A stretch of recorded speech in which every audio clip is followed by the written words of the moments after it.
श्री भागवत भगवान की है आरती, पापियों को पाप से है तारती। श्री भागवत भगवान की है आरती, पापियों को पाप से है तारती।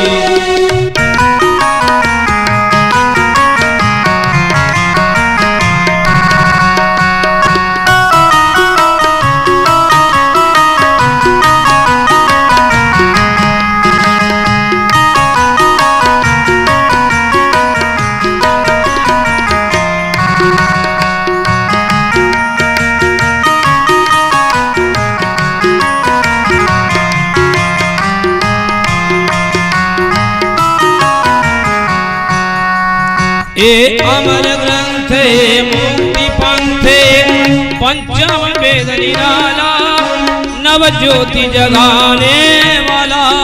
ये अमर ग्रंथ मुक्ति पंथ, पंचम वेद निराला, नव ज्योति जगाने वाला। हरि नाम यही हरि धाम यही, हरि नाम यही हरि धाम यही, जग के मंगल की आरती, पापियों को पाप से है तारती। श्री भागवत भगवान की है आरती, पापियों को पाप से है तारती।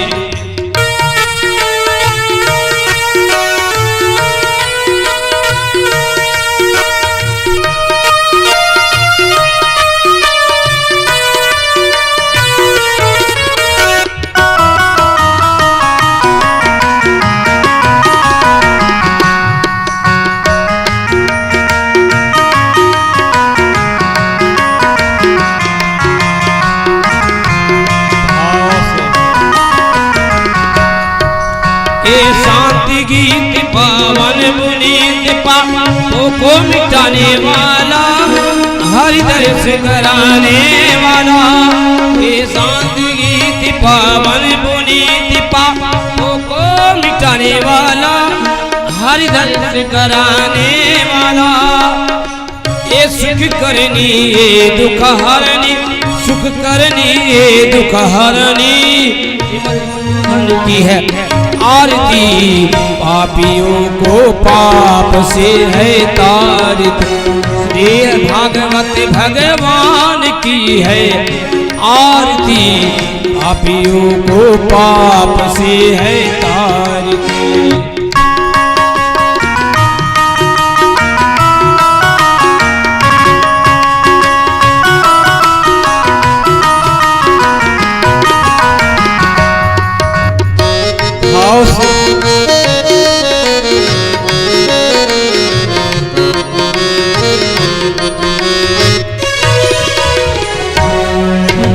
मधुर बोल सतपंथ खोल, सन्मार्ग बताने वाला, बिगड़ी को बनाने वाला। मधुर बोल भवपंथ खोल, सन्मार्ग बताने वाला, बिगड़ी को बनाने वाला। श्री राम यही घनश्याम यही, श्री राम यही घनश्याम यही, प्रभु के महिमा की है आरती, पापियों को पाप से है तारती। भागवत भगवान की है आरती, पापियों को पाप से है तारती। त्वमेव माता कर्ता त्वमेव, त्वमेव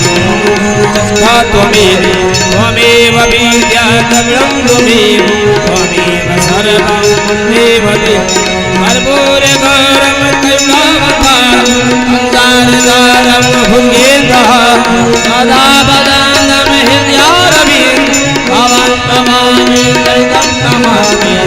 हरे राम राम राम हरे हरे, हरे कृष्ण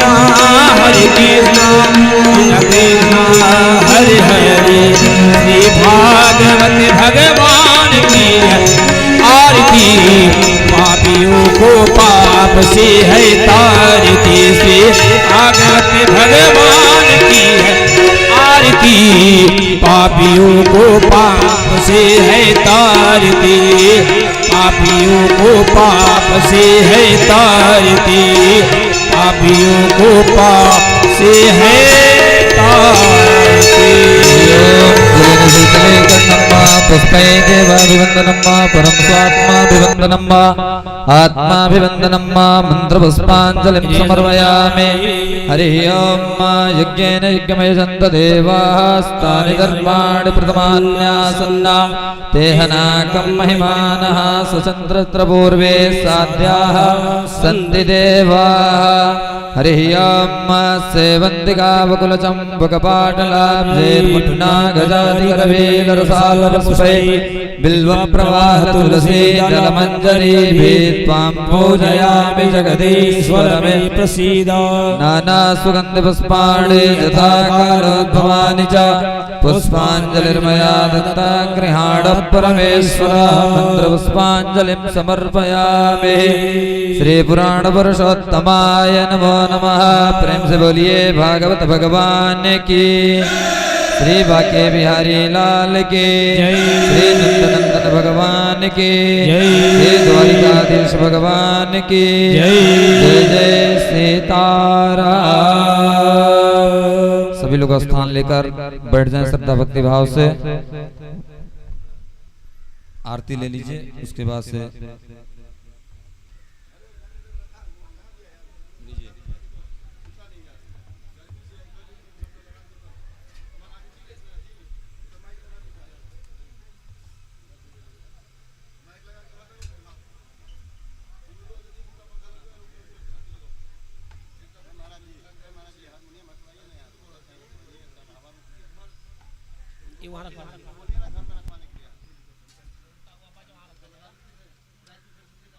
घर में रखवाइए। घर में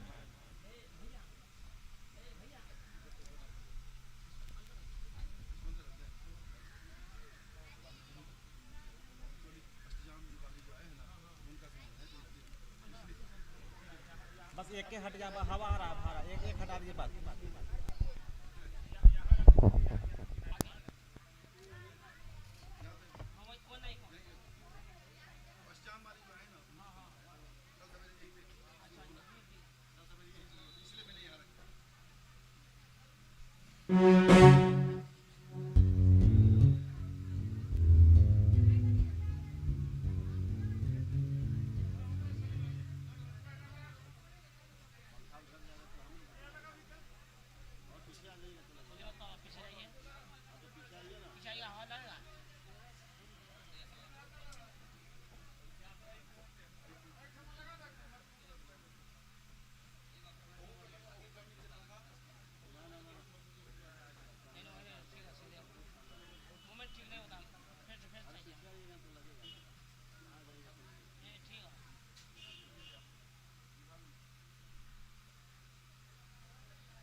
जय सिया राम।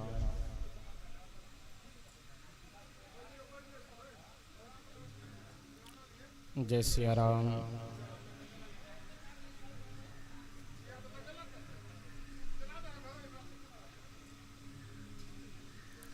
जय सीताराम।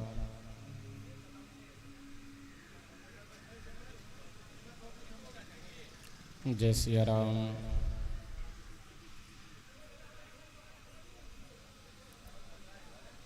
जय सिया राम। जय सीताराम।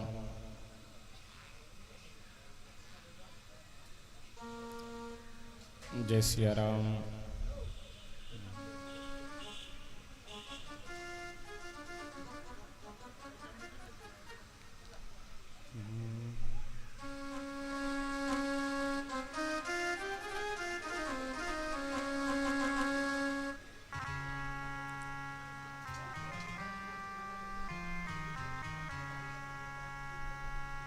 मनोजवं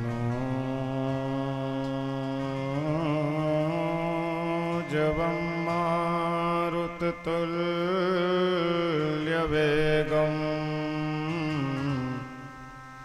जितेन्द्रियं बुद्धिमतां वरिष्ठम्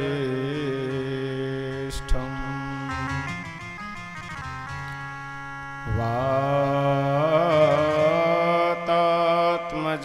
वानरयूथमुख्यम्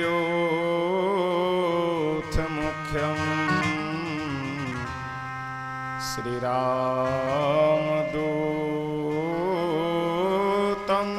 शरणं प्रपद्ये।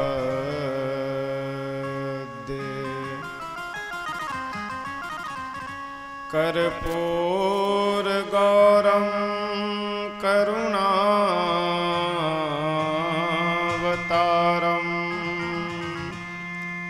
संसारसारं भुजगेन्द्रहारम्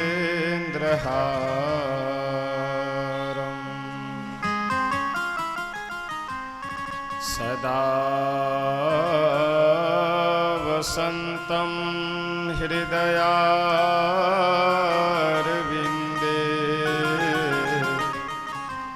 भवं भवानी सहितं नमामि।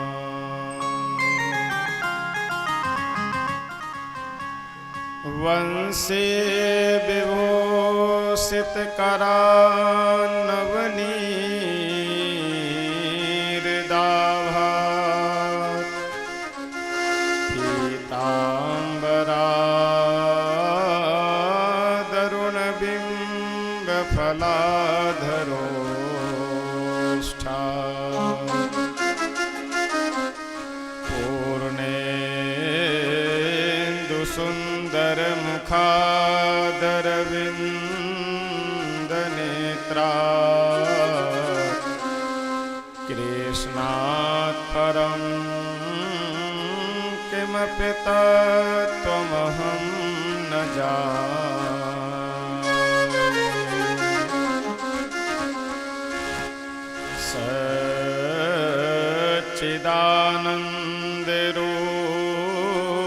सच्चिदानन्दरूपाय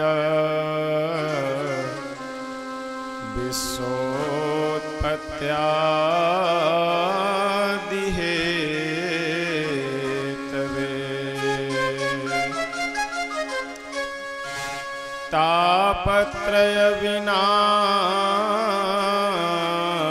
तापत्रयविनाशाय श्रीकृष्णाय वयं नमः। रामं रामानुजं सीतां भरतं भरतानुजम्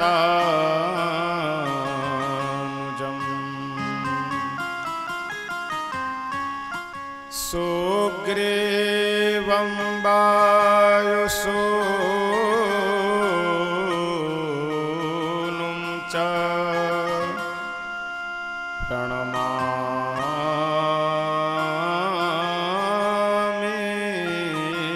पुनः पुनः। सीतानाथ समारम्भां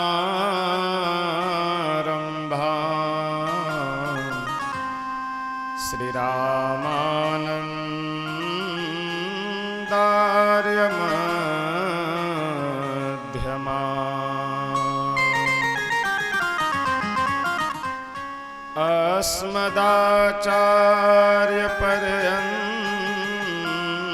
अस्मदाचार्यपर्यन्ता वन्दे श्री गुरुपरम्परा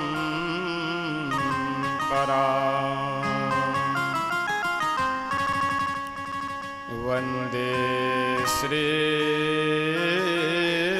गुरुपरम्परा।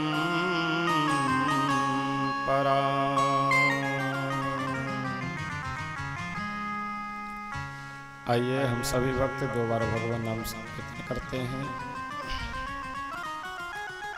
श्री कृष्ण गोविंद हरे मुरारे, हे नाथ नारायण वासुदेव।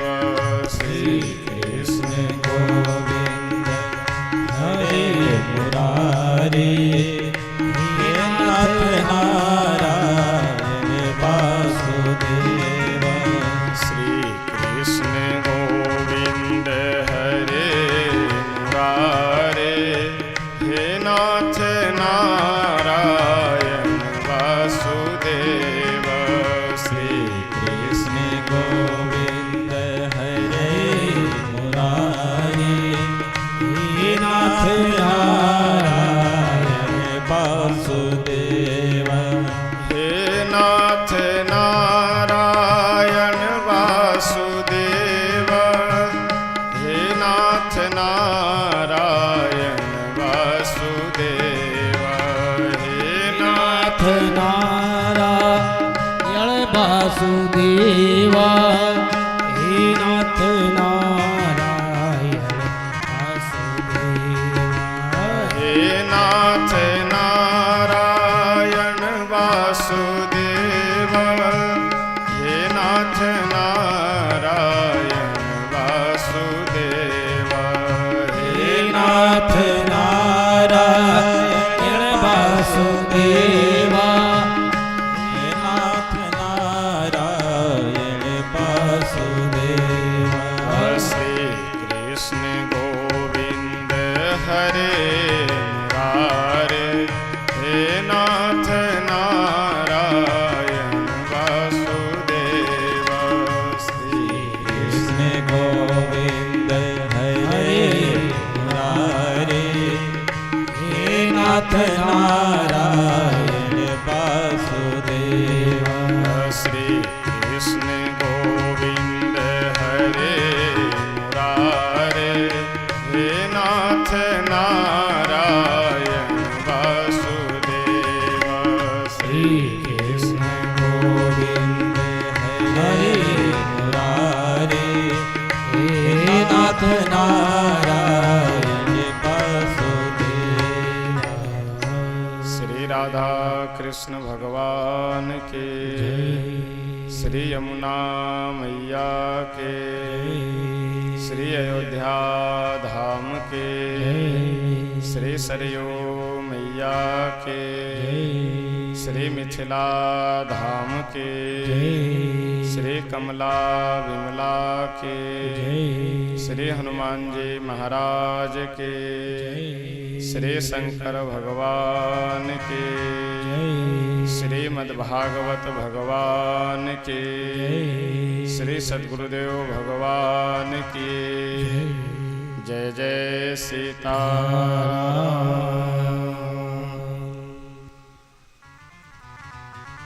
अखिल ब्रह्मांड नायक अकारण करुणा वरुणालय भक्त वांछा कल्पतरु श्री राधा कृष्ण भगवान भगवत कथा रस रसिक श्री हनुमत लाल जी महाराज, परम पूज्य श्री सद्गुरुदेव भगवान जी, इस श्रीमद् भागवत कथा सप्ताह ज्ञान यज्ञ के मुख्य यजमान मुख्य आयोजक श्री राजदेव मिश्र जी एवं उनके परिवार के सभी सदस्यगण, समुपस्थित आप सभी सुधी श्रोतागण, भाई बंधुओं, माताएं, बहनें, हम सब आज सप्तम दिवस की कथा श्रवण करने के लिए यहाँ उपस्थित हुए हैं। प्रतिदिन हम सब सायंकाल की वेला में यहाँ उपस्थित होते थे, लेकिन आज दोपहर के समय में ही भंडारा और हवन आदि व्यवस्थाओं को देखते हुए दोपहर के समय में ही यहाँ हम लोग कथा श्रवण करने के लिए उपस्थित हैं। यदि केवल कथा होती तो कोई बात नहीं थी, कल ही हवन कर लिया जाता, लेकिन कल अग्निवास भी नहीं मिल रहा है, कल संकीर्तन भी प्रारंभ होना है, उपनयन का शुभ कार्य भी है, तो इसलिए कुछ व्यवस्थाओं को बढ़ाने के लिए कुछ व्यवस्थाओं को स्वाभाविक समेटना पड़ता है। वैसे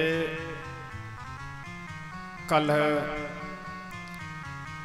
और परसों 2 दिन तो गर्मी अधिक थी, यदि वह स्थिति होती तो आज यहाँ बैठना थोड़ा और मुश्किल होता।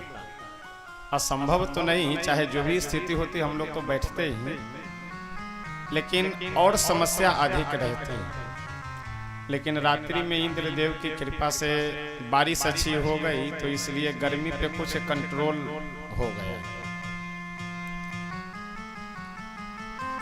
कल के प्रसंग में हम सब बड़े ही आनंद मंगल उत्साह पूर्वक श्री द्वारिकाधीश भगवान के विवाह महोत्सव का प्रसंग श्रवण किए थे और झांकी भी दर्शन किए।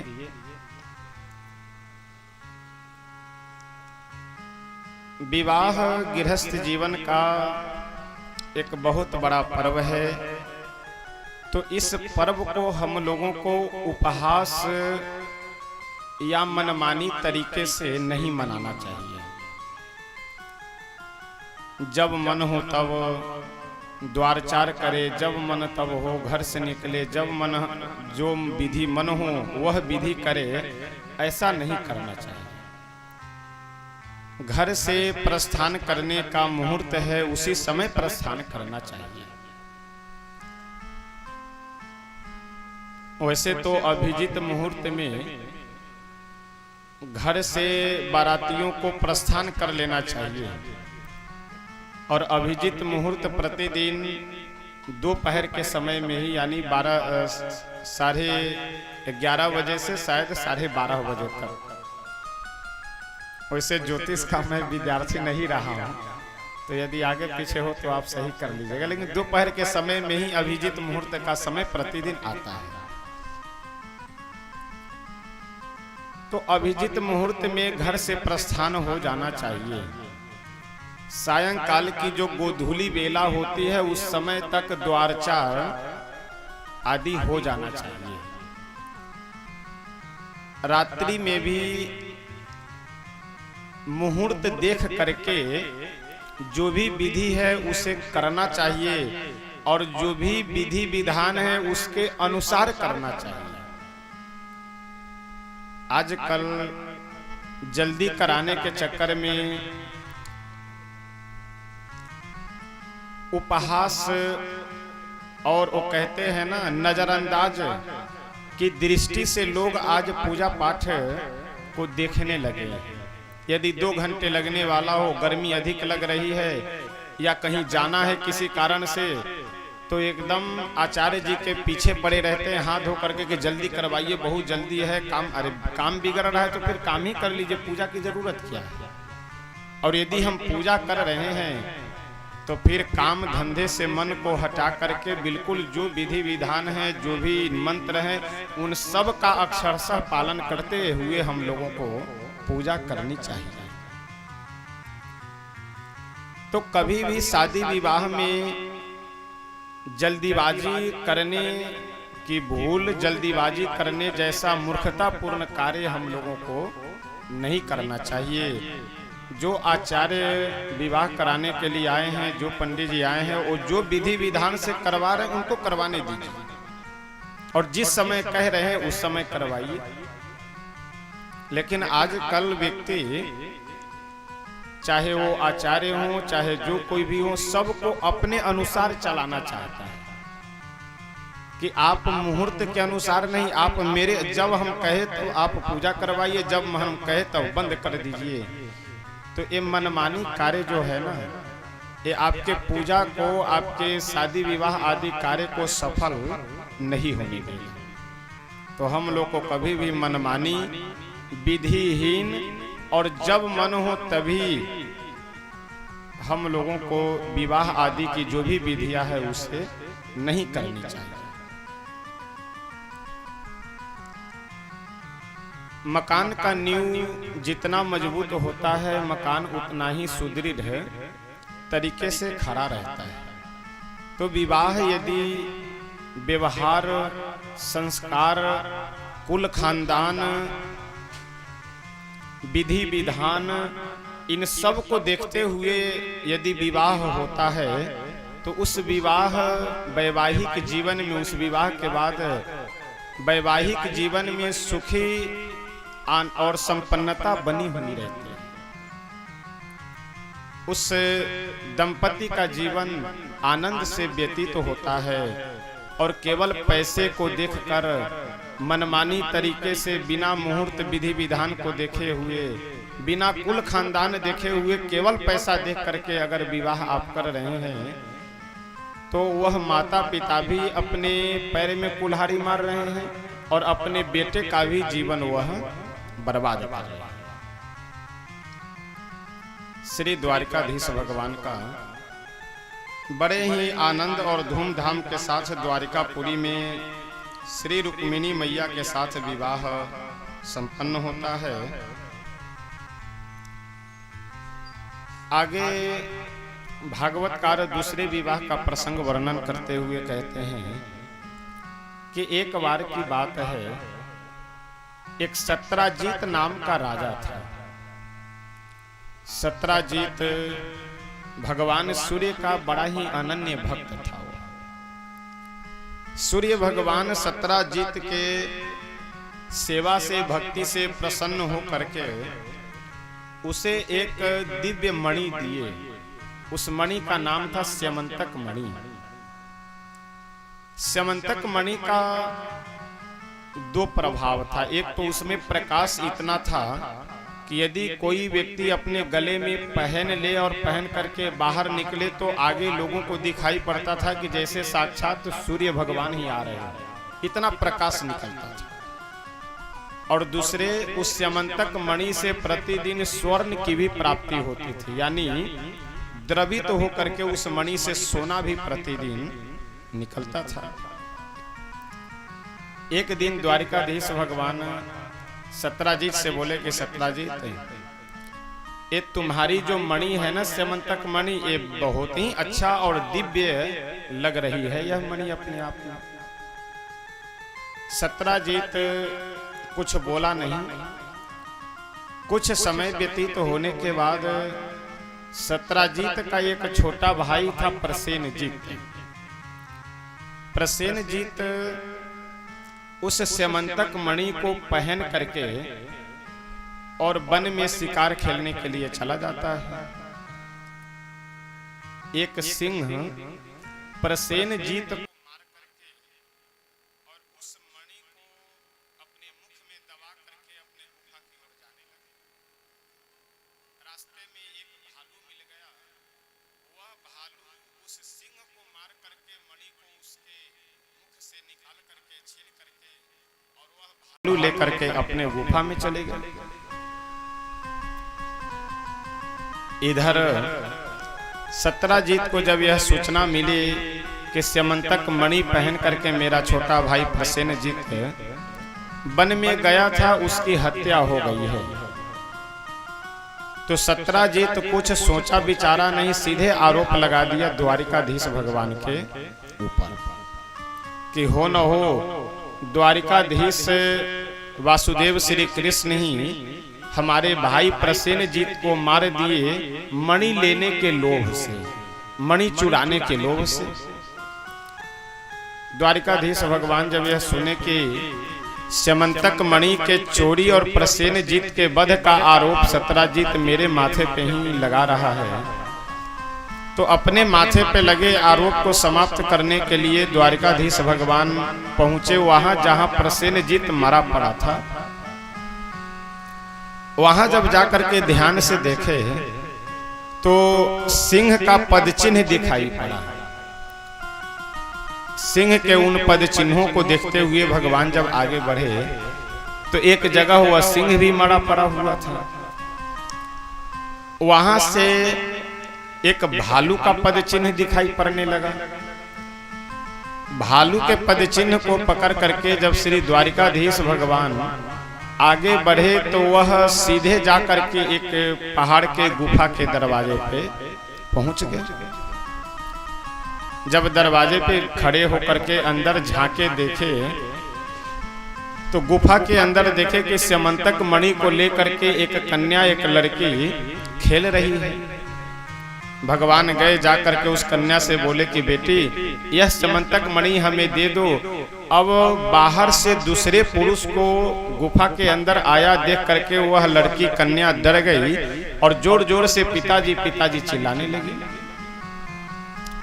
अंदर से अच्छा ये भालू कोई और नहीं, ये साक्षात श्री जामवंत जी। अंदर से जामवंत जी दौड़ते हुए आए और कुछ सोचे विचारे नहीं, सीधे श्री द्वारिकाधीश के ऊपर एक मुष्टिका का प्रहार कर दिए। अब जैसे जामवंत जी प्रहार किए तो भगवान भी कहां चुकने वाले थे। ये भी जामवंत जी एक मुक्का दिए तो ये दो चार रख दिए।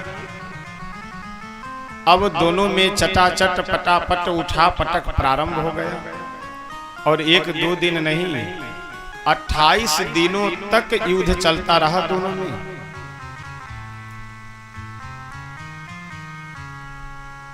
जब श्री रामावतार में जामवंत जी श्री राम रावण युद्ध में सम्मिलित हुए तो जामवंत जी व्यवस्थापक मंडल में रख दिए गए, क्योंकि अनुभवी हैं, वृद्ध हैं, तो इसलिए जामवंत जी को युद्ध करने का मौका नहीं मिला। तो युद्ध जब समाप्त हो गया तो जामवंत जी श्री राम जी से बोले कि रघुनंदन युद्ध तो पूरा समाप्त हो गया, लेकिन हमें युद्ध करने का सुअवसर प्राप्त नहीं हुआ, तो हमारे शरीर में अभी भी खुजली मच रही है। प्रभु बोले तो ये खुजली तो अब दूर होगी नहीं, क्योंकि आपसे सब युद्ध भी नहीं कर सकता है, तो इसलिए आपके शरीर के खुजली को मैं बाद में दूर करूंगा। यानी आपको जो युद्ध करने की इच्छा है ना, उस इच्छा को मैं अगले अवतार यानी श्री कृष्ण अवतार में पूरा करूंगा। और तब से लेकर के जामवंत जी अब तक वही श्री कृष्ण अवतार की प्रतीक्षा में अभी जीवित हैं, रह रहे हैं।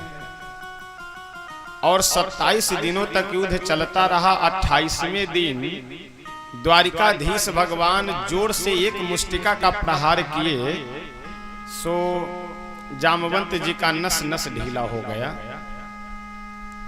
अब जब जामवंत जी बिल्कुल पस्त हो गए, एकदम उठ करके खड़े होने की स्थिति में नहीं रह गए, तो हाथ जोड़ करके कन्हैया से बोले कि कहीं आप हमारे राम जी तो नहीं हैं।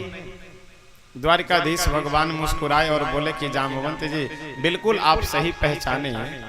श्री रामावतार में मैं आपको वचन दिया था कि आपके युद्ध की इच्छा मैं पूरी करूंगा, उसी इच्छा को पूरी करने के लिए इस समय मैं यहाँ चल करके आया हूँ। जामवंत जी बोले तो प्रभु आप अनायास तो आए नहीं होंगे, अवश्य कोई न कोई कारण होगा।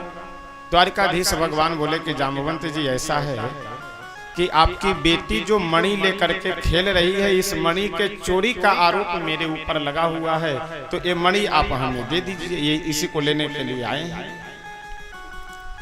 जामवंत जी बोले कि प्रभु ऐसा है, हमारे संस्कृति में बेटी को दी हुई वस्तु वापस नहीं ली जाती है।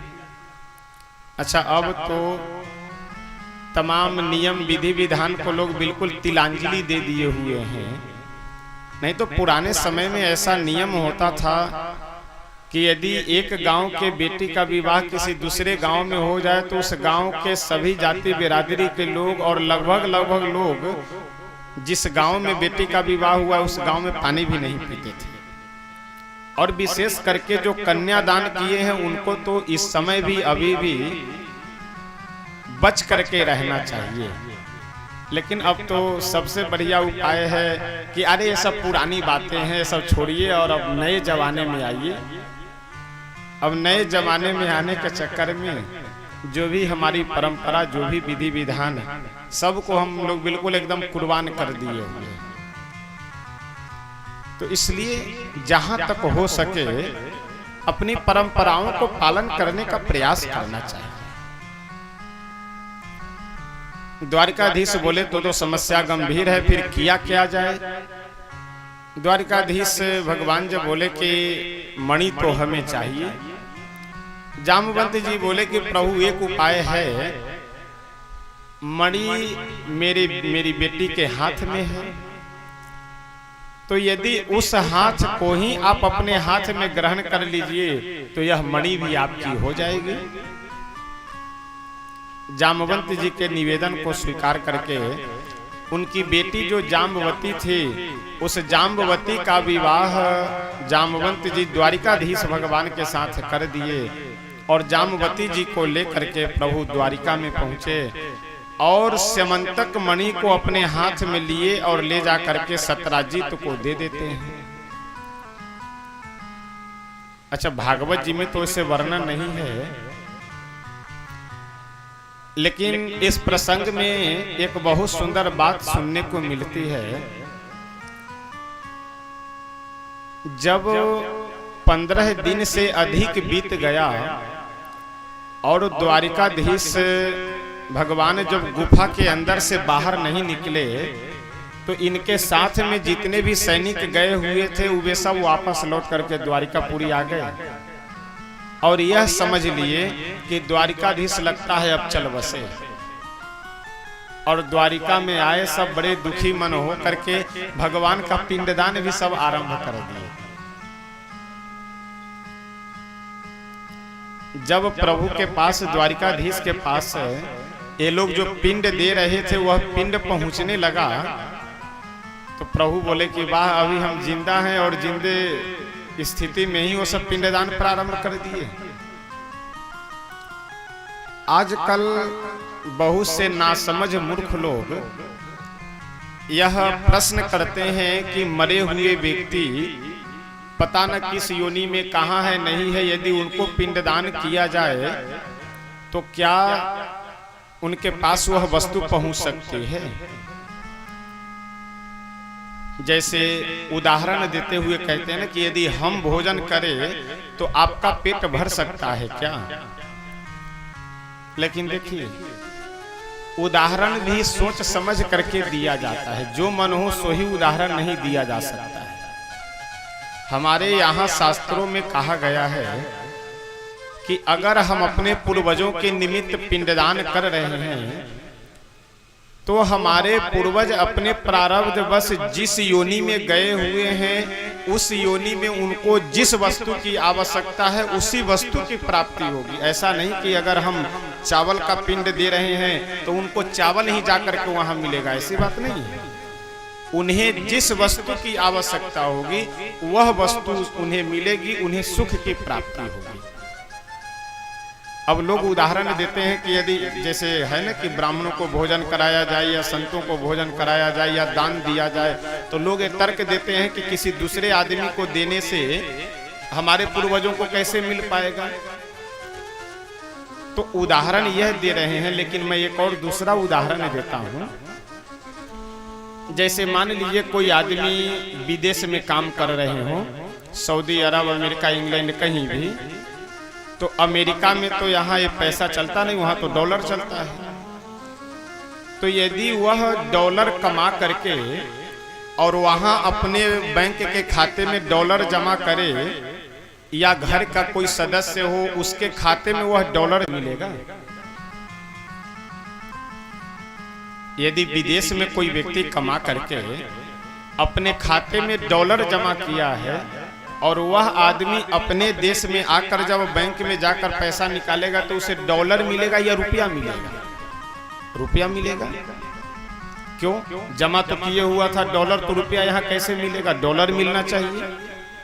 लेकिन एक जगह की बात है, वहां डॉलर चलता था इसलिए वह डॉलर जमा किया, यहाँ रुपया चल रहा इसलिए यहाँ रुपया मिलेगा।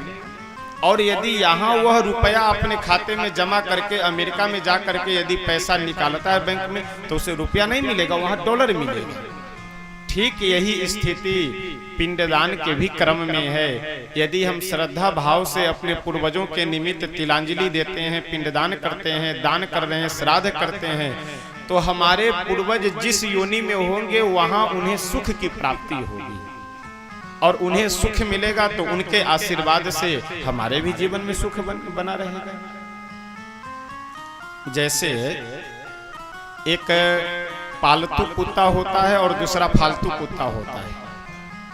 तो फालतू कुत्ते को तो दरवाजे से सब डंडा मार करके भगाते हैं, लेकिन वही अगर पालतू कुत्ता हो तो उसके सेवा में एक दो नौकर नियुक्त रहते हैं। सेना वगैरह में जो कुत्ते होते हैं उनका महाराज वो आप जलवा देख लीजिए तो क्या कहना। एक सीआरपीएफ के जवान आगे AK-47 और कौन कौन बंदूक गन लेकर के चल रहे हैं, 2-3 सीआरपीएफ के जवान पीछे पीछे, और बीच में कुत्ता चलता है। वो यहाँ बहुत से लोग अभी हवाई जहाज में कभी नहीं बैठे होंगे, लेकिन तमाम ऐसे कुत्ते हैं कि जो रोज हवाई जहाज में यात्रा करते हैं। तो जो लोग हवाई जहाज में मनुष्य होकर नहीं बैठे हैं, ऐसे मनुष्य से तो अच्छा वह कुत्ता है कि हवाई जहाज में प्रतिदिन सफर कर रहा है, यात्रा कर रहा है। तो ये प्रारब्ध है अपना। कुत्ते सब हैं, लेकिन वही कोई कुत्ते इतने सुखी और आनंद से रह रहा है और किसी को एक और सही से एक रोटी नहीं मिल रही है। तो हम यदि श्राद्ध पिंडदान आदि करते हैं तो हमारे पूर्वज जहां जिस योनि में जिस जगह पे होंगे वहां उन्हें उस स्थिति में जगह के अनुरूप सुख की प्राप्ति होगी। तो इसलिए इस तरह के कुतर्क करने वाले जो नासमझ लोग हैं उनकी बातों पे ध्यान न दे करके हम लोगों को अपनी परंपरा का पालन अवश्य करना चाहिए। जब द्वारिकाधीश भगवान स्यमंतक मणि को ला करके सत्राजीत को दे दिए तो सत्राजीत का आरोप झूठा हो गया, क्योंकि आरोप यही लगाया था ना कि वो मणि चुरा करके ले गए हैं। लेकिन जब सारी कहानी सत्राजीत को सुनने को मिली तो वह समझ गया कि अगर द्वारकाधीश चुराए होते तो द्वारिका के महल से मणि निकाल करके लाते। लेकिन मेरे भाई प्रसेनजीत को सिंह मारा, सिंह को एक भालू मारकर वो अपने गुफा में ले गए, और गुफा से यह स्यमंतक मणि लेकर के द्वारिकाधीश आ रहे हैं। इसका मतलब द्वारिकाधीश मणि को नहीं चुराए थे। सत्राजीत बहुत लज्जित रहने लगा, तो अपने मन में विचार किया कि द्वारिकाधीश से कुछ ऐसा संबंध स्थापित कर ले कि जिससे हमारी ये लज्जा समाप्त हो जाए। तो सत्राजीत की एक बेटी है, नाम है सत्यभामा। सत्यभामा का विवाह सत्राजीत द्वारिकाधीश के साथ में कर देता है। इस तरह से भगवान के कितने विवाह हो गए? 3, रुक्मिणी जी, जाम्बवती जी और सत्यभामा जी। सत्यभामा जी से जब विवाह प्रभु का हो गया, उसके बाद भागवतकार चौथे विवाह का वर्णन करते हुए कहते हैं कि एक बार की बात है, मथुरा में अर्जुन के साथ श्री द्वारिकाधीश भगवान यमुना जी के तट पे गए घूमने के लिए। द्वारिकाधीश से मथुरा आए थे किसी कारणवश। तो यमुना जी के तट पे एक कन्या को देखे, नेत्र बंद कर करके और आसन लगा करके ध्यान कर रही थी। अर्जुन द्वारिकाधीश भगवान से पूछे कि कन्हैया एक कन्या कौन है?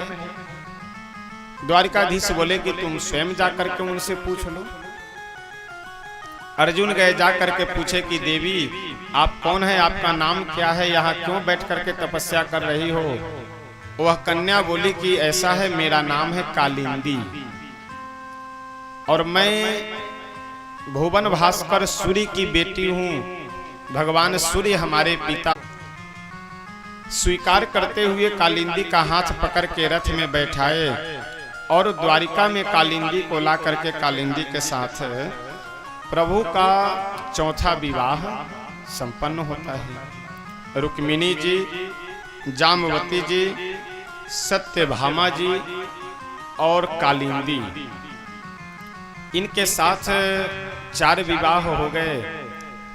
इसके बाद भागवतकार 5वें विवाह का प्रसंग वर्णन करते हुए कहते हैं कि एक नग्नजीत नाम के राजा थे।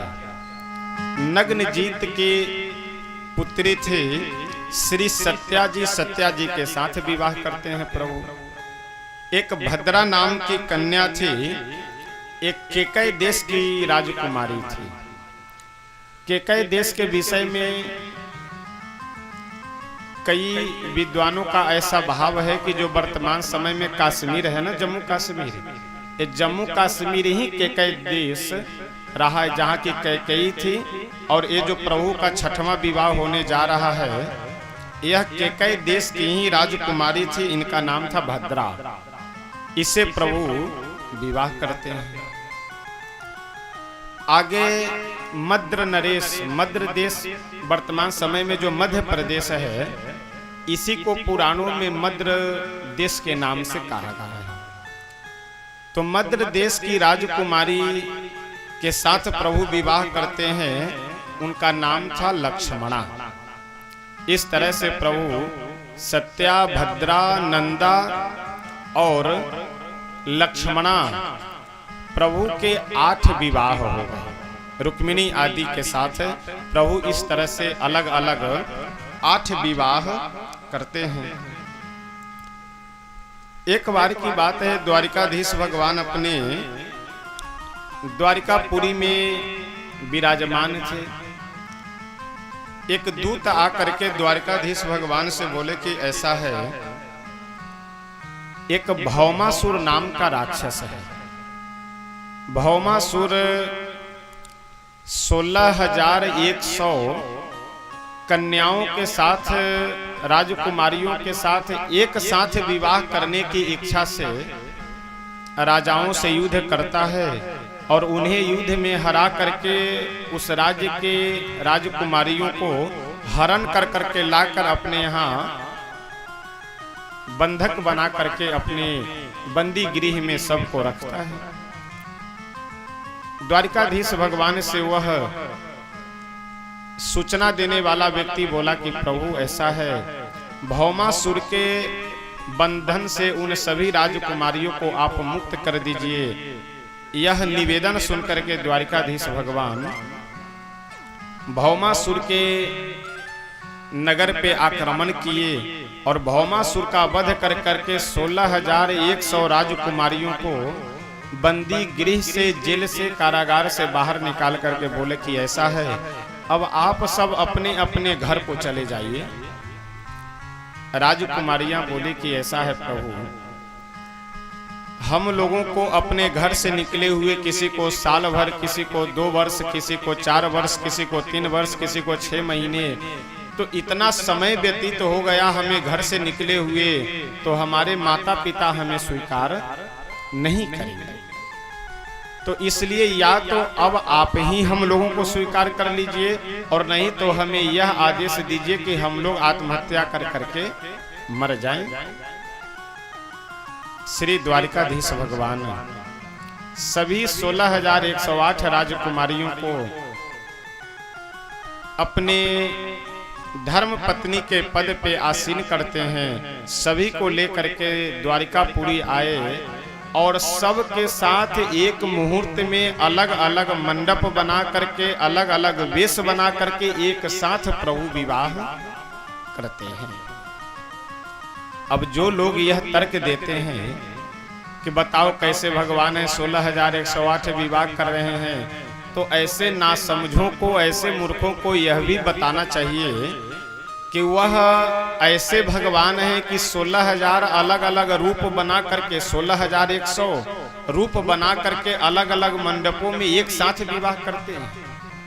तो जो 16,000 अलग अलग रूप बना सकते हैं, जो 7 दिनों तक 7 कोस लंबे चौड़े गोवर्धन पर्वत को अपनी कनिष्ठिका अंगुली पे धारण कर सकते हैं, तो भगवान जब इतने प्रभावशाली शक्तिशाली हैं, तो वह कुछ भी करने में, कर्तुम अकर्तुम अन्यथा कर्तुम समर्थ हो, सब करने में सक्षम है।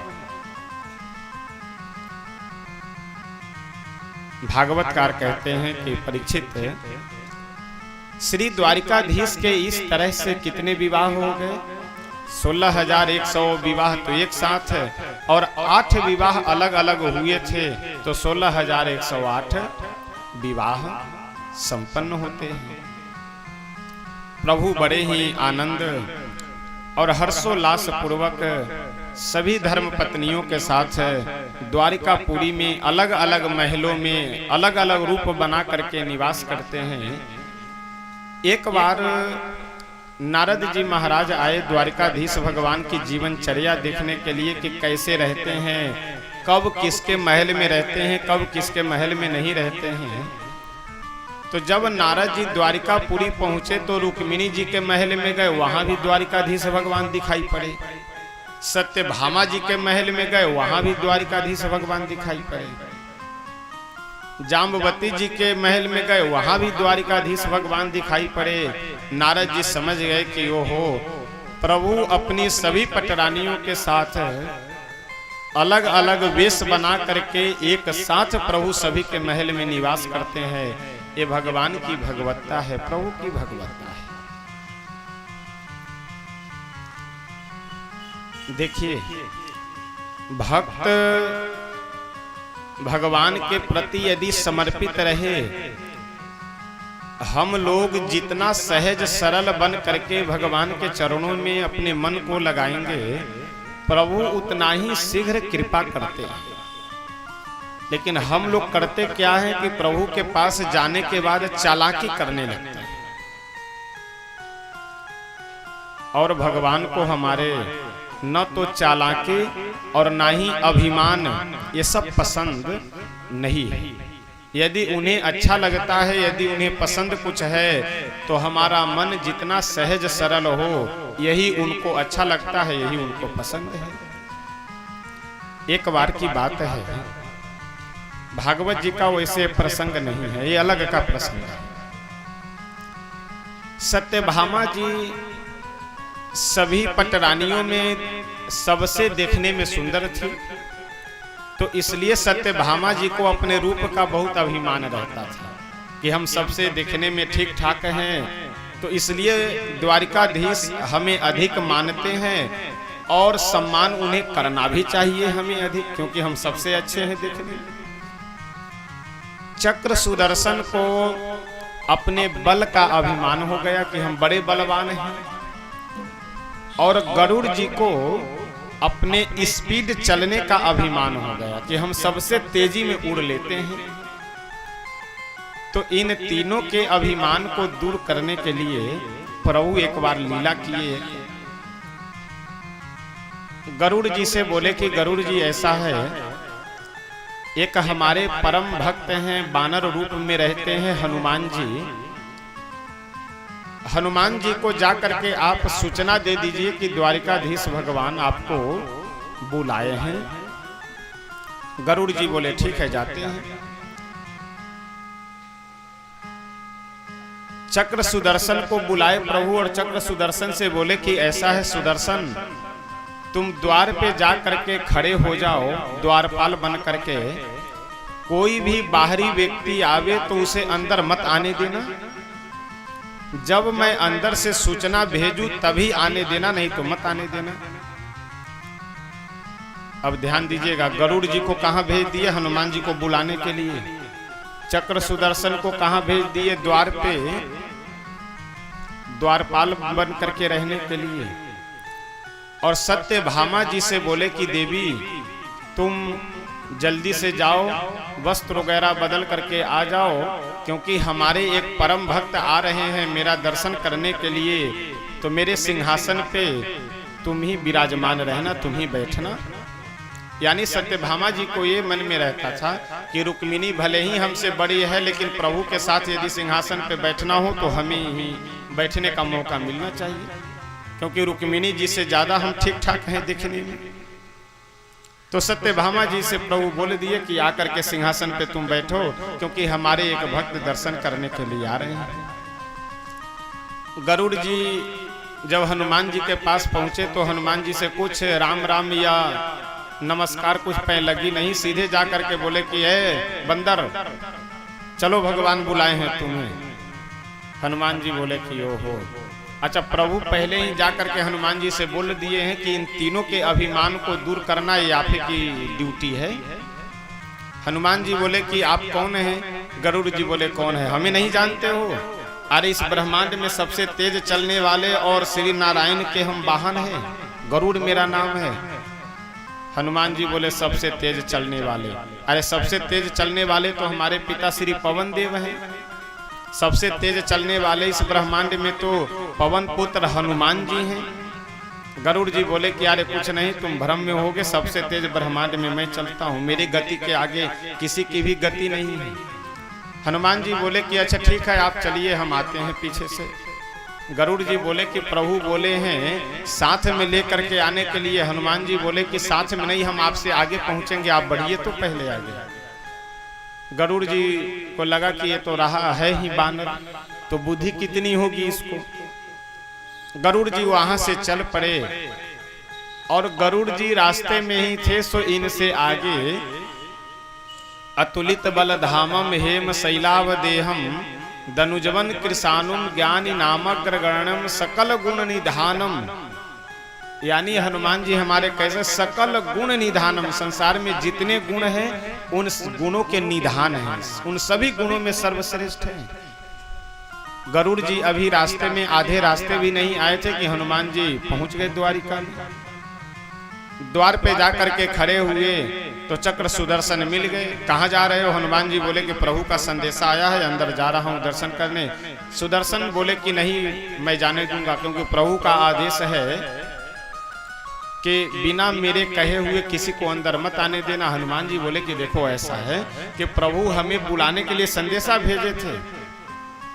चक्र सुदर्शन बोला कि ज्यादा हमसे दादागिरी नहीं करो, नहीं तो अभी मैं तुम्हारा राम नाम सत्य कर दूंगा। हनुमान जी बोले कि अब तुम बचोगे राम नाम सत्य करने लायक तब ना। पकड़े, पकड़ करके कांख में दावे और दाब करके अंदर चले गए। और जब द्वारिकाधीश भगवान के पास पहुंचे तो प्रणाम पहले द्वारिकाधीश भगवान को किया और रुक्मिणी बिल्कुल सीधी होकर बैठी थी कि अभी मुझे ही प्रणाम करेंगे।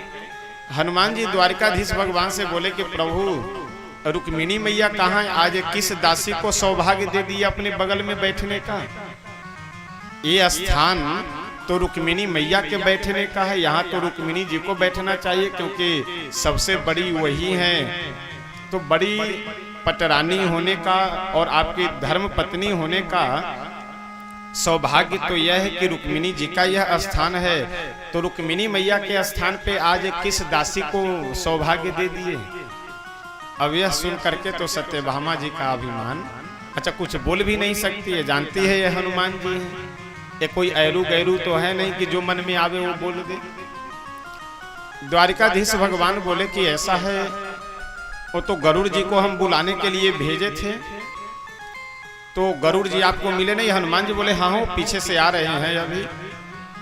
अच्छा तो द्वार पे आपको कोई मिला था कि नहीं? हनुमान जी बोले कि एक चक्र सुदर्शन था आपका, वो बहुत पीछे पड़ा, अब निकाल करके बाहर रख दिए। द्वारिकाधीश भगवान चक्र सुदर्शन से पूछने ही वाले थे कि पीछे से एकदम बिल्कुल हाँफते हुए गरुड़ जी दौड़ते भागते पहुंचे। अब जब यहाँ आकर के देखे तो हनुमान जी पहले पहुंचे हैं। अब कभी हनुमान जी को देखे, कभी प्रभु को देखे। हनुमान जी से गरुड़ जी बोले कि तुम आए किधर से हो?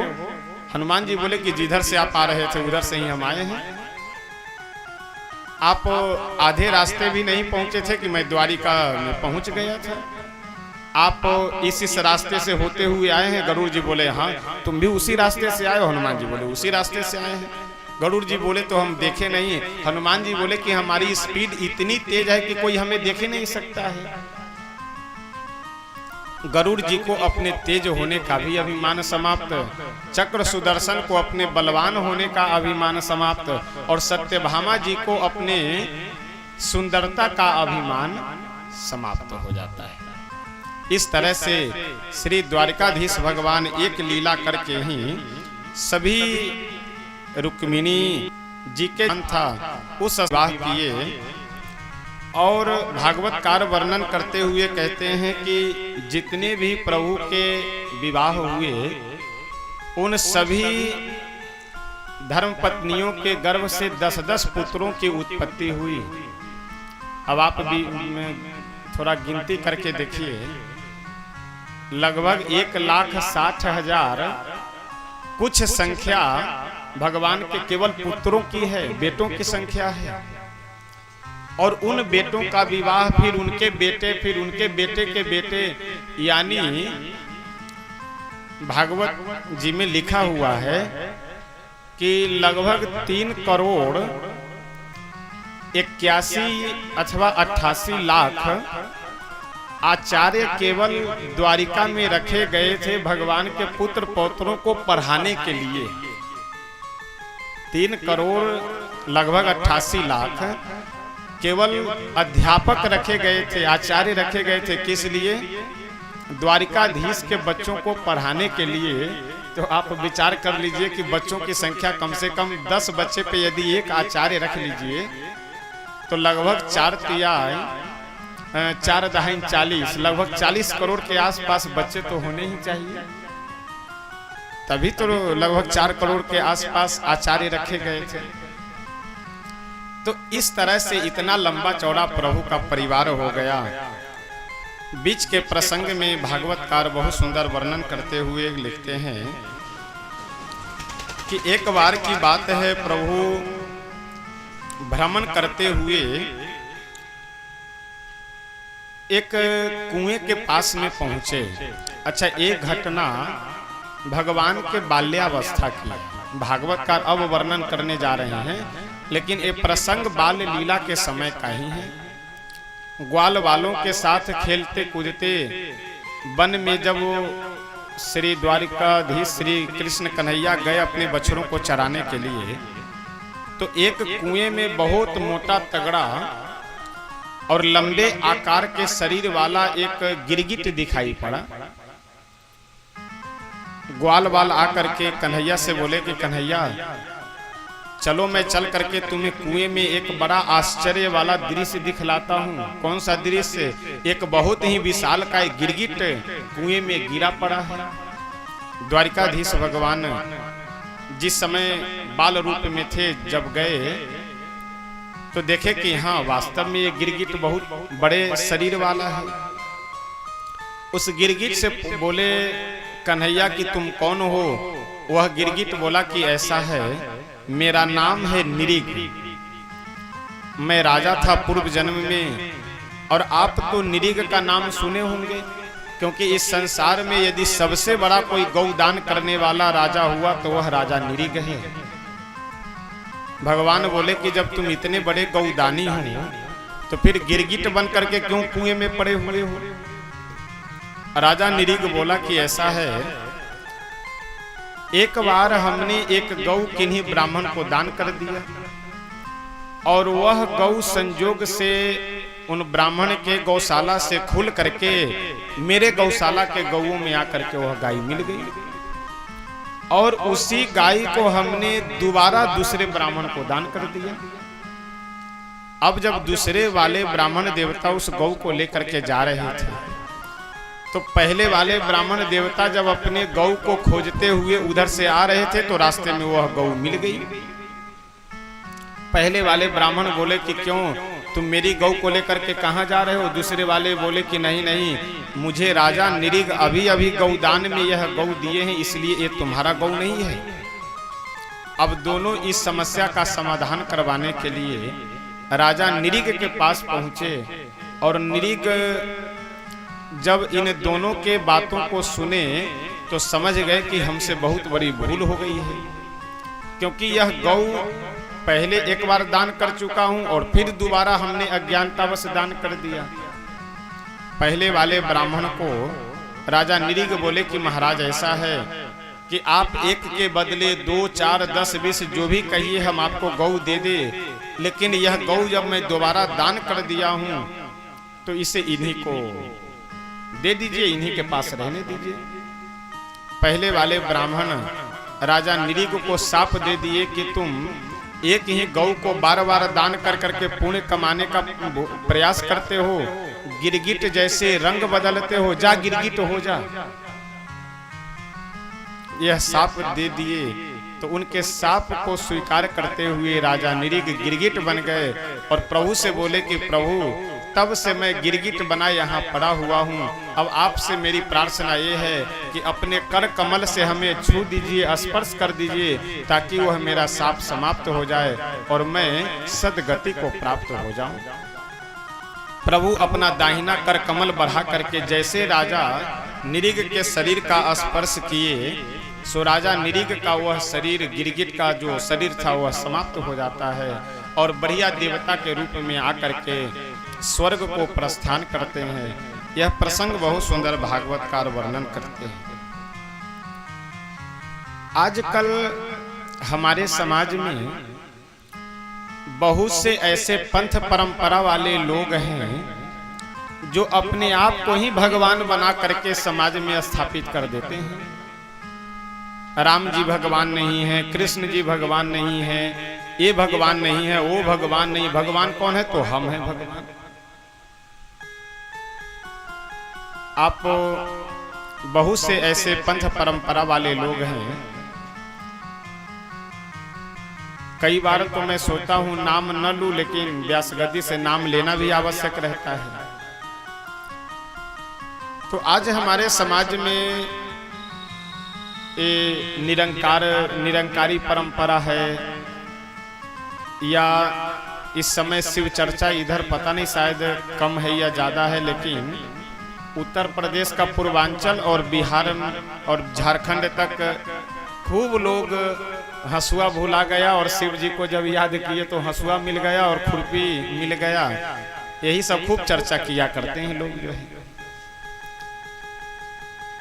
जय गुरुदेव वाले अब तो थोड़ा कम हो गया है, नहीं तो जब तक जय गुरुदेव थे तब तक तो खूब चला करता था। और भी बहुत से लोग हैं, सबका नाम ले पाना नहीं संभव है। ब्रह्मा कुमारी वाले हैं, एक से एक पढ़े लिखे लोग अगर कहीं बेवकूफ बनते हो तो उन्हीं के यहाँ बेवकूफ बनते हैं। यानी हमारे बाप दादा परदादा जो भगवान श्री राम कृष्ण की उपासना करते आ रहे थे वो सब मूर्ख थे, बेवकूफ थे, और आज हम 2 अक्षर पढ़ लिए तो बड़े बुद्धिमान हो गए। यानी राम इन सब का केवल एक ही बात है, राम जी भगवान नहीं है, महापुरुष हैं। कृष्ण जी भगवान नहीं है, महापुरुष है। भगवान कौन है? तो हम हैं। मेरी पूजा करो, मेरी आरती उतारो, मुझे माला पहनाओ, मुझे गुरु बनाओ, मेरा सम्मान करो, क्योंकि हम ही भगवान हैं। तो देखिए, हम लोगों को गंभीरता से एक बात विचार अवश्य करना चाहिए कि कभी भी कोई मनुष्य, जैसे आप विचार कीजिए कि आप झोपड़ी में रह रहे थे, मकान आपके पास में नहीं था, आप मकान बना लिए, तो आप मकान बनाने के बाद मकान वाले हो जाएंगे, मकान आप नहीं हो जाएंगे।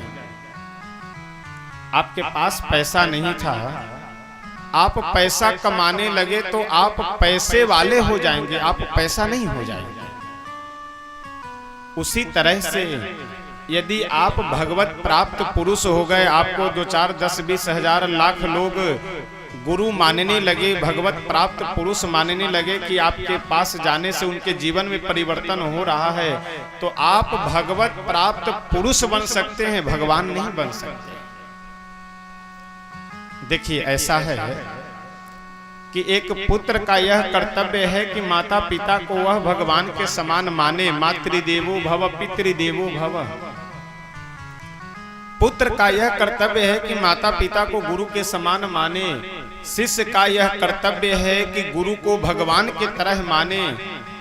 लेकिन माता पिता का यह कर्तव्य नहीं है, गुरु का यह कर्तव्य नहीं है कि वो भगवान बन करके बैठ जाए, क्योंकि कोई भी संसार का मनुष्य भगवान नहीं हो सकता है।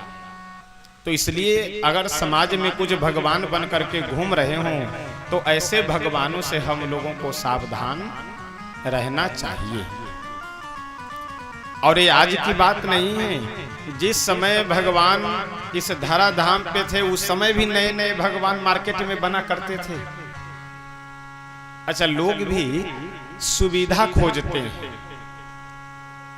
एक बार मैं विचार कर रहा था कि एक दूसरे पंथ परंपरा वाले जो लोग हैं इनमें अधिकतर लोग जुड़ते क्यों हैं, जाते क्यों हैं?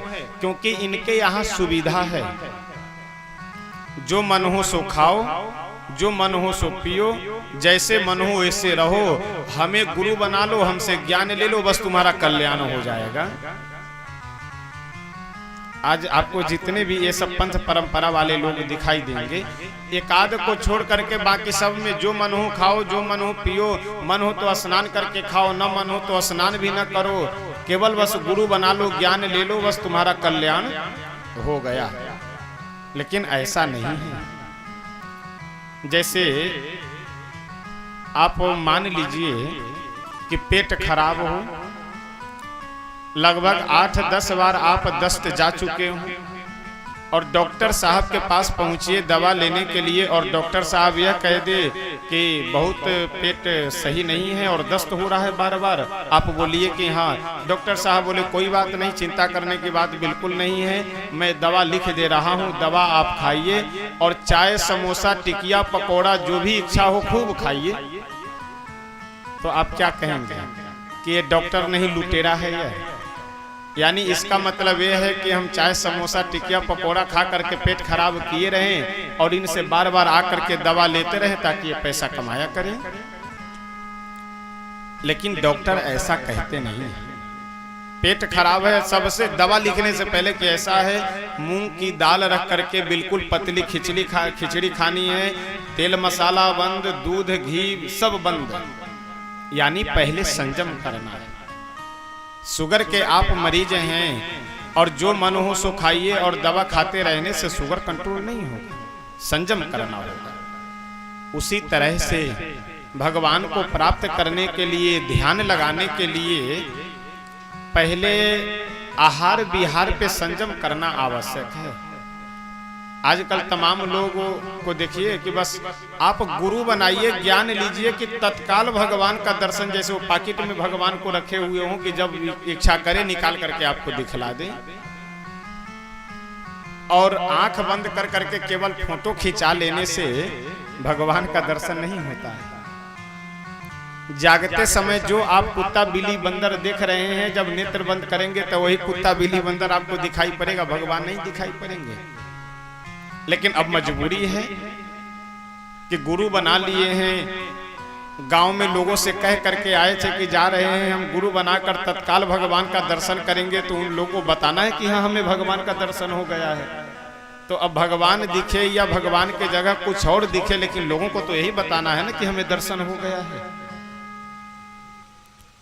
तो अगर आपको कोई इस तरह से बहलाने फुसलाने वाले हों कि जो मन हो सो खाओ, जो मन हो सो पियो, जैसे मन हो ऐसे रहो, और केवल ज्ञान ले लेने से, हमें गुरु बना लेने से तुम्हें भगवान का दर्शन हो जाएगा, कल्याण हो जाएगा, तो ऐसे भटकाने वाले, लटकाने वाले और अटकाने वाले अंधविश्वासी गुरु घंटालों के चक्कर में हम लोगों को नहीं पड़ना चाहिए, आप लोगों को नहीं पड़ना चाहिए।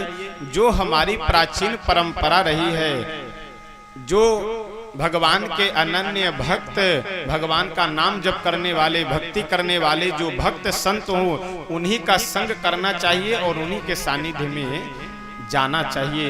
ये नए नए जो समाज में परंपरा और गुरु लोग बनते हैं, इन लोगों से बच करके रहना चाहिए। एक पौंडरक नाम का राजा था, पौंडरक नरेश, पौंडरक देश का राजा था। पौंडरक के एक बड़े ही अनन्य मित्र थे काशी नरेश। काशी नरेश राजा पौंडरक को यह समझाए कि मित्र ऐसा है, तुम भगवान बन जाओ। अच्छा, पौंडरक तांत्रिक था, सिद्ध था वह।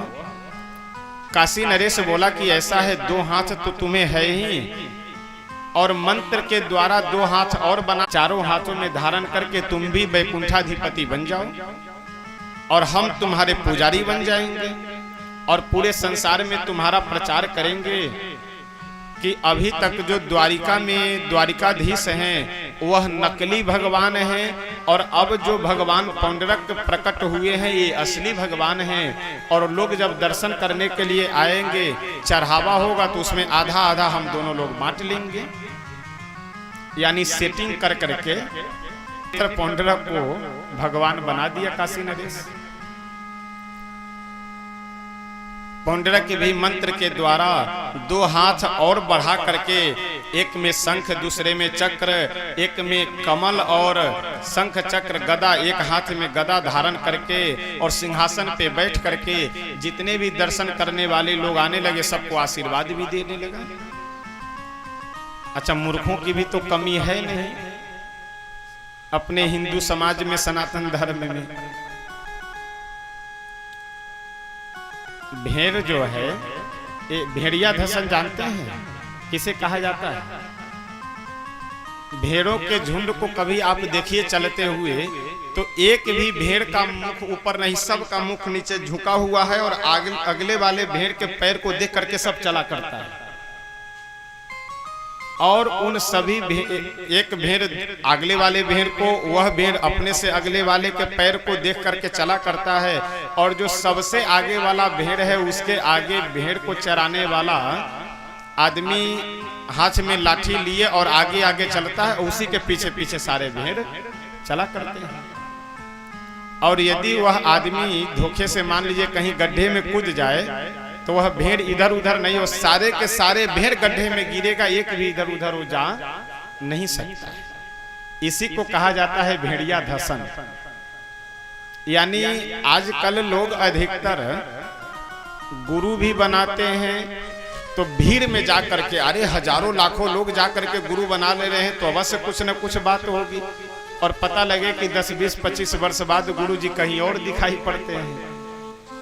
पहले गुरु जी कह रहे थे कि चिंता मत करो, जब हम स्वर्ग जाएंगे तो तुम सबको लेते हुए जाएंगे। तो चेला लोग भी तैयार बैठे थे कि गुरु जी जाएंगे तो हम भी स्वर्ग जाएंगे, और गुरु जी कब खिसक लिए स्वर्ग सो पता ही नहीं चलता है। अब मैं नाम नहीं लूंगा, जिनको जानना हो आप बाद में पूछिएगा, मैं नाम बताऊंगा। तो ऐसे गुरु लोगों से सावधान रहना चाहिए। एक दिन काशी नरेश और राजा पौंडरक ये दोनों मिल करके एक पत्र लिखा, कहाँ? द्वारिकाधीश के पास।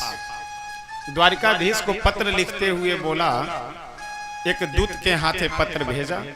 द्वारिकाधीश को जब पत्र मिला, बगल में दाऊ भैया बैठे थे बलराम जी। जब द्वारिकाधीश भगवान पत्र को पढ़े, बलराम जी पूछे कि क्यों कन्हैया, पत्र में क्या लिखा हुआ है? द्वारिकाधीश बोले कि पत्र में यही लिखा है कि अब असली भगवान प्रकट हो गए हैं, तो तुम जो नकली भगवान बन करके घूम रहे हो द्वारिकाधीश, तो तुम अब भगवान कहलाना बंद कर दो, यानी बुढ़िया बिस्तर बांधो और द्वारिका से भाग लो वृंदावन, क्योंकि द्वारिका में अब असली भगवान आ रहे हैं रहने के लिए।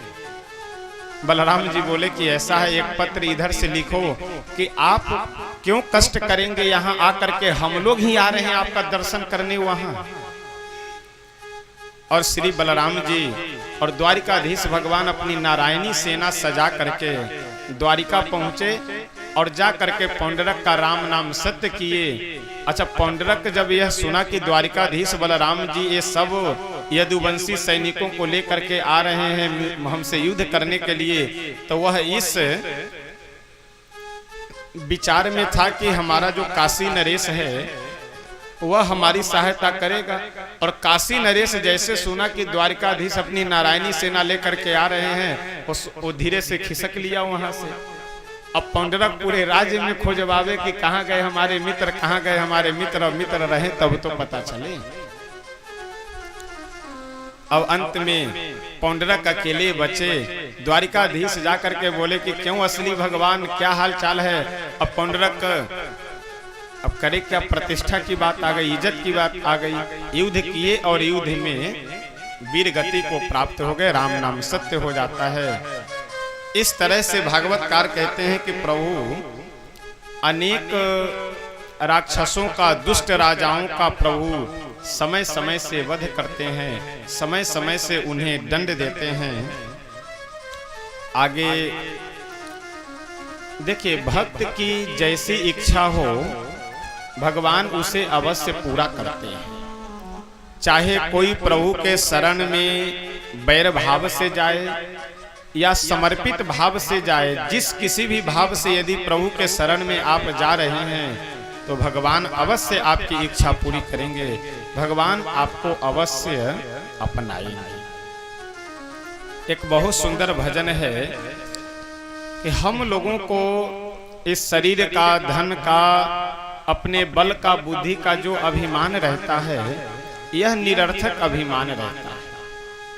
यदि हम लोग केवल अपने मन में इतना बैठा ले कि जो कुछ भी हमें प्राप्त हो रहा है या प्राप्त है अथवा प्राप्त होगा, इसमें केवल भगवान की कृपा है, तो हम लोग बहुत से अपराध, बहुत से चिंता, बहुत से दुख आदि से बच जाएंगे।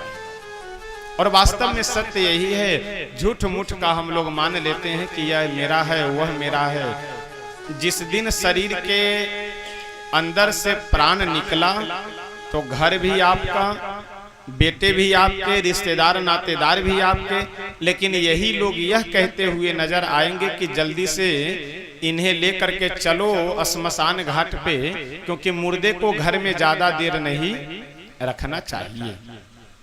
यानी आप ही कमा करके घर बनवाए, आपके ही बेटे हैं, आपके ही रिश्तेदार हैं, नातेदार हैं, लेकिन जैसे शरीर से प्राण निकला वैसे आप नहीं रह गए, आप मुर्दा हो गए, और आपको ज्यादा देर घर में रखना ठीक नहीं है।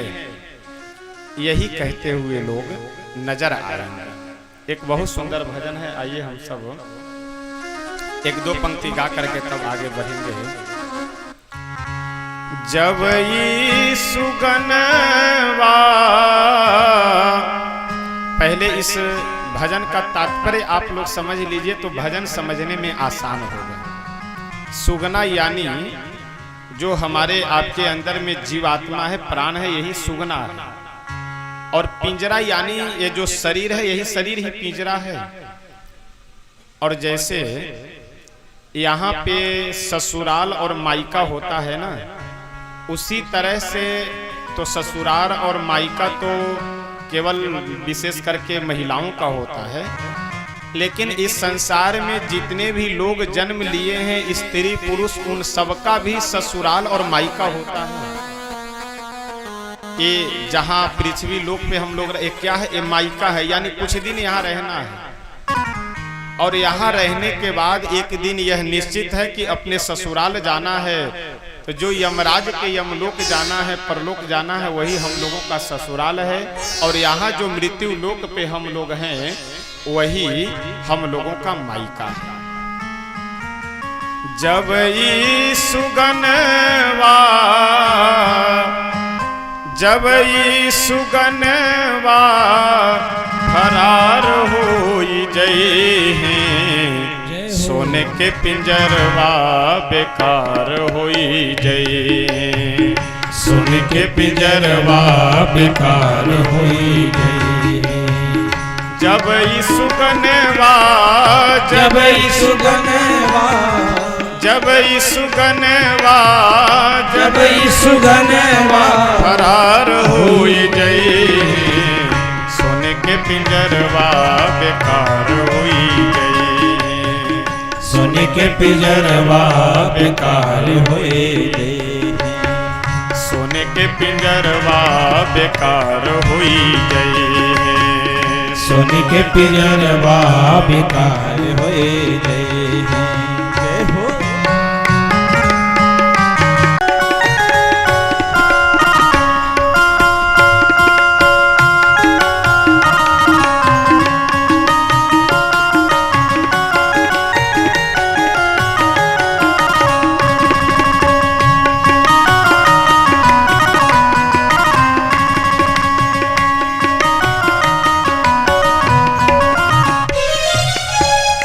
नैहरा में रहलू त किछऊ न सिखलू, नैहरा में रहलू त किछऊ न सिखलू, नैहरा में रहलू त किछऊ न सिखलू, नैहरा में रहलू त किछऊ न सिखलू, ससुरा में जाई के सहुरियो न सिखलू, ससुरा में जाई के सहुरियो न सिखलू, ससुरा में जाई के सहुरियो न सिखलू, ससुरा में जाई के सहुरियो न सिखलू, पाप के गठरिया पाप के गठरिया सवार होई जई, सुन के पिंजरवा बेकार होई जई, सुन के पिंजरवा बेकार होई जई।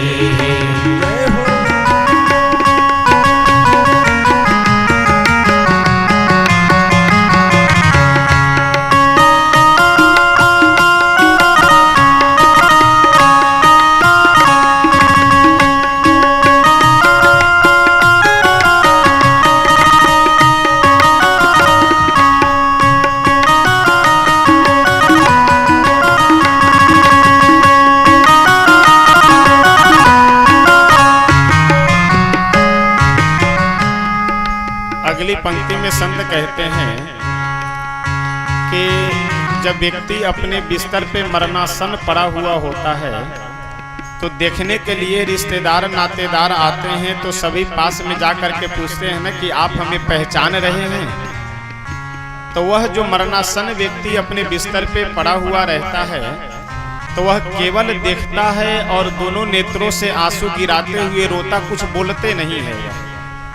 तो हम लोगों को क्या लगता है कि हमें देख करके ये रो रहे हैं, इनको मोह लग रहा है। तो वह हमें देख करके नहीं रोते हैं, उनको लेने के लिए जो चार चार काले कलूटे यमदूत आए हुए रहते हैं, उन यमदूतों को देख करके वह व्यक्ति रोता है और हम लोगों को लगता है कि ये हमारे आपके कारण मोह से रो रहे हैं। वही संत कहते हैं, ससुरा से आइल जब खबरिया, ससुरा से आइल जब खबरिया, ससुराल यानी यमराज के वहां से जब खबर आता है कि अब समय समाप्त है, चलो ऊपर। ससुरा से आइल जब खबरिया, ससुरा से आइल जब खबरिया, नैनवा से लोर गिरे आठों पहरिया, नैनवा से लोर गिरे आठों पहरिया, नैनवा से लोर गिरे आठों पहरिया, नैनवा से लोर गिरे आठों पहरिया, डोलिया चढ़ाई के, डोलिया चढ़ाई के कहाँ ले जाइए, सुन के पिंजरवा बेकार होई गई, सुन के पिंजरवा बेकार होई गई, जब ई सुगनवा, जब ई सुगनवा फरार होई गई, सुन के पिंजरवा बेकार होई गई, सुन के पिंजरवा बेकार होई गई।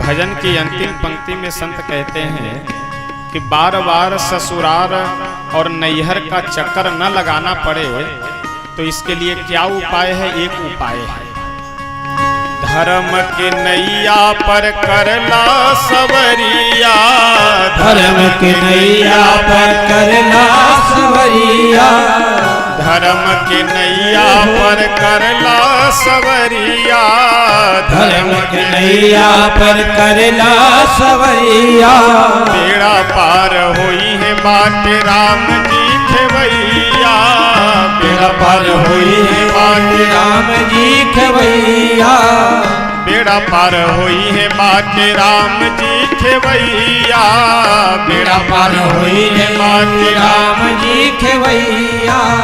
राम जी जो चाहिए, राम जी जो चाहिए उद्धार होई जई है, सुन के पिंजरवा बेकार होई जई है, सोनी की पिंजरवा बेकार होई गई है।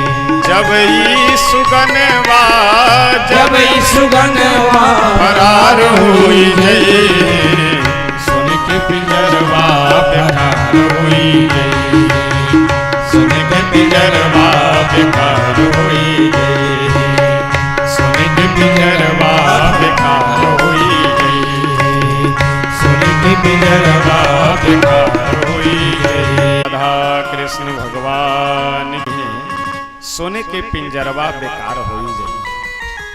हमारे आपके शरीर का महत्व तभी तक है जब तक इसके अंदर जीवात्मा है। जिस दिन जीव यहाँ से बाहर निकला उसी दिन से इसका महत्व समाप्त है।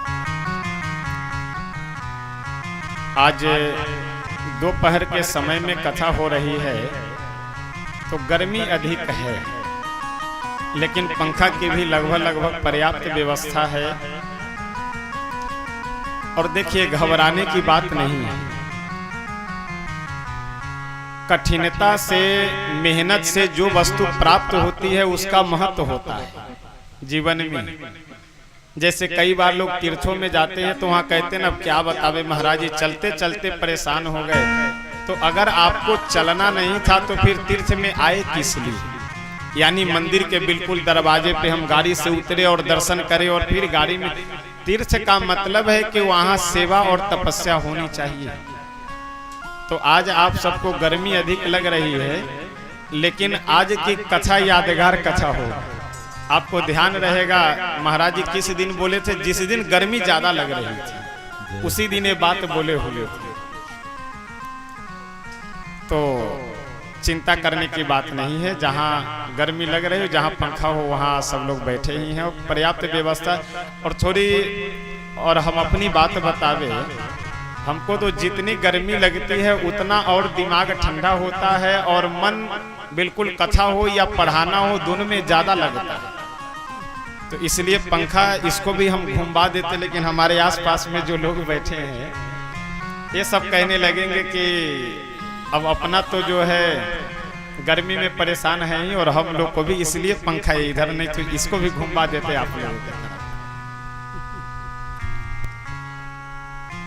श्री भागवतकार बहुत सुंदर प्रसंग वर्णन करते हुए कहते हैं कि एक बार शकुनी की प्रेरणा से दुर्योधन बलराम जी से यह निवेदन करता है कि आप अपनी बहन सुभद्रा का विवाह हमसे करवा दीजिए। बलराम जी भी मन बना लेते हैं कि सुभद्रा का विवाह दुर्योधन के साथ ही करवाएंगे, लेकिन द्वारिकाधीश की प्रेरणा से, द्वारिकाधीश की इच्छा से सुभद्रा का विवाह अर्जुन के साथ होता है। यह प्रसंग विस्तार से भागवतकार वर्णन करते हैं। इसके बाद जब महाराज युधिष्ठिर को हस्तिनापुर राज्य का विभाजन करके इंद्रप्रस्थ, खांडवप्रस्थ जब राज्य युधिष्ठिर जी को दे दिया गया तो श्री द्वारिकाधीश की प्रेरणा से मैं नामक जो दानव, जैसे देवताओं के इंजीनियर कौन है? विश्वकर्मा जी। और राक्षसों के इंजीनियर कौन है? मैं दानव। तो विश्वकर्मा जी को प्रभु न बुला करके मैं दानव को बुलाए और मैं दानव से बोले कि ऐसा है, आप युधिष्ठिर जी के लिए बढ़िया राजमहल एक तैयार कीजिए और मैं दानव अपने पूरी शक्ति और बुद्धि लगा करके इंद्रप्रस्थ नगरी का निर्माण करते हैं। उसी इंद्रप्रस्थ नगरी में पांचों पांडव बड़े आनंद मंगल पूर्वक रहने लगे। धीरे धीरे समय बीतता गया और एक बार युधिष्ठिर जी से नारद जी आकर के बोले कि ऐसा है कि आप अपने पूर्वजों के संतुष्टि के लिए, आप अपने पूर्वजों के आनंद के लिए राजसूय यज्ञ कीजिए और देखिए राजसूय यज्ञ का नियम होता है कि उस यज्ञ में जितने भी सेवा कार्य हैं वे सारे सेवा कार्य राजा ही करेंगे। यानी चाहे भोजन बनाने का हो, झाड़ू लगाने का हो, आसन बिस्तर आदि लगाने का हो, आए गए अतिथियों को जल आदि पिलाने का हो, जितने भी सेवा कार्य हैं वे सभी सेवा कार्य केवल राजा ही करेंगे, कोई नौकर चाकर नहीं करेंगे उसमें। तो इसलिए राजसूय यज्ञ वही कर सकते हैं जो चक्रवर्ती सम्राट हों, पूरे पृथ्वी के राजा जिनके वश में रहते हैं। राजसूय यज्ञ करने का विचार युधिष्ठिर जी बनाए और द्वारिकाधीश को सूचना भेज करके बुलवाते हैं। द्वारिकाधीश भी बोले कि हाँ भैया युधिष्ठिर, आपको अधिकार है राजसूय यज्ञ करने के लिए। तो राजसूय यज्ञ करने की प्रतिज्ञा लेकर के अपने सभी भाइयों को चारों दिशाओं में भेजते हैं दिग्विजय करने के लिए, यानी सभी राजाओं से युद्ध कर करके जो नतमस्तक हो जाए तो ठीक, और जो युद्ध करना चाहे उन्हें युद्ध में हरा करके अपने अंदर करने के लिए। श्री द्वारिकाधीश भगवान अर्जुन और भीम जी को लेकर के जरासंध के नगर की ओर प्रस्थान करते हैं, जरासंध पे विजय प्राप्त करने के लिए। मल्ल युद्ध स्वीकार करके जरासंध से द्वारिकाधीश भगवान भीम जी का मुकाबला करवाते हैं, युद्ध करवाते हैं। बहुत भयंकर दोनों में मल्ल युद्ध हुआ। अंत में जरासंध के एक पैर पे भीम जी अपना एक दाहिना पैर रख करके और दोनों हाथों से दूसरा पैर पकड़ करके शरीर को बीचों बीच चीर करके एक भाग को इधर और दूसरे भाग को उधर फेंक करके जरासंध का वध कर देते हैं। उसके बाद जरासंध के पुत्र को राज सिंहासन पे बैठा करके और उन्हें अपने अंदर यानी अपने छत्र के अंदर रहने वाला राजा बना करके वापस आ जाते हैं। और देखिए, एक मैं गुरुजनों से सुनी हुई बात बता रहा हूं, भागवत जी का एक प्रसंग नहीं है। भीम जी जब वहां से चलने लगे जरासंध का वध करके, तो जरासंध का जो मुकुट था वह मुकुट लेकर के भीम जी कहाँ आ गए? इंद्रप्रस्थ। और वही मुकुट इंद्रप्रस्थ में रखा रहा। फिर महाभारत का युद्ध समाप्त हो गया तो लेकर के चले गए हस्तिनापुर। और परीक्षित जी जिस समय समीक ऋषि के गले में मरा हुआ सांप डाले थे, उस समय जो मुकुट पहन करके गए थे वह मुकुट यही जरासंध का ही मुकुट था जो भीम जी लेकर के आए हुए थे। इसीलिए उनकी बुद्धि में कलयुग का वास हो गया। नहीं तो ईमानदारी से कमाए हुए स्वर्ण में, धन में भगवान का वास रहता है। तो क्या जरासंध का जो मुकुट लेकर के भीम जी आए थे तो यह ईमानदारी का सोना नहीं था? बिल्कुल नहीं था। क्योंकि जरासंध की जब मृत्यु हो गई तो उसके मृत्यु के बाद उसके सारे संपत्ति पे जरासंध के पुत्र का अधिकार हो गया। क्योंकि राज सिंहासन पे जो व्यक्ति बैठेगा, सिंहासन के अंतर्गत जो भी धन संपत्ति है उसके ऊपर अधिकार तो उसी का होगा जो सिंहासन पे बैठा है। तो इसलिए जरासंध की जो वह मुकुट थी, उस मुकुट पे उसके पुत्र का अधिकार था। लेकिन फिर भी भीम जी अपने अभिमान वश उसे लेकर के चले आए। यही कारण है कि उस मुकुट में कलयुग का वास हो गया था। जरासंध का वध करते हैं। उसके बाद जब वापस आए तो राजसूय यज्ञ प्रारंभ होता है। तो राजसूय यज्ञ में एक परंपरा है कि सर्व पूज्य राजा बनाया जाता है। यानी जितने भी राजा हैं उनमें जो सबसे श्रेष्ठ हो उनकी सर्व पूजा होती है, यानी सर्वप्रथम पूजा होती है। तो सभी राजाओं में यह विचार होने लगा कि सबसे श्रेष्ठ राजा कौन है, उन्हीं को सर्व पूज्य राजा बनाया जाए।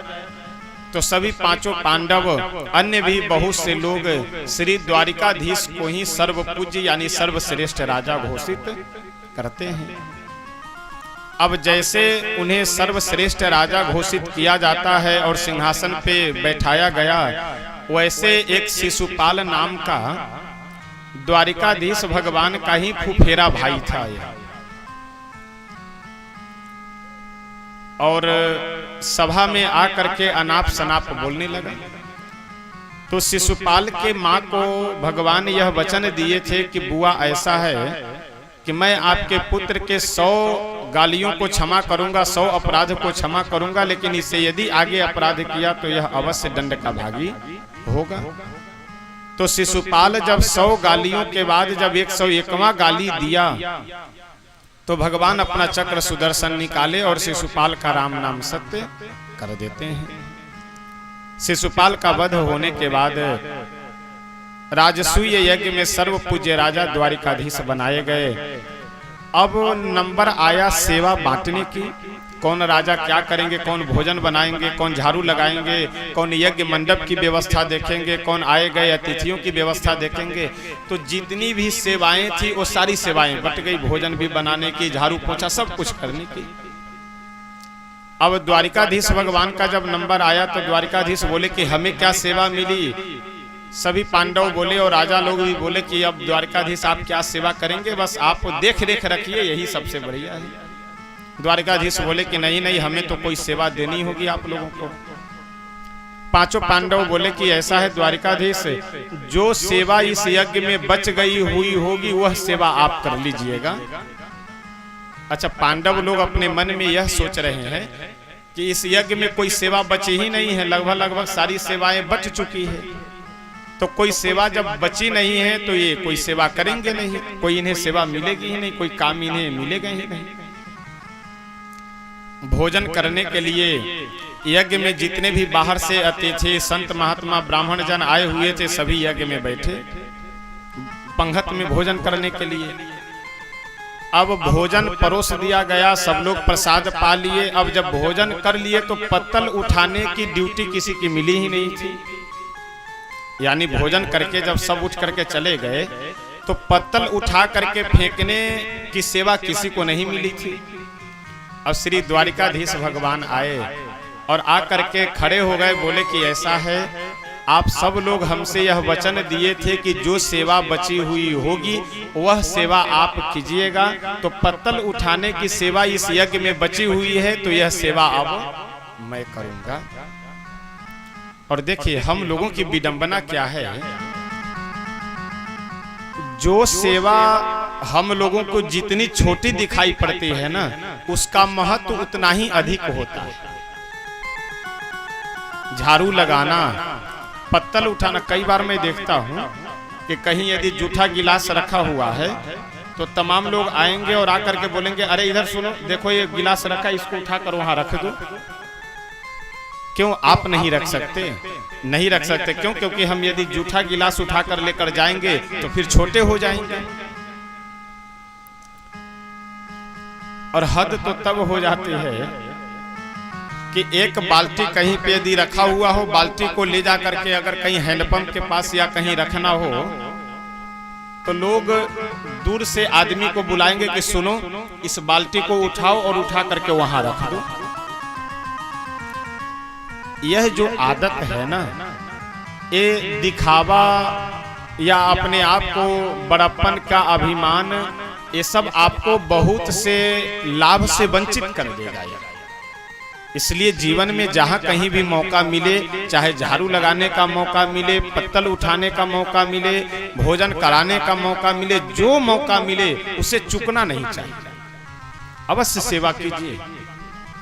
और मैं तो निवेदन यह करूंगा कि आप कभी कहीं मंदिरों में दर्शन करने जाइए तो केवल हम लोगों को इतना नहीं करना चाहिए कि शंकर भगवान के मंदिर में गए, जल चढ़ाए और बस प्रणाम कर करके चले आए। वहां जाइए तो 1-2 घंटे समय दीजिए और मंदिर के आसपास यदि कूड़ा करकट हो, गंदगी हो, उसे साफ कर दीजिए।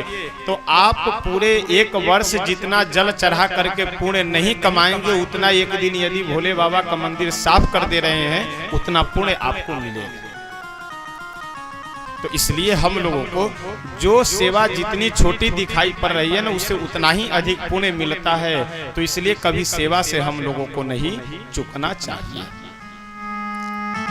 राजसूय यज्ञ में प्रभु पत्तल उठा करके मानो हम लोगों को यह संदेश दे रहे हैं कि अपने जीवन में आपको जितना आगे बढ़ना हो आप उतना ही झुकना सीखिए।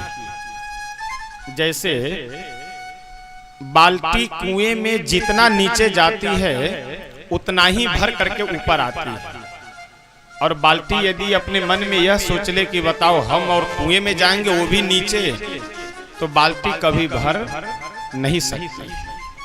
तो हम लोगों को जितना ऊंचे जाना हो उतना ही नीचे हम लोगों को झुकने आना चाहिए। राजसूय यज्ञ के बाद भागवतकार बहुत सुंदर प्रसंग वर्णन करने जा रहे हैं श्री सुदामा जी का।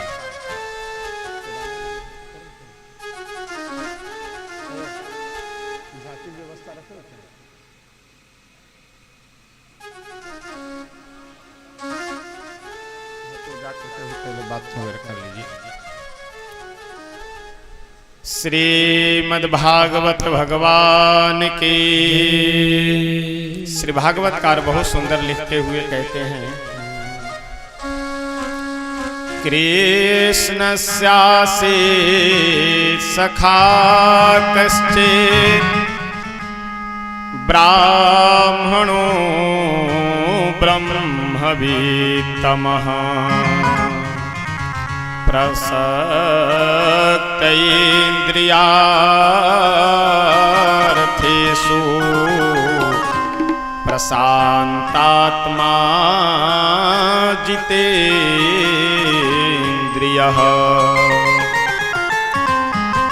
भागवतकार नाम नहीं लेते हैं सुदामा जी का, केवल इतना ही कहते हैं कि कृष्णस्यासे सखा कश्चित् ब्राह्मणो ब्रह्मवित्तमः। भगवान श्री कृष्ण के एक बचपन के सखा है, मित्र है। कैसे हैं? तो ब्राह्मण कुल में उनका जन्म हुआ है, और ब्राह्मण कुल में जन्म के साथ साथ ब्रह्मवित्तमः यानी ब्रह्मम जनाति, ब्रह्म को जानने वाले ब्राह्मण हैं। देखिए, एक बात मैं विनम्रता से निवेदन करूं, आज जिन्हें धर्म का रक्षक माना गया है वही धर्म से दूर होते जा रहे हैं। ये बहुत दुख की बात है। ब्राह्मण कुल को धर्म का रक्षक माना गया है। आज भी लोग विश्वास करते हैं, पूजा पाठ आदि की सारी व्यवस्था लगभग ब्राह्मण कुल में जन्म लिए हुए व्यक्ति से ही करवाते हैं।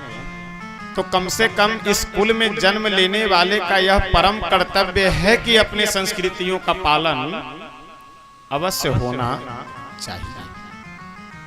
उपनयन संस्कार हो, वेद पाठ आदि हो, संस्कृत का स्वाध्याय वगैरह हो, ये सब अवश्य करना चाहिए।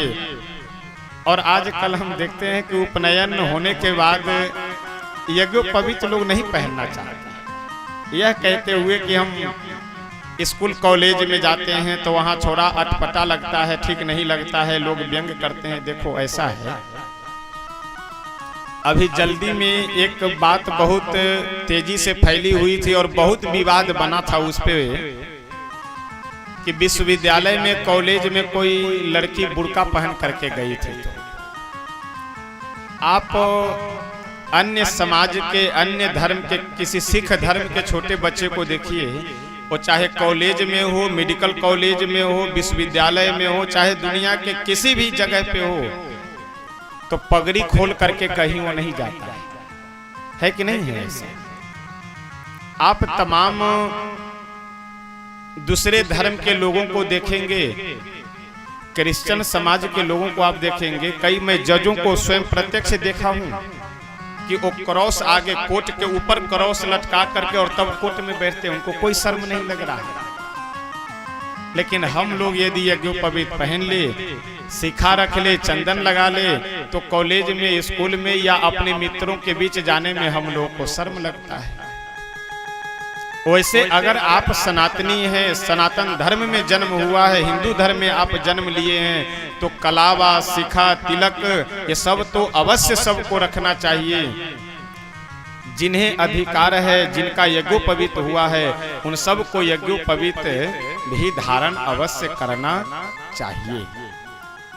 और देखिए कई बार लोग कहते हैं ना कि अब महाराज जी क्या बतावे, अब हम पैंट पहनते हैं इसलिए लौशंका आदि अगर जब जाते हैं तो चढ़ा नहीं भूल जाते हैं। तो देखिए भूल जाइए तो अलग की बात है। स्नान करते समय 3 बार गायत्री मंत्र जप करके प्रणाम कर लीजिए तो वह यज्ञोपवीत की जो अशुद्धि है समाप्त हो जाती है।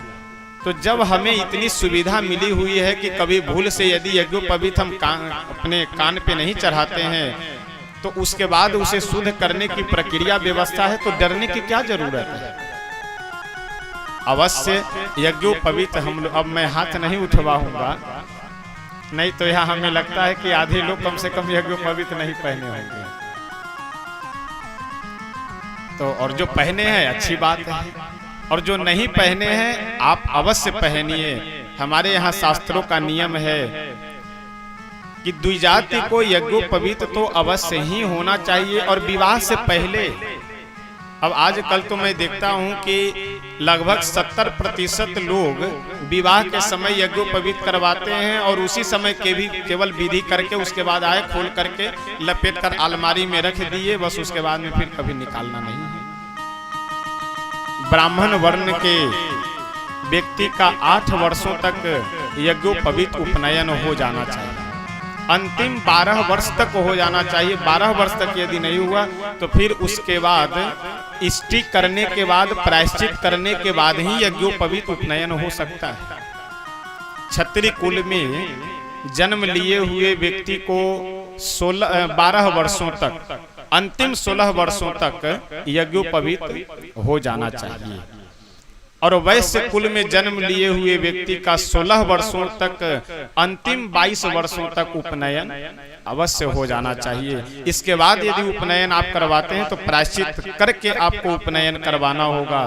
तो इसलिए देखिए यज्ञोपवीत क्या है, ये कोई धागा या केवल एक रस्सी नहीं है, ये ब्रह्मास्त्र है।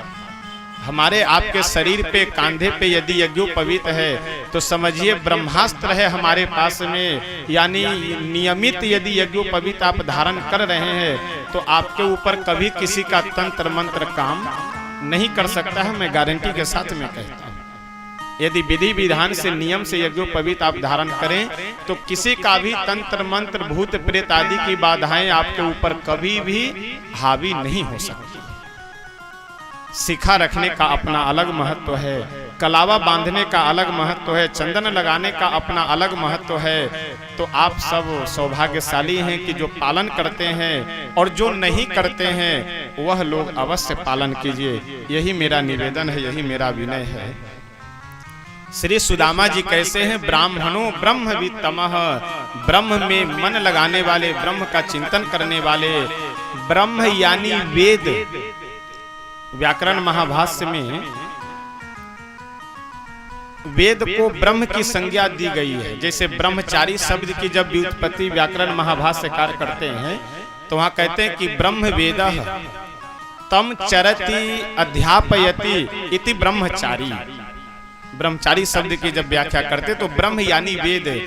अगर ब्राह्मण कुल में आपका जन्म हुआ है तो व्याकरण महाभाष्यकार कहते हैं कि ब्राह्मणेन निष्कारणो धर्मः खडंगो वेदो अध्ययो ज्ञेयश्चेति। आप बिजनेस कीजिए, व्यवसाय कीजिए, नौकरी कीजिए, इसे कोई आपत्ति नहीं, आप स्वतंत्र कर सकते हैं। लेकिन उसके साथ साथ वेद का स्वाध्याय जो थोड़ा बहुत समय मिल जाए अवश्य करना चाहिए, और अपने बच्चों को करवाना चाहिए। और कम से कम वेद का स्वाध्याय न करवा सके तो संस्कृत का ज्ञान तो अवश्य ही होना चाहिए।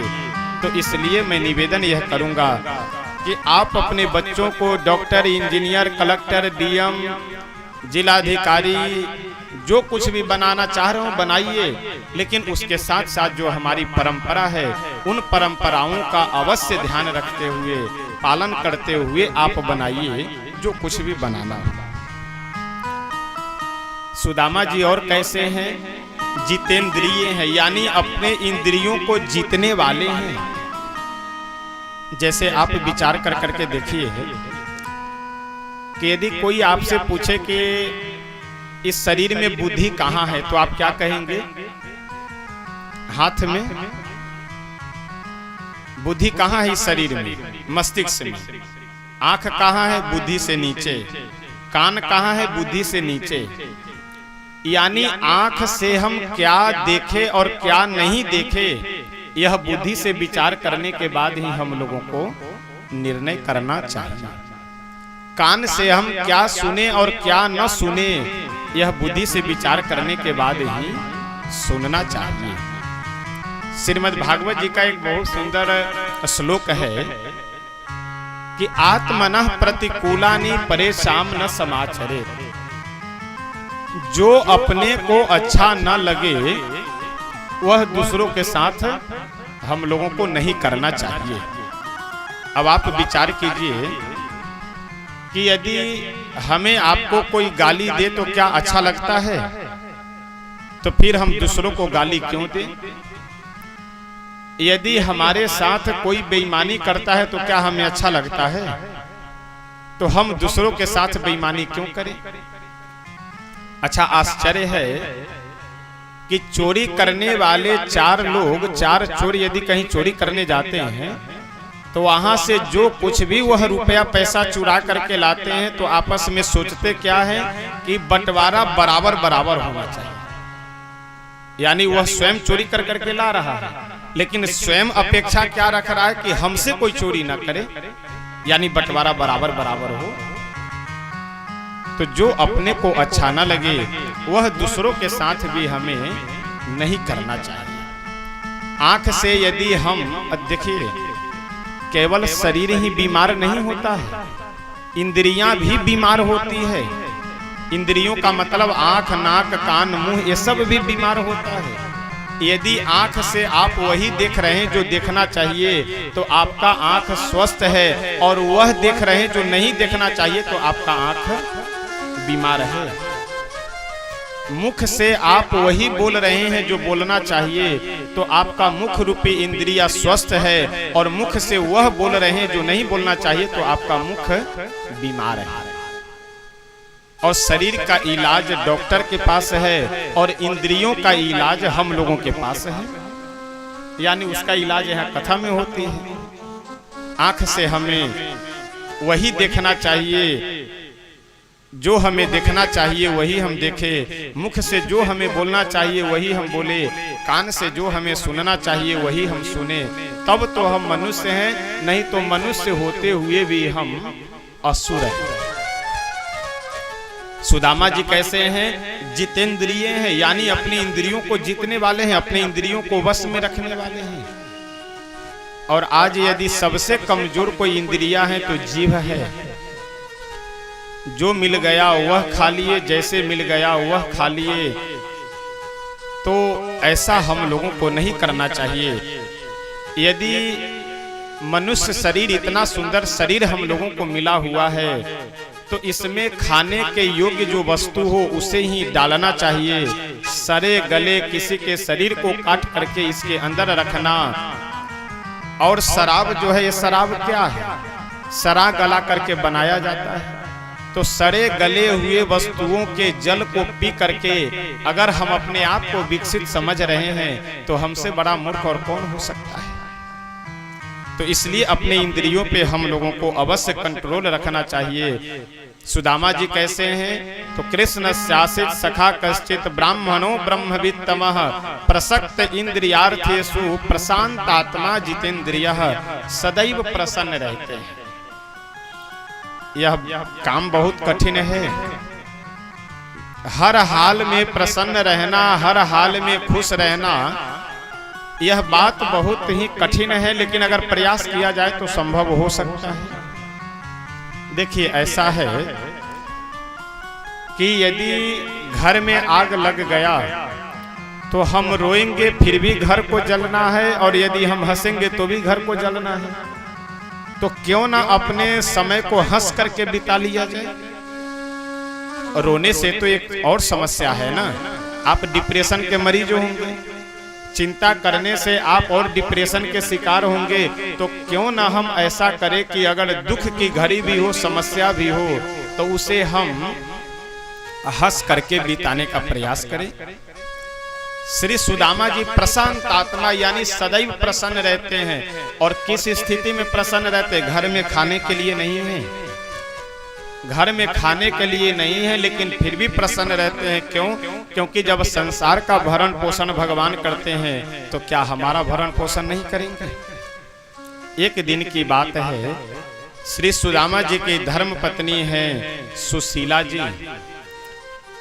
सुशीला जी जब यह सुनी कि हमारे पति के बचपन के मित्र हैं श्री द्वारिकाधीश, तो सुदामा जी से आकर के बोली कि स्वामी ऐसा है कि घर में बहुत अभाव है, बहुत समस्या है, तो आप यदि अपने मित्र द्वारिकाधीश के पास चले जाते तो वो यदि आपको उपहार देते तो उस उपहार से हम लोगों का लगभग जीवन व्यतीत तो हो जाता। कुछ मांग लाते अपने मित्र से। सुदामा जी बोले कि देवी ऐसा है, यदि तुम मांगने के लिए कहोगी तो भले ही मैं भूखों मर जाऊंगा, लेकिन कभी जाऊंगा नहीं। सुशीला जी देखी कि यदि मैं मांगने के लिए बोलूंगी तो सही में नहीं जाएंगे। सुशीला जी बात बदलती हुई बोली कि तो स्वामी आप अपने मित्र से मिलने के लिए चले जाइए। सुदामा जी बोले हाँ, मिलने की बात अगर कहोगी तब तो मैं जा सकता हूँ। अपने धर्म पत्नी सुशीला जी के कहने पर श्री सुदामा जी कुछ उपहार मांग करके, उपहार यानी राजा जोगी बेटी इनसे छूछे न भेटी, राजा के पास, जोगी के पास और बेटी के पास इन जगहों पे हाथ लटका करके झूलाते हुए नहीं जाना चाहिए, हाथ में कुछ ले करके जाना चाहिए।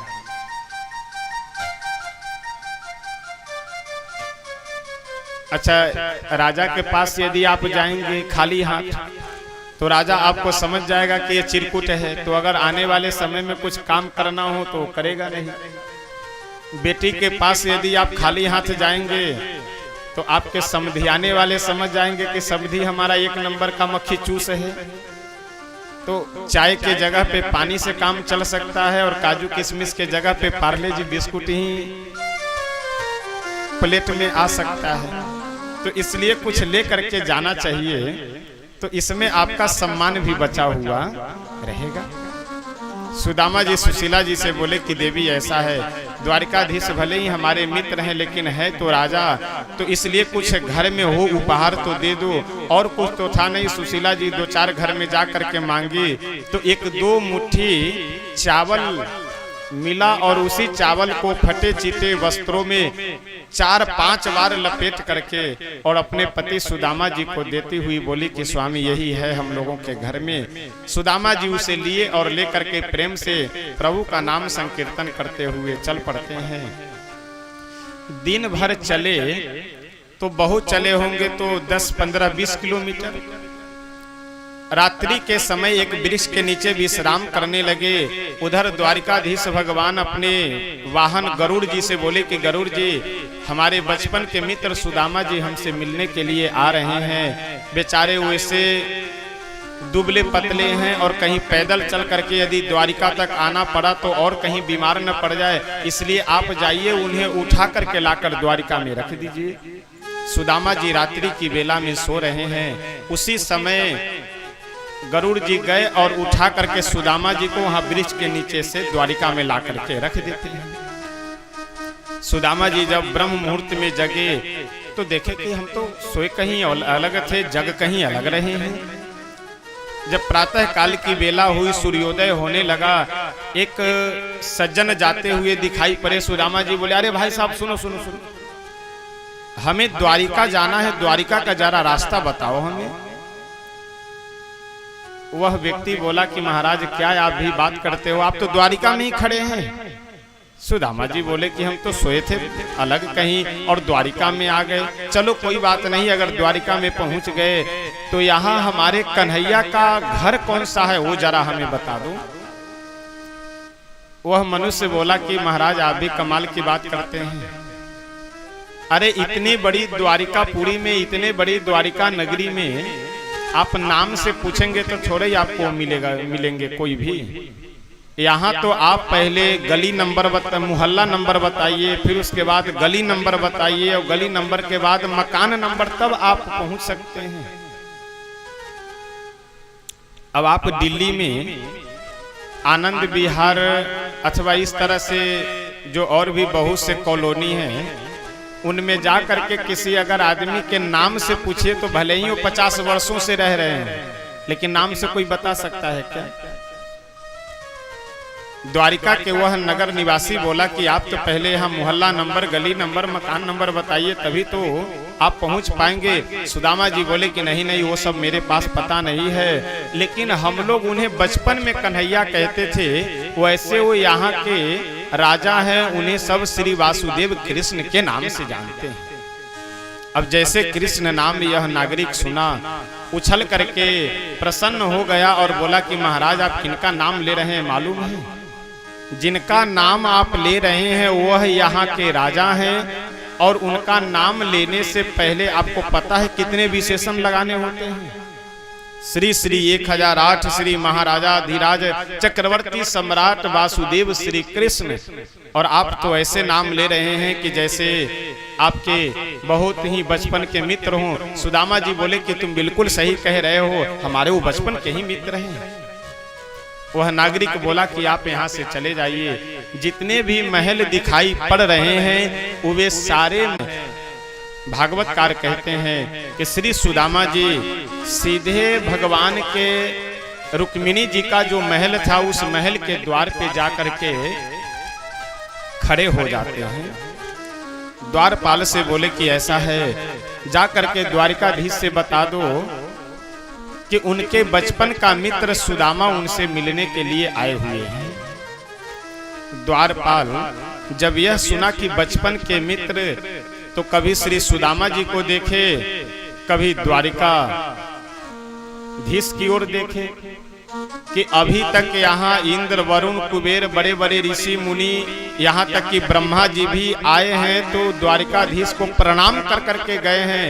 लेकिन आज यह कैसा व्यक्ति है कि जो अपने पैरों में जूती भी नहीं पहने हैं, मस्तक पे कुछ पाग वगैरह भी नहीं है, शरीर पे ठीक से एक भी वस्त्र नहीं है, और अपने आप को द्वारिकाधीश के मित्र बता रहे हैं।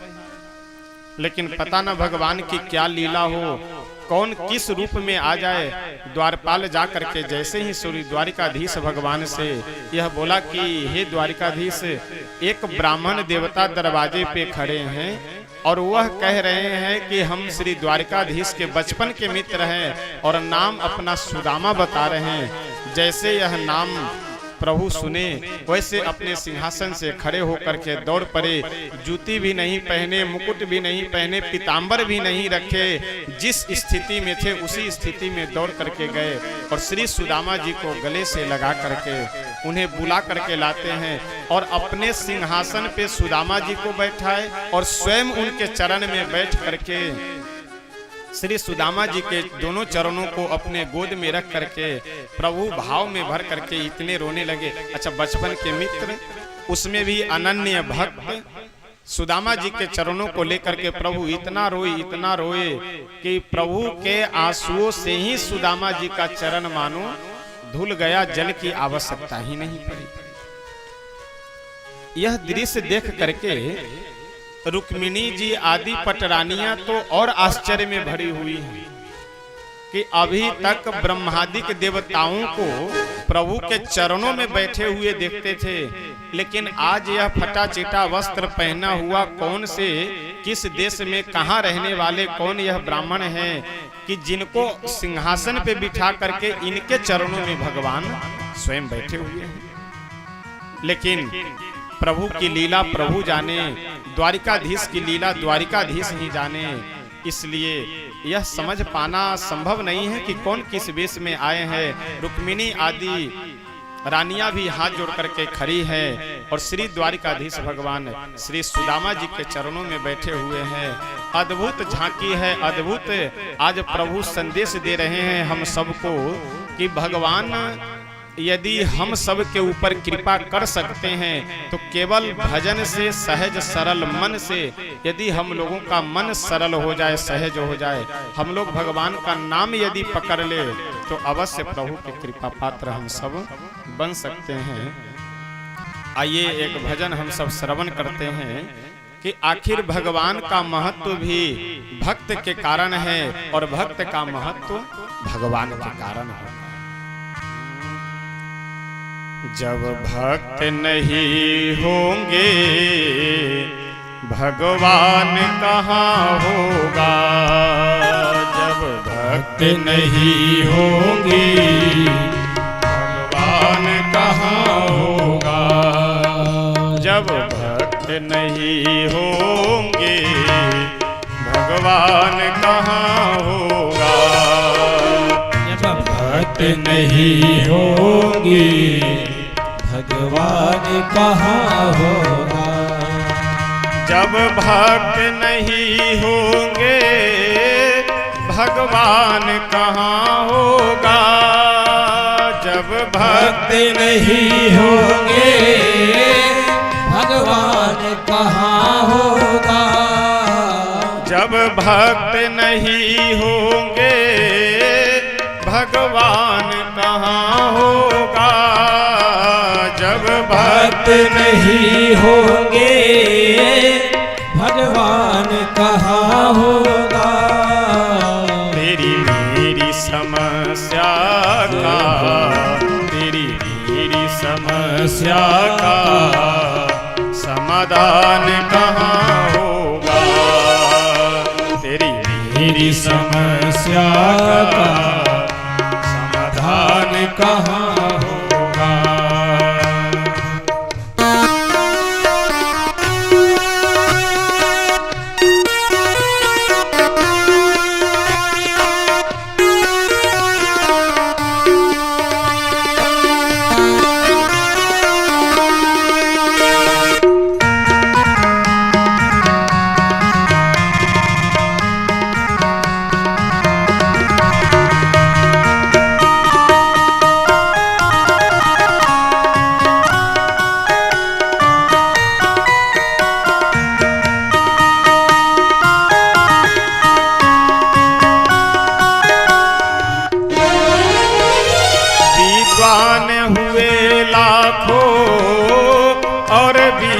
भी देते हैं, विद्वान हुए लाखों और विद्या भी देते हैं, विद्वान हुए लाखों और विद्या भी देते हैं, विद्वान हुए लाखों और विद्या भी देते हैं, पर रावण के जैसा, पर रावण के जैसा विद्वान कहाँ होगा, पर रावण के जैसा विद्वान कहाँ होगा, जब भक्त नहीं होंगे भगवान कहाँ होगा, जब भक्त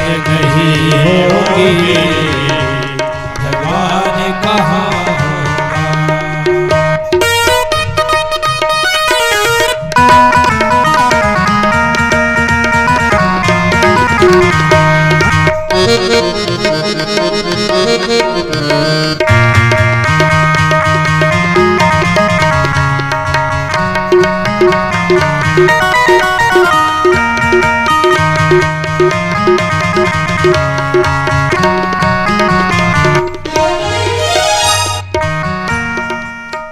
यहाँ भक्त हुए लाखों और भक्ति भी करते हैं, यहाँ भक्त हुए लाखों और भक्ति भी करते हैं, यहाँ भक्त हुए लाखों और भक्ति भी करते हैं, यहाँ भक्त हुए लाखों भक्ति भी करते हैं, पर हनुमान जैसा, पर हनुमान जैसा कोई भक्त कहाँ होगा, पर हनुमान जैसा कोई भक्त कहाँ होगा, नहीं होगी भगवान कहाँ होगा। जब बात नहीं होगी भगवान कहाँ होगा।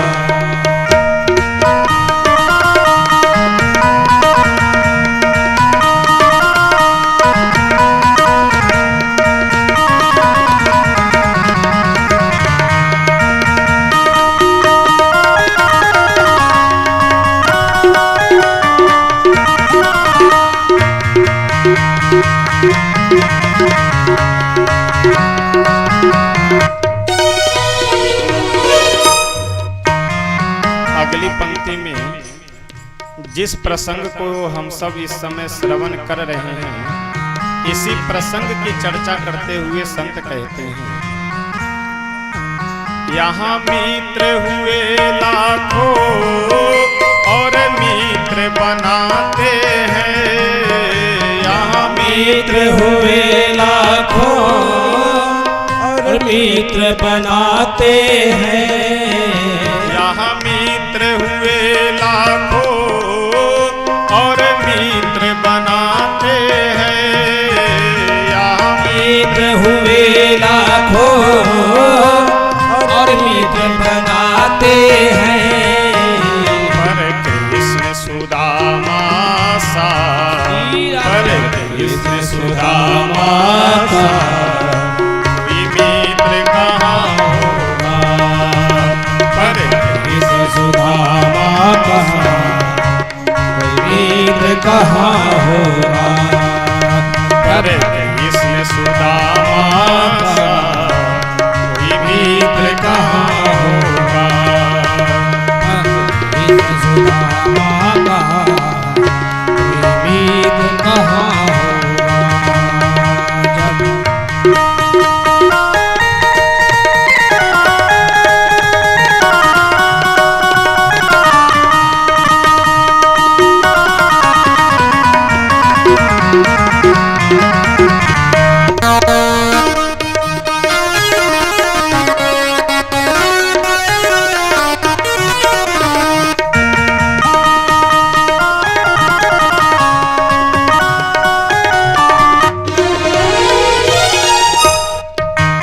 जब भक्त नहीं होंगे भगवान कहाँ होगा।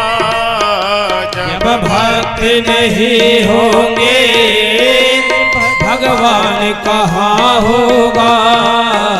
जब भक्त नहीं होंगे भगवान कहाँ होगा। जब भक्त नहीं होंगे भगवान कहाँ होगा। मेरी मेरी समस्या का, जय हो मेरी समस्या का समाधान कहाँ होगा।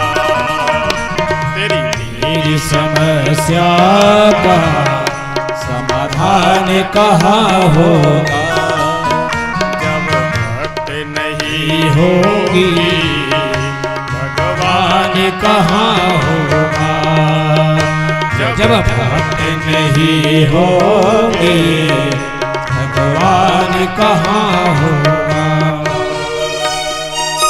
श्री राधा कृष्ण भगवान की कोई भी संबंध लगाना बनाना ये बड़ी बात नहीं है, उसका निर्वाह करना बड़ी बात है। हम लोग तो आज किसी को अपना बनाते हैं और उसे तुरंत बोलते हैं कि आप हमें प्राणों से अधिक प्रिय हैं, और कल हो करके ही थोड़ी सी बात बिगड़ जाए तो यही कहते हैं कि आज के बाद हमारे नजरों के सामने मत आना। कल है हम प्राणों से अधिक प्रिय बना रहे थे और आज क्या कह रहे हैं कि नजर के सामने दिखाई मत पड़ना। तो हम लोगों की दुर्दशा तो ये है कि आज अपना बनाते हैं और कल पराया बना देते हैं। लेकिन भगवान की विशेषता यह है कि एक बार यदि जिसे अपना ले तो उसे फिर कभी वह छोड़ते नहीं है। हम लोगों को भी यही चाहिए। और देखिए संबंध की विशेषता भी यही है। एक बात अपने मन में बिल्कुल आप याद कर लीजिए कि कोई भी हम लोगों का संबंध टूटता है दो कारणों से, चाहे वो भाई भाई का संबंध हो, पति पत्नी का संबंध हो, पिता पुत्र, दो कारणों से टूटता है। एक तो पारदर्शिता की कमी। पारदर्शिता मतलब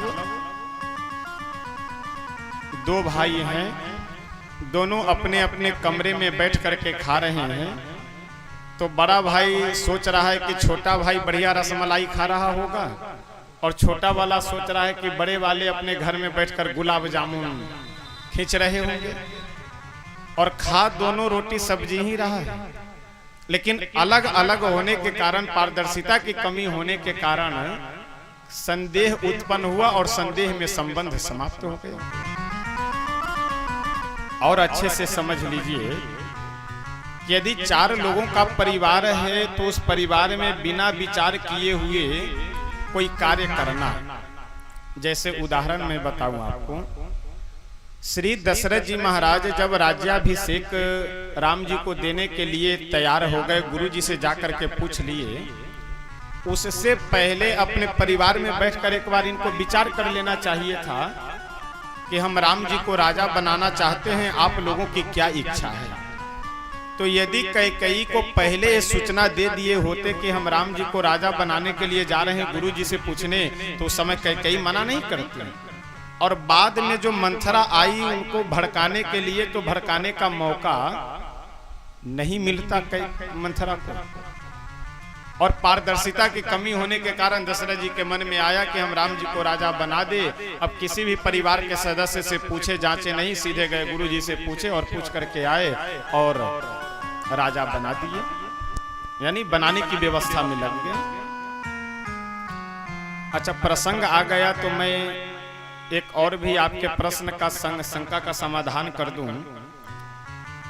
कि कई बार दिन मुहूर्त आदि को न मानने वाले लोग ये तर्क देते हैं कि वशिष्ठ जी मुहूर्त तो रखे थे राम जी को राजा बनाने के लिए, लेकिन कैसे, क्या कारण था कि राम जी राजा नहीं बने? ये प्रश्न करते हुए आपको कई लोग मिलेंगे। हमारा विचार यह रहता है कि कोई भी यदि प्रसंग आवे तो समाज में जो भ्रम फैला है या समाज के कुतर्की लोग, बुद्धिहीन लोग जो तर्क वितर्क करते हैं, उन सब का समाधान करते हुए तब आगे बढ़े। यानी जो हमें जानकारी है वह कम से कम आपको हम बता दें। तो कई लोग यह प्रश्न करते हैं कि वशिष्ठ जी मुहूर्त रखे थे, दिन रखे थे, फिर भी राम जी राजगद्दी पे नहीं बैठे, इसलिए दिन मुहूर्त फालतू की बातें हैं, इसके चक्कर में पड़ने की आवश्यकता नहीं है। लेकिन एक बात का ध्यान रखिएगा, यह प्रश्न वही व्यक्ति करता है जो सही से श्री रामचरितमानस नहीं पढ़ा। आप जब रामचरितमानस पढ़ेंगे, दशरथ जी महाराज जब जाके गुरु जी से कहते हैं कि गुरुदेव भय राम सब विधि सब लायक, श्री राम जी सब तरह से लायक हो गए, तो उनको हम राजा बनाना चाहते हैं, युवराज पद पे बैठाना चाहते हैं। तो वशिष्ठ जी बोले कि हाँ राजन, इसमें विचार करने की जरूरत ही नहीं है। अरे सुदिन सुमंगल तब ही जब राम हो ही युवराज। जिस समय राम जी राजा बन जाए, राजगद्दी पे बैठ जाए, वही शुभ दिन है, वही शुभ मुहूर्त है, वही शुभ घड़ी है। अब आप बताइए वशिष्ठ जी यहाँ मुहूर्त निकाल कहाँ रहे हैं? वो तो यह कह रहे हैं कि जिस समय वह राजगद्दी पे बैठे वही शुभ दिन है। तो ये तो दशरथ जी को विचार करना चाहिए था कि हमारे गुरु जी ऐसा बोल क्यों रहे। अभी तक उपनयन हुआ, उसमें भी मुहूर्त देख करके बताए कि अभी अगले महीने के अमुक तारीख को इतने बजे से इतने बजे तक मुहूर्त मिल रहा है, उस समय उपनयन होगा। नामकरण की बात आई, वह भी मुहूर्त देख करके किए। गुरुकुल में प्रवेश की बात थी, वह भी मुहूर्त देख करके, विवाह भी मुहूर्त देख करके किया गया। मुहूर्त नहीं मिल रहा था तो कई महीने तक जनकपुर में ही हम लोग समधियाने में ही हम बैठे रहे, लेकिन जब मुहूर्त आया तभी विवाह हुआ। लेकिन आज गुरु जी कह रहे हैं कि जिस समय राम जी राजा बन जाए वही शुभ मुहूर्त है। तो अब दशरथ जी इतने भाव में और आनंद में भरे थे कि वह समझ नहीं पाए, विचार नहीं कर पाए। तो यहाँ वशिष्ठ जी दिन नहीं रखते हैं, मुहूर्त नहीं रखते हैं, इसलिए यह प्रश्न ही यहाँ बेकार है। और ऐसा हो नहीं सकता है कि वशिष्ठ जी मुहूर्त रखे और उस समय राम जी राजा न बने, यह संभव ही नहीं था। तो इसलिए समस्या हमारे यहाँ क्या है कि लोग अधिकतर हमारे संस्कृति ग्रंथ और कथाओं के ऊपर जो अंगुली उठाने वाले लोग होते हैं, उनकी दुर्दशा वही है कि जैसे किसी को कहा जाए कि कौवा कान लेकर के जा रहा है तो अपना कान न देख करके कौवा के पीछे दौड़ता है। वही स्थिति है। एक अक्षर पढ़ लिए, एक चौपाई पढ़ लिए कि ढोल गवार शूद्र पशुनारी, अब उसी को लिए चारों तरफ ढो रहे हैं। देखो ढोल गवार शूद्र पशुनारी लिखा, अरे उसके आगे पीछे और कुछ भी तो लिखा है, वो भी पढ़ लिया करो कभी। यानी एक चौपाई लिए और उसी चौपाई को लेकर के ढोल बजाते चारों तरफ घुमा करते हैं, एक कदापि ठीक नहीं है। सारे प्रसंगों को पढ़ने के बाद ही हम लोगों को कोई भी प्रश्न या उत्तर करना चाहिए।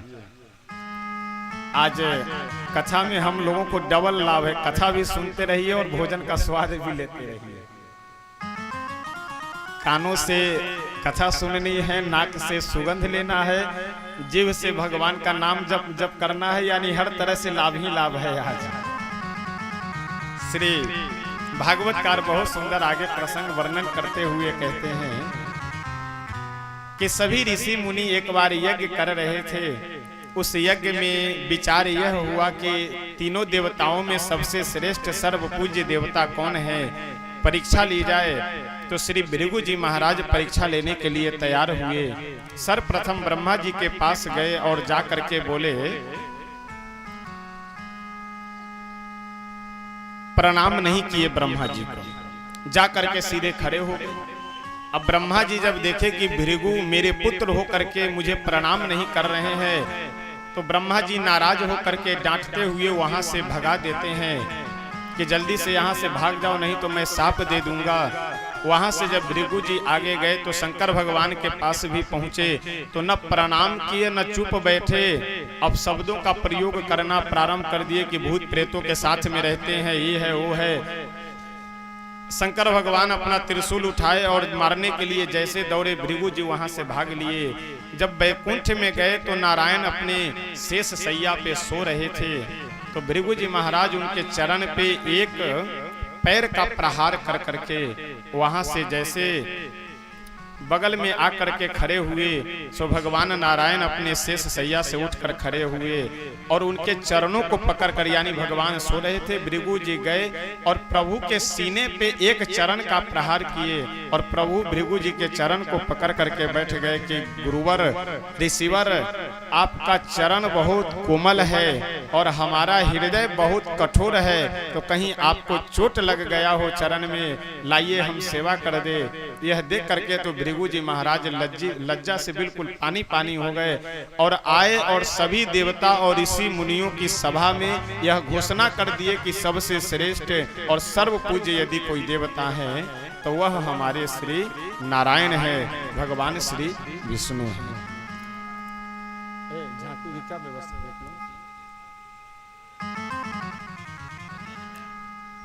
देख लो, देख करके बताओ। आइए हम सब दो बार भगवान नाम संकीर्तन करते हैं।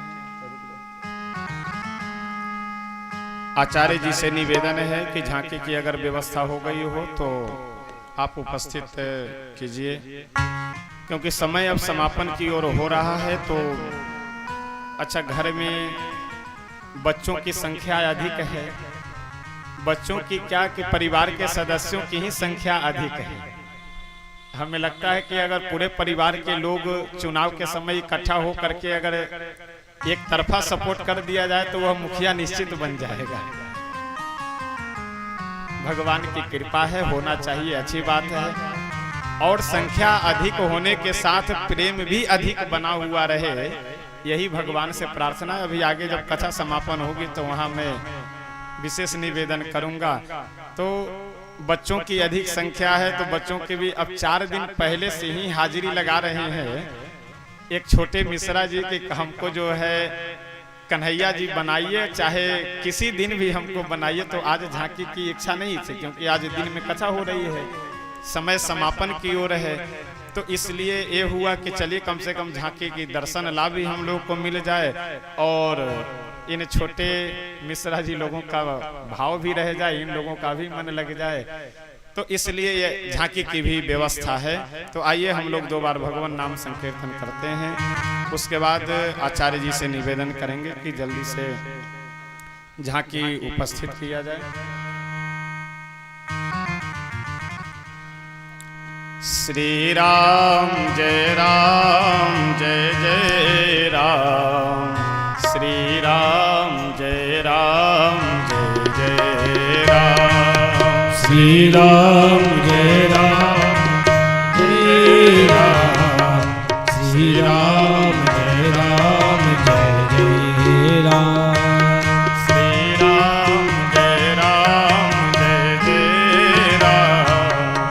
श्री राम जय राम, जय राम, श्री राम जय राम, जय राम, श्री राम जय राम, जय राम, श्री राम जय राम, श्री राम जय राम, जय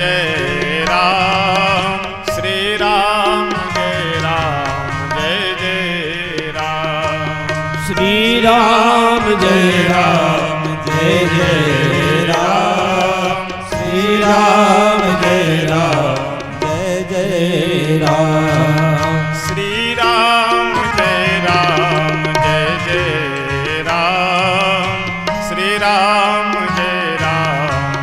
जय राम, श्री राम जय राम, जय राम, श्री राम जय राम, जय राम, श्री राम जय राम, जय राम, श्री राम जय राम, जय राम, श्री राम जय राम, जय राम,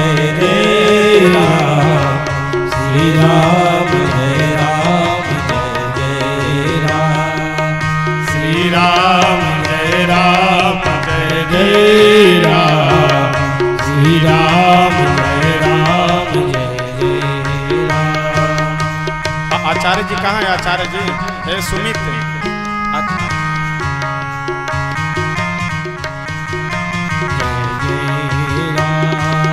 श्री राम जय राम, जय राम, श्री राम जय राम, जय राम,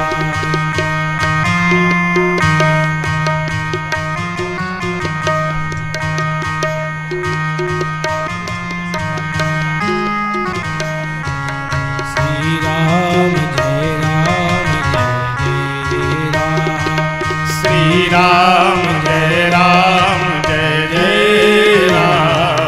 श्री राम जय राम, जय राम, श्री राम जय राम, जय राम, श्री राम जय राम, जय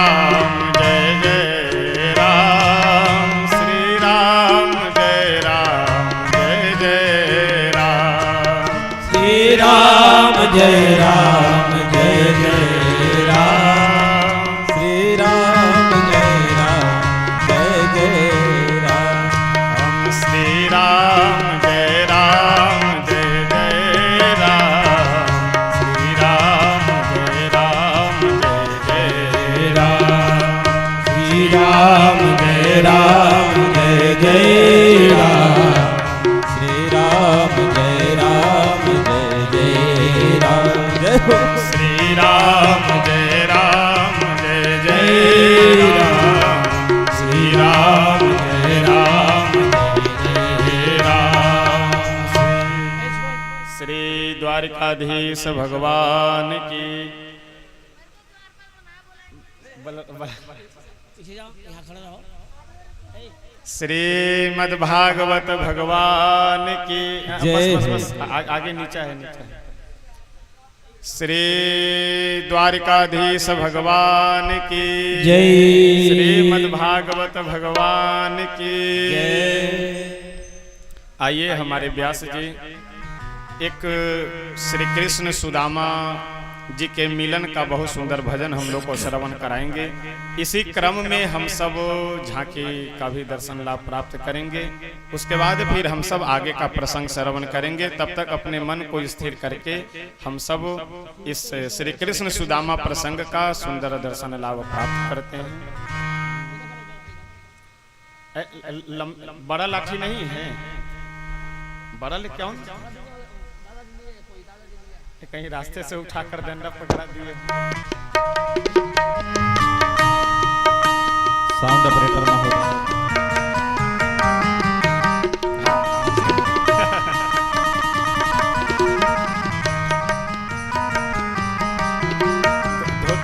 धोती सही से पहना दीजिए, बांध दीजिए इसको।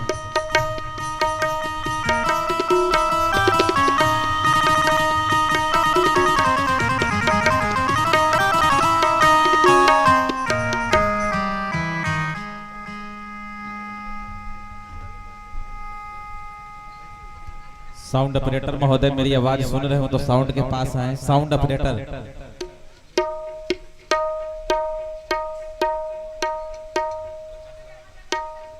तबले का चाटी बढ़ाइए, येलो कलर।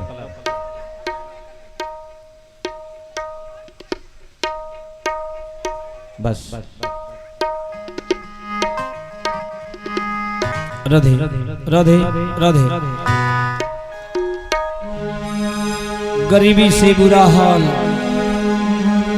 सुदामा अपने बचपन के मित्र श्री कृष्ण के पास द्वारिका जाते हैं। आइए भजन के माध्यम सुनते हैं। देखो देखो ये गरीबी का हाल, कृष्ण के दर पर विश्वास लेके आया हूँ।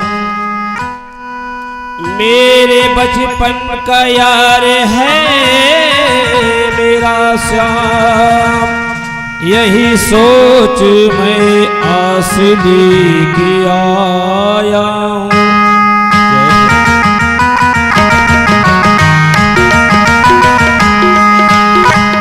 अरे द्वारपालो कन्हैया से कह दो, अरे द्वारपालो कन्हैया से कह दो, मिलने सुदामा गरीब आ गया है।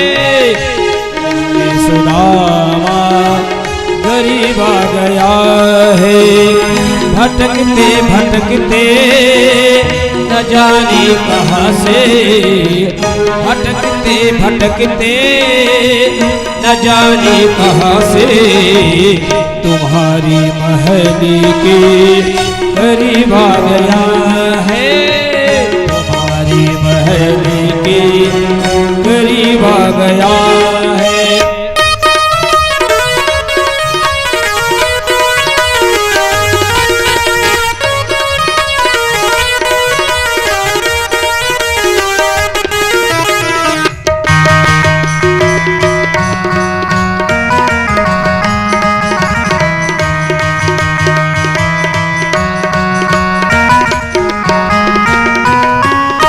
सर पे है पगड़ी न तन पे है जामा, बता दो कन्हैया से नाम है सुदामा।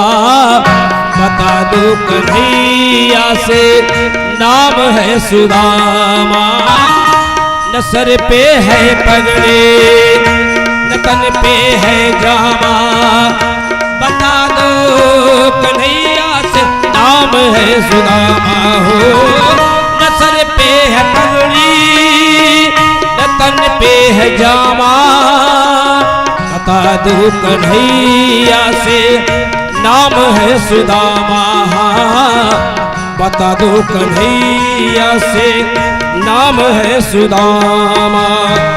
एक बार मोहन से जाकर के कह दो, मिलनी सखावत नसीब आ गया है। मिलनी सखावत नसीब आ गया है।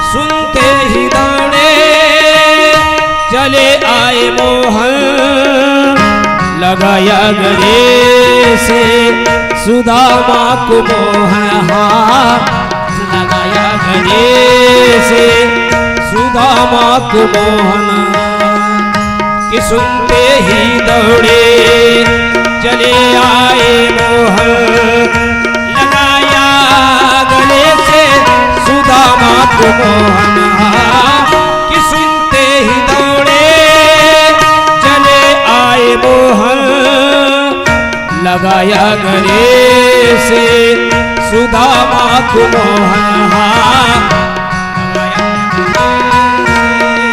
सुदामा को मोहन हुआ रुक्मिणी को बहुत ही अचंभा हुआ रुक्मिणी को बड़ा ही अचंभा ये मेहमान कैसा आ गया है ये मेहमान कैसा अजीब आ गया है।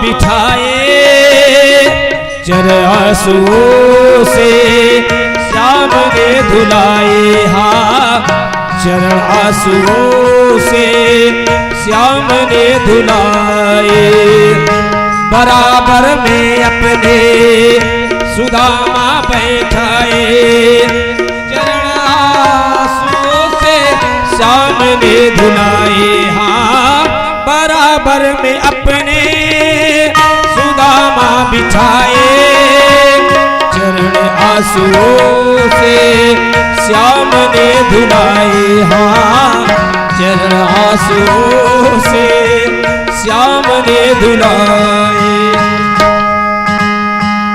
न घबराओ प्यारे सखा तुम सुदामा न घबराओ प्यारे सखा तुम सुदामा खुशी का समा तेरे करीब आ गया है खुशी का समा तेरे करीब आ गया है अरे द्वार पालो कन्हैया से कह दो अरे द्वार पालो कन्हैया से कह दो सुदामा गरीब आ गया है मिलने सुदामा गरीब आ गया है मिलने सुदामा गरीब आ गया है। श्री द्वारिकाधीश भगवान के जय। आइए हम सब दो बार भगवान नाम संकीर्तन करते हैं। तब तक द्वारिकाधीश जी सुदामा जी को महल में ले जाकर कुछ भोजन पानी करवाइए और आगे की कथा हम सब श्रवण करें।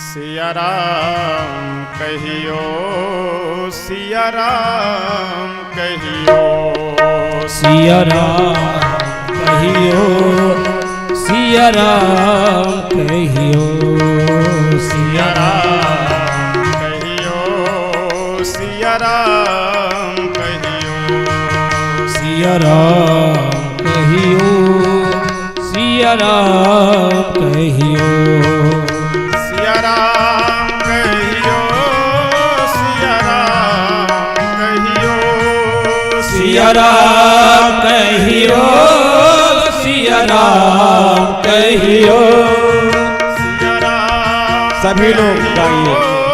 सिया राम कहियो सिया राम कहियो सिया राम कहियो सिया राम सिया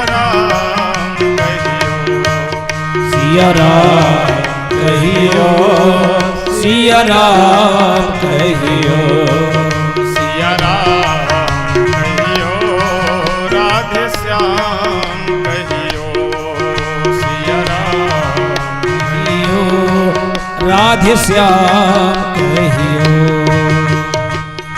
श्री राधा कृष्ण भगवान की जय। हम सब अभी श्री कृष्ण सुदामा जी के चरित्र का भी अवलोकन किए और श्रवण भी किए। आगे भागवतकार बहुत सुंदर वर्णन करते हुए लिखते हैं कि प्रभु श्री द्वारिकाधीश एक दिन अपने मन में विचार किए कि ऐसा है, हम आए हुए थे इस पृथ्वी के बोझ को समाप्त करने के लिए, पृथ्वी के बोझ को उतारने के लिए, तो हमने बहुत से अन्यायी अत्याचारी राजाओं को, राक्षसों को मार करके पृथ्वी का बोझ हल्का तो कर दिया, लेकिन हमारे वंश के ही जितने हमारे पुत्र पौत्र आदि हैं ये सब पृथ्वी के बोझ बनते जा रहे हैं। यानी भगवान के जितने भी ये पुत्र पौत्र थे, इनमें से कुछ को छोड़ करके अधिकतर जितने भी इनके परिवार के पुत्र पौत्र हैं ये सब दुष्ट प्रवृत्ति के हो गए। यानी महात्माओं का उपहास करना, आचार्यों का, गुरुजनों का, ब्राह्मणों का उपहास करना, पूजा पाठ न करना, संध्या वंदन आदि न करना, इस प्रवृत्ति के सब होने लगे। और इनकी भी संख्या कम नहीं थी। हमने निवेदन किया है अभी कुछ देर पहले कि लगभग 4 करोड़ के आसपास में केवल आचार्य, शिक्षक, अध्यापक नियुक्त किए गए थे द्वारिका में। किस लिए? द्वारिकापुरी के बच्चों को पढ़ाने के लिए। यानी आप विचार कीजिए कि कितनी लंबी और कितनी अधिक संख्या यहाँ के बच्चों की रही होगी। भगवान द्वारिकाधीश अपने मन में विचार किए कि ऐसा है, ये जो भी हमारे पुत्र पौत्र आदि पृथ्वी का बोझ बन रहे हैं, इन सब को हम समाप्त कर करके तब यहाँ से प्रस्थान करेंगे। एक दिन की बात है, कुछ ऋषि मुनि लोग द्वारिका में आए प्रभु से मिलने के लिए। उनके साथ में श्री दुर्वासा जी भी हैं। ये सभी ऋषि मुनियों का बड़े ही आदर के साथ द्वारिका के जो विशिष्ट जन हैं वे सब सेवा सत्कार करते हैं।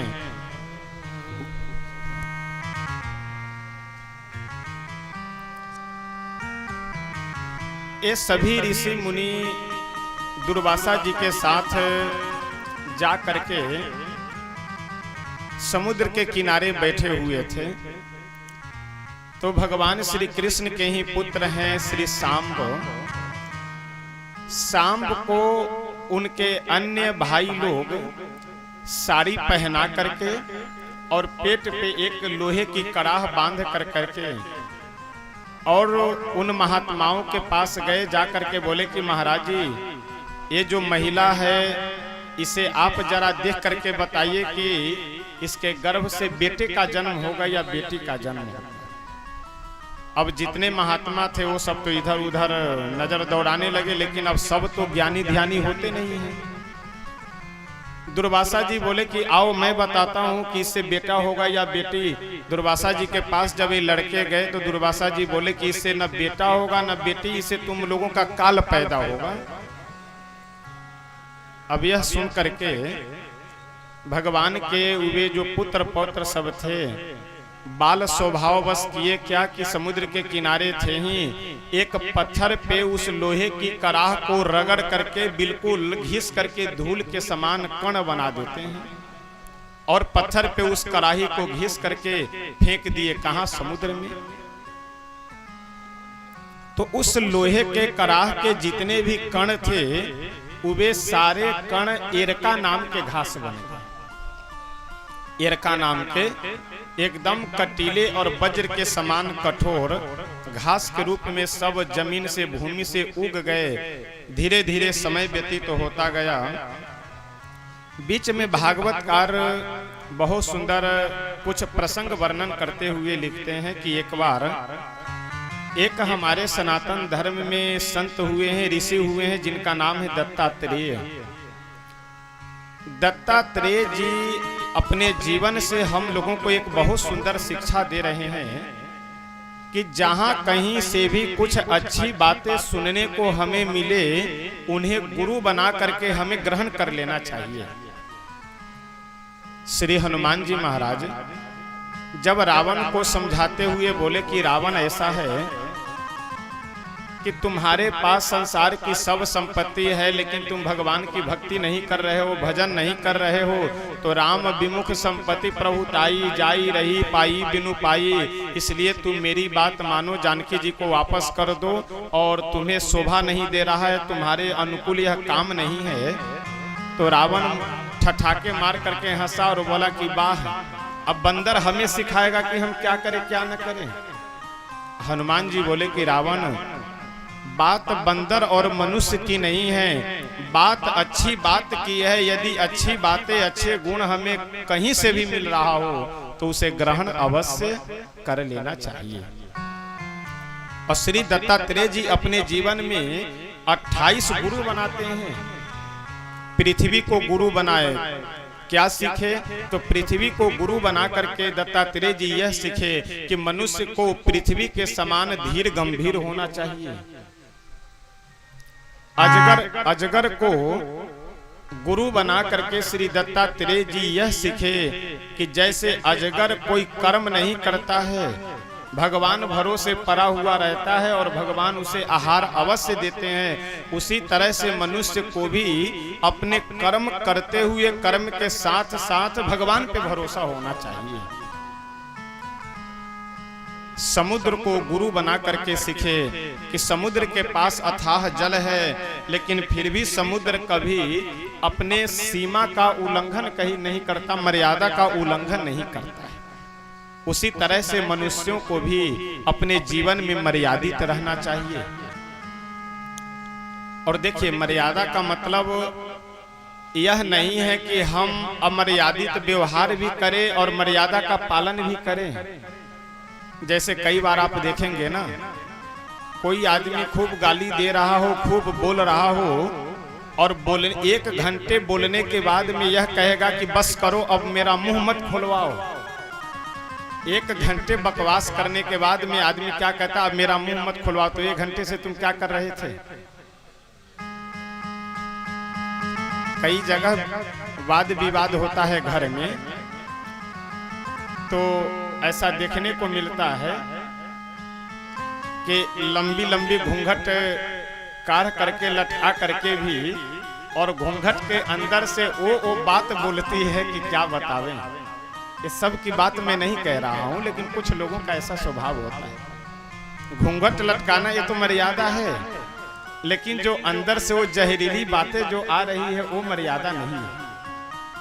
तो इसलिए हम आधे इधर और आधे उधर, ये ठीक नहीं है। हम लोगों का जीवन पूर्ण रूप से मर्यादित होना चाहिए। वो चाहे देखने में हो, बोलने में हो, सुनने में हो, करने में हो, चाहे जिस भी स्थिति में हो, हमारा जीवन आप बिल्कुल मर्यादित होना चाहिए। इस तरह से दत्तात्रेय जी 28 गुरु बना करके और सभी से अलग अलग शिक्षा ग्रहण करते हैं। यद्यपि हम लोगों को भी अवश्य गुरु का सानिध्य ग्रहण करना चाहिए, क्योंकि गुरु का मतलब ही है, गुरु शब्द का अर्थ ही है कि गु शब्दस्तु अंधकारः, रु शब्दस्त निरोधकः, अंधकार निरोधत्वात् गुरु शब्द विधीयते।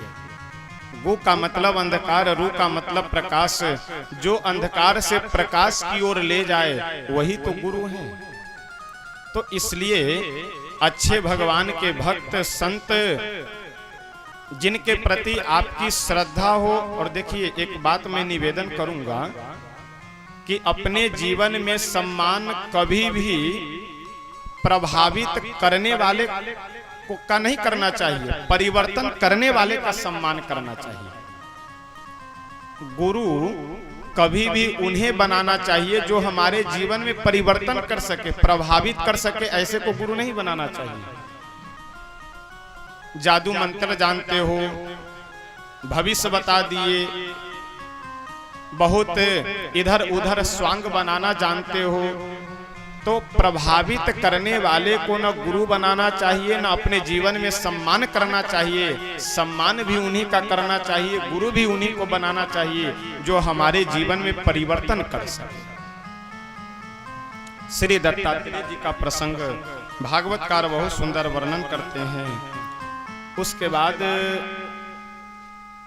श्री सुखदेव भगवान परीक्षित जी से पूछे कि परीक्षित, अब तो सारी कथाएं समाप्त हो चुकी, तो अब क्या तुम्हारे मन में भाव आ रहा है? परीक्षित बोले कि गुरुदेव, अब तो मेरा समय भी समाप्त है, अब तक्षक नाग आएगा और काटेगा, मेरी मृत्यु हो जाएगी। सुखदेव भगवान डांटते हुए बोले कि मूर्ख कहीं का, अभी भी बोल रहा है कि मेरी मृत्यु होगी।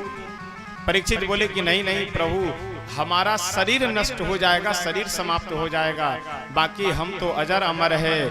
यह जो आत्मा है वह हम वास्तव में शाश्वत है, तो इस आत्मा का तो न कभी नाश हो सकता है, न कभी ये आत्मा जन्म लेती है। जन्म और मरण तो शरीर का होता है। श्री सुखदेव भगवान की कृपा से परीक्षित को तक्षक नाग आकर के काटा और इस 5 भौतिक शरीर का परित्याग करके परीक्षित भगवत धाम को प्रस्थान करते हैं। भागवतकार आगे 12 स्कंध में बहुत सुंदर भगवान की भक्ति क्या है, भगवान का नाम क्या है, इन सभी प्रसंगों का वर्णन करते हुए कई अध्यायों में तत्व की व्याख्या वर्णन करते हैं कि जीव इस संसार में यदि कल्याण करना चाहता है तो उसके लिए सबसे सरल सुलभ साधन यही है कि वह भगवान का नाम जप करे, भगवान की भक्ति करे। और श्रीमद् भागवत महापुराण का अंतिम श्लोक है। भागवतकार बहुत सुंदर श्लोक लिखते हुए कहते हैं, नाम संकीर्तनम यस्य सर्व पाप प्रणाशनम प्रणामो दुख समनः तम नमामि हरिं परम। श्रीमद् भागवत जी का आदि श्लोक है, जन्माद्यस्य यतोन्वयादितरतः, यह श्लोक। और 18,000 में 17,999 के बाद अंतिम श्लोक यानी 18,000वां श्लोक यह है कि नाम संकीर्तनम यस्य सर्व पाप प्रणाशनम। पूरी कथा सुनाने के बाद, पूरी कहानी करने के बाद भागवतकार अंतिम श्लोक में सार बताते हुए कहते हैं कि भगवान का नाम ही इस संसार के समस्त पापों का समन करने वाला और समस्त अपराधों को दूर करने वाला और जीव का सहजता सरलता से कल्याण करने वाला यदि कुछ है तो वह भगवान का नाम है। नाम संकीर्तनम यस्य सर्व पाप प्रणाशनम प्रणामो दुख समनः तम नमामि हरिं परम। ऐसे मैं भगवान की वंदना करता हूँ जिनका नाम संसार के जीवों का समस्त पाप कष्ट हर करके और उसे मोक्ष प्रदान करने वाला है। यानी श्री भागवत कथा का सार तत्व हम लोगों को जीवन में यही धारण करना चाहिए कि हम लोग भगवान का नाम जप करें, भगवान का संकीर्तन अवश्य करें। यही भगवान की भक्ति है, यही भगवान की उपासना है और यही भगवान की सेवा है। हम सब भगवान का नाम जप अधिक से अधिक करें। और देखिए, यदि वास्तव में भगवान के प्रति हम लोगों की श्रद्धा हो तो अवश्य भगवान हम लोगों की इच्छा भी पूरी करते हैं और अवश्य हम लोगों को दर्शन भी देंगे और जीवन में जिन वस्तुओं की आवश्यकता है उसे भी प्रभु अवश्य हम लोगों को देंगे।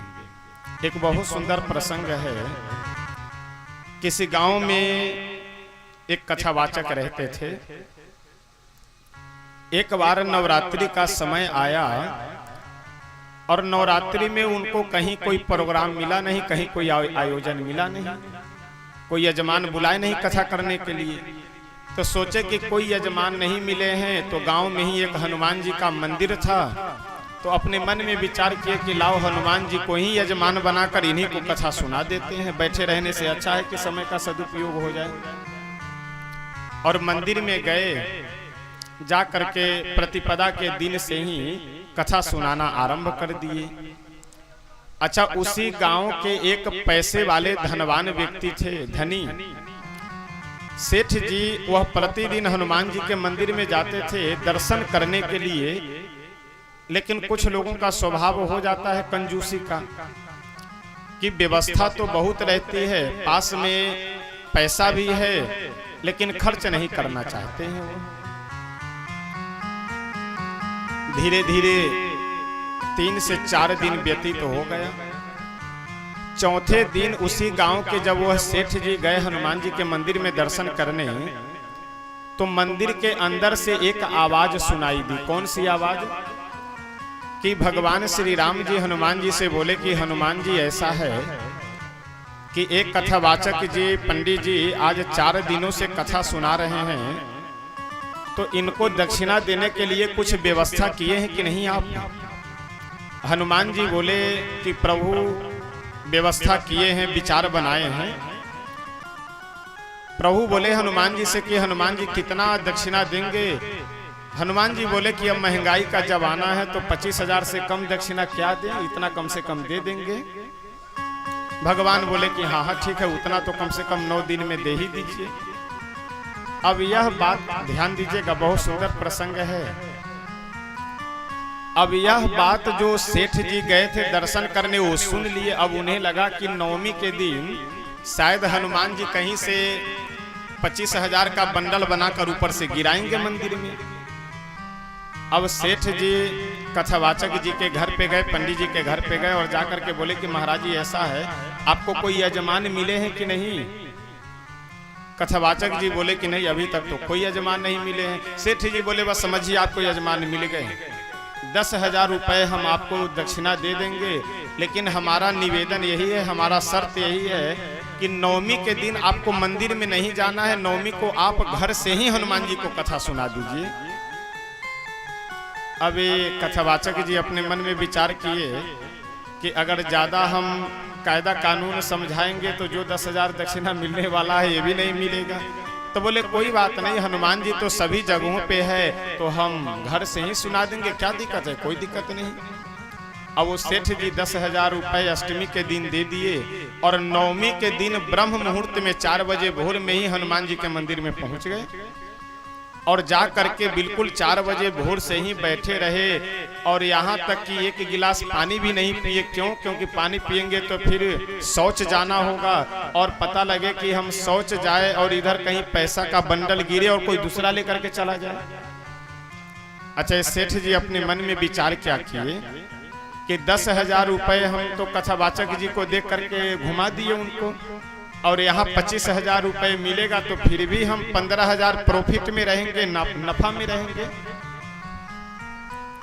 अब नवमी के दिन बेचारे सुबह से लेकर के सायंकाल के समय तक मंदिर में खड़े रह गए, लेकिन 25,000 तो क्या 25 पैसा भी कहीं से नहीं मिला। अब आप विचार कीजिए कि भूखे प्यासे कोई व्यक्ति दिन भर यदि बैठा हुआ रहे किसी के इंतजार में और वह ना आवे तो कितनी चिड़चिड़ाहट मन में बढ़ेगी, कितना क्रोध बढ़ेगा। अब सुबह से बैठे बैठे बेचारे का शाम हो गया, लेकिन कहीं से 25 पैसा भी नहीं मिला, तो गुस्सा करके यह बोलते हुए कि ये हनुमान जी है, भगवान है, 1 नंबर का झूठा है और 1 नंबर का झूठा है, ऐसा कह करके अपना पैर उठाया और 1 लात हनुमान जी के मूर्ति पे दे मारा। और जैसे हनुमान जी की मूर्ति पे अपना पद प्रहार किया सो पैर चिपक गया मूर्ति में। अब बहुत खींचे पैर छूटे ही नहीं। अब बार बार खींचने के बाद भी जब पैर न छूटे, इतने में मंदिर के अंदर से आवाज सुनाई दी। प्रभु श्री राम जी हनुमान जी से पूछे कि हनुमान जी, अरे आज नवमी का समय व्यतीत हो गया, तो कथावाचक जी को दक्षिणा दिए कि नहीं, पंडित जी को दक्षिणा दिए कि नहीं। हनुमान जी बोले कि बस प्रभु 10,000 दे दिए हैं और 15,000 की और व्यवस्था किए हैं। प्रभु बोले कि क्या किसी को कहे हैं पैसा लाने के लिए? हनुमान जी बोले कहे नहीं है, एक को बुलाए हैं और जिसे बुलाए हैं उसका पैर पकड़े हुए हैं, और ये जब तक 15,000 रुपए उनको नहीं देंगे तब तक इनका हम पैर छोड़ने वाले नहीं है। तो मरता क्या नहीं करता, तो बेचारे सेठ जी घर से फिर 15,000 मंगवाए, कथावाचक जी को दिलवाए, उसके बाद इनका पैर हनुमान जी महाराज छोड़े। तो कहने का तात्पर्य, अगर भाव सही है, समर्पण यदि सही है, तो भगवान अवश्य कृपा करते हैं। लेकिन हम लोगों की समस्या यह है कि हम लोगों का प्रेम मिलावट वाला हो जाता है, समर्पण दिखावा वाला हो जाता है। इसलिए प्रभु कृपा करने के लिए तो बैठे हैं, लेकिन उनकी कृपा होती नहीं है, मिलती नहीं है। तो हम लोग अपने मन को जितना सहज सरल कर करके प्रभु के पास जाएंगे, उतना ही हम सब के लिए अच्छा है। आगे भागवतकार अंत में यदु कुल के संहार का प्रसंग वर्णन करते हुए कहते हैं कि एक बार मदिरा पी करके ये सभी जितने भी द्वारिका वासी हैं आपस में लड़ भीड़ करके सब एक दूसरे से लड़ने लगे। क्यों? क्योंकि मदिरा पी लिए। शराब पीने के बाद, मदिरा पीने के बाद ये सभी द्वारिका वासी अपने होश में थे नहीं, बेहोश की स्थिति में हो गए और एक दूसरे को अज्ञानता के कारण यानी पराया समझ करके युद्ध करने लगे। और जो एरका नाम की घास समुद्र के किनारे उगा हुआ था, उन्हीं घासों को उखाड़ उखाड़ करके ये सभी द्वारिकावासी आपस में एक दूसरे को मार करके लड़ करके सब समाप्त हो गए। चतुः पंचाव शेषिताः, 2-4 केवल शेष बचे, बाकी जितने भी द्वारिकावासी थे करोड़ों की संख्या में, वे सब आपस में एक दूसरे को मार करके समाप्त हो जाते। श्री द्वारिकाधीश भगवान उद्धव जी से बोले कि उद्धव, आप यहाँ से बद्रिकाश्रम चले जाइए, क्योंकि यह द्वारिकापुरी अब मेरे जाने के बाद समुद्र में डूब जाएगी। श्री उद्धव जी बहुत दुखी होकर के प्रभु से बोले कि प्रभु, यदि आप धराधाम से अपने गोलोक धाम चले जाएंगे तो यहाँ के जो साधारण मनुष्य हैं वह सब अपना कल्याण कैसे करेंगे? श्री द्वारिकाधीश बोले कि ऐसा है, मैं जब अपने तेज को समेटूंगा तो मैं सूक्ष्म रूप से श्रीमद् भागवत महापुराण में विराजमान रहूंगा। तो आने वाले कलयुग में जो भी भक्त श्रीमद् भागवत महापुराण का पठन पाठन करेगा, इसीलिए कहा गया कि श्रवणात् दर्शनात् पाठात्, यदि हम श्रीमद् भागवत जी का दर्शन कर ले श्लोकों का, अथवा श्रवण कर ले अथवा पाठ कर ले, किसी भी तरह से यदि श्रीमद् भागवत जी के श्लोक यदि हमारे श्रवण गोचर होते हैं, श्रीमद् भागवत जी की कथा अगर हम सुनते हैं, तो हमें भगवान श्री राधा कृष्ण की अवश्य प्राप्ति होगी। भगवान श्री सीताराम जी की यदि हम कथा सुनते हैं तो उनकी अवश्य हमें प्राप्ति होगी, क्योंकि कथा के रूप में वो स्वयं ही यहाँ विराजमान रहते हैं। इसलिए एक निवेदन और भी मैं करूंगा कि श्रीमद् भागवत जी के 18,000 श्लोक, इन सभी श्लोकों का पाठ करके और इन सब का ऑडियो बना करके YouTube पे सब पड़ा हुआ है।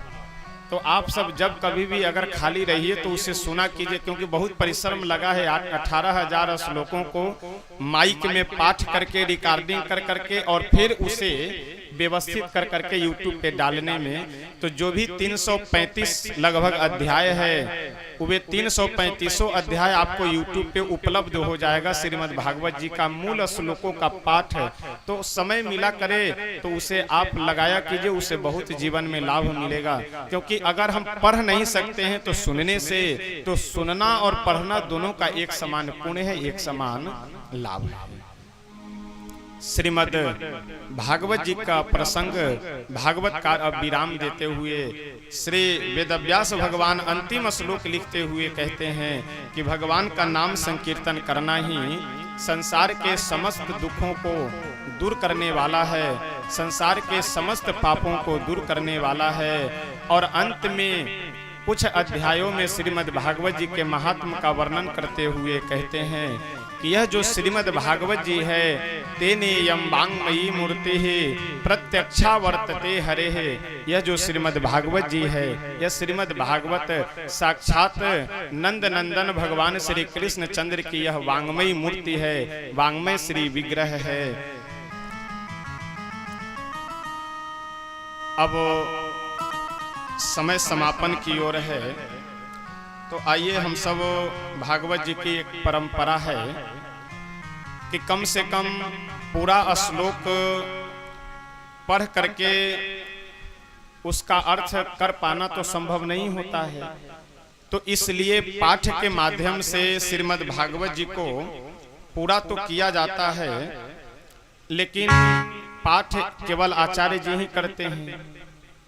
तो इसलिए श्रीमद् भागवत जी की परंपरा में यह मान्यता है कि कम से कम चतुश्लोकी भागवत सबको अवश्य एक बार उच्चारण कर लेना चाहिए, पाठ कर लेना चाहिए, क्योंकि चतुश्लोकी भागवत 18,000 श्लोकों से युक्त ये चारों श्लोक है। यानी वेदव्यास भगवान को श्रीमद् भागवत महापुराण पहले इन 4 श्लोकों के रूप में ही प्राप्त होता है। तो आइए हम सब यह चारों श्लोक जो चतुश्लोकी भागवत जी के नाम से प्रसिद्ध है, तो आगे आगे मैं बोलूंगा, पीछे से आप सभी ध्यान से मन को एकाग्रित कर करके बोलने का प्रयास करेंगे। आपके पास यदि कोई वस्त्र हो तो मस्तक पे रख सकते हैं, यदि वस्त्र न हो तो कोई दिक्कत नहीं, हाथ जोड़ करके। यदि श्लोक न बोल पाए तो भगवान का नाम संकीर्तन ही आप सब करें। कम से कम 7 दिनों में हम सब पूरे श्लोक नहीं पूरा पढ़ सकते हैं, पूरा नहीं श्रवण कर सकते हैं। तो चतुश्लोकी यदि हम भाव श्रद्धा से पाठ कर ले, सुन ले, तो इससे हमें 18,000 श्लोक पढ़ने का और पाठ करने का सौभाग्य प्राप्त हो सकता है।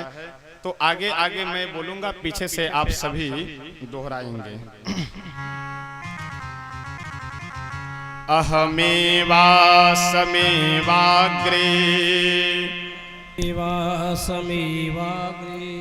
नान्यद्यत्सदसत्परम् पश्चादहं यदि तच्च यो वसिष्येत सोऽस्म्यहम् ऋतेर्थं यत् प्रतीयेत न प्रतीयेत चात्मनि तद्विद्यादात्मनो माया यथा भासो यथा तमः यथा महान्ति भूतानि भूतेषुच्चावसेष्वनु प्रविष्टानि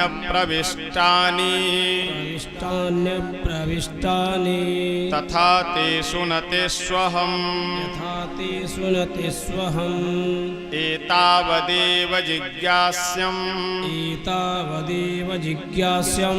तत्त्वजिज्ञासुनात्मनः अन्वयव्यतिरेकाभ्याम् यत् स्यात् सर्वत्र सर्वदा श्री भागवत भगवान की जय। श्री राधा कृष्ण भगवान की जय। श्री वृंदावन धाम की जय। भागवतकार बहुत सुंदर द्वितीय स्कंध के 9वें अध्याय में वर्णन करते हुए चतुश्लोकी भागवत लिखते हैं कि अहमेवा समेवाग्रे नान्यद्यत् सदसत्परम्। भगवान यह चतुश्लोकी भागवत सर्वप्रथम ब्रह्मा जी को उपदेश देते हुए कहते हैं कि ब्रह्मा जी, इस सृष्टि का जब कार्य प्रारंभ नहीं हुआ था उस समय भी मैं था। सृष्टि का कार्य जिस समय चल रहा है इस समय भी मैं हूँ, और सृष्टि की व्यवस्था जब नहीं रहेगी उस समय भी मैं रहूंगा। अहमेवा समेवाग्रे नान्यद् यत् सदसत् परम पश्चादहम यदे तच्च यो वशिष्येत सोऽस्मि हम। सृष्टि का नाश होने के बाद जो बचेगा वह भी मैं हूँ।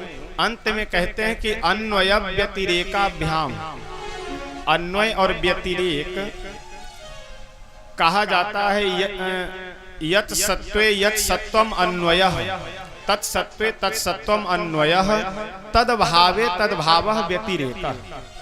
जिनके रहने पे जो रहे उसे अन्वय कहते हैं, और जिनके न रहने पे जो न रहे उसे व्यतिरेक कहते हैं। तो भगवान और इस सृष्टि की व्यवस्था कैसी है, यही अन्वय व्यतिरेक के समान है। यानी भगवान की सत्ता रहने पे सृष्टि की सत्ता है, और भगवान की सत्ता न रहने पे सृष्टि की सत्ता नहीं है। तत्सत्वे तत्सत्वम अन्वयः, तद्भावे तद्भावः व्यतिरेकः। जिनके रहने पे जो रहे वही अन्वय, जिनके न रहने पे जो न रहे यही व्यतिरेक है। भगवान कहते हैं ब्रह्मा जी से कि ब्रह्मा जी इस सृष्टि की व्यवस्था मेरी और सृष्टि में वही अन्वय व्यतिरेक वाला संबंध है। इस तरह से श्रीमद् भागवत महापुराण हम सब आज 7 दिनों से श्रवण कर रहे हैं। उपनयन संस्कार को ध्यान में रखते हुए आज कथा सायंकाल की बेला में न कर करके दोपहर की बेला में ही कथा की गई है। और आज 7 दिनों से हम सब यहाँ बैठ करके प्रतिदिन भगवान श्री राधा कृष्ण की परम मंगलमयी कथा श्रवण कर रहे हैं। परिवार के जितने भी सदस्य हैं जो आवश्यक कार्य में लगे हैं तो आप लगे रहिए, और नहीं तो अगर खाली हैं तो आकर के अब प्रवचन पंडाल में सभी लोग बैठेंगे 10-15 मिनट। एक वो गीत है ना कि जिसका हमें था इंतजार, यानी संजोग और वियोग ये दोनों ऐसे पहलू हैं जीवन के कि संजोग कभी कभी होता है और वियोग सदैव साथ लगा हुआ रहता है। यानी जिस दिन यह कथा प्रारंभ हुई उसी दिन यह निश्चित हो गया कि 7 दिन बाद इस कथा का विराम हो जाना है। आज कितना तारीख है? 9 मई 2022। तो 9 मई 2022 को यह कथा समाप्त हो रही, कथा विराम हो रही है। अब इसके बाद दोबारा कब संजोग बनेगा यहाँ ये ठीक नहीं है, लेकिन जैसे संजोग होता है वैसे वियोग निश्चित हो जाता है। तो संजोग कभी कभी होता है और वियोग सदैव साथ लगा हुआ रहता है। आज 7 दिनों से हम सब कथा यहाँ बैठ करके श्रवण कर रहे हैं।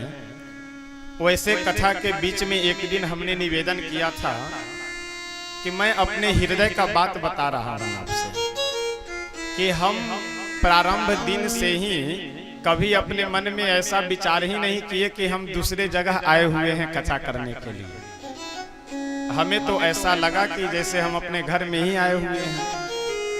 और इसका कारण है, देखिए, वैसे सीधा प्रेम होना ये अलग की बात है, और कुछ घुमा करके प्रेम होना ये अलग की बात है। तो जो घुमा करके प्रेम होता है वो टिकाऊ होता है, और सीधा प्रेम जो होता है आज हुआ हो सकता है कल छूट भी जाए, लेकिन घुमा करके जो प्रेम होता है वो टिका हुआ रहता है। घुमा करके प्रेम का मतलब कि अगर कोई संबंध जुड़ा हुआ है तो। अब जैसे यहाँ कथा करने के लिए जिनके माध्यम से आए हैं, तो अयोध्या जी में 4-5 महात्मा ऐसे हैं हम लोगों के टीम के कि जो कहते हैं ना बिल्कुल घनिष्ठ, एकदम लंगोटिया यार वो वाली स्थिति है। और इन्हीं अपने 4-5 मित्रों में से एक हैं अपने जयराम दास जी।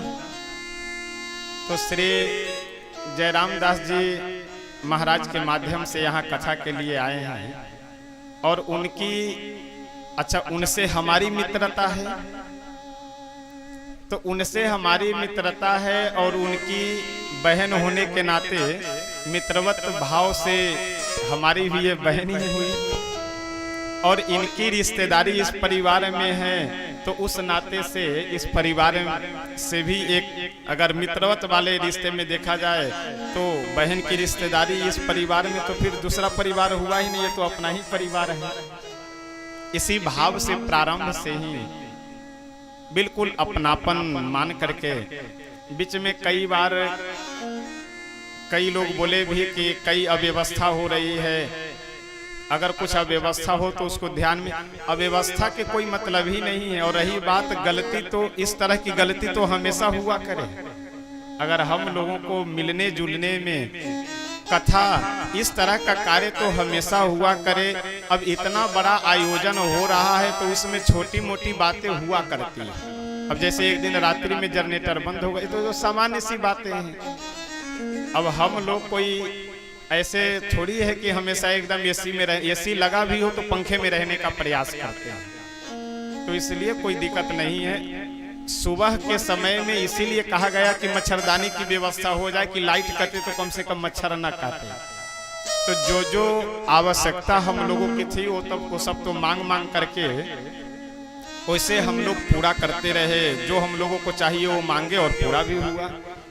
अंत में निवेदन हम आप सबसे करेंगे कि अगर हम लोगों से, जैसे यहाँ मिथिला जन्मभूमि तो हमारा मिथिला ही है, लेकिन ये श्रीमद मिथिला में भी वो मिथिला का बॉर्डर हो जाता है, उधर शिवहर साइड जो है असली मिथिला यही है। तो यहाँ की कुछ परंपरा विधि व्यवस्था भी अलग है।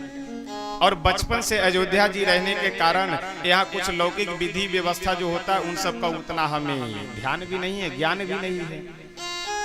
तो यहाँ जो पूजा पाठ आदि की व्यवस्था में जैसे अर्ध प्रहरा देखने की बात थी या और भी कई ऐसी बातें हुई कि जिसको अब हम लोग, अब ये सामूहिक नियम नहीं है, ये शास्त्रीय नियम भागवत जी का नहीं है, ये यहाँ का जो विशेष कर करके जो यहाँ लौकिक व्यवस्था है इसमें यह ज्यादा प्रचलित है। बोले व्यास जी महाराज की, भागवत भगवान की।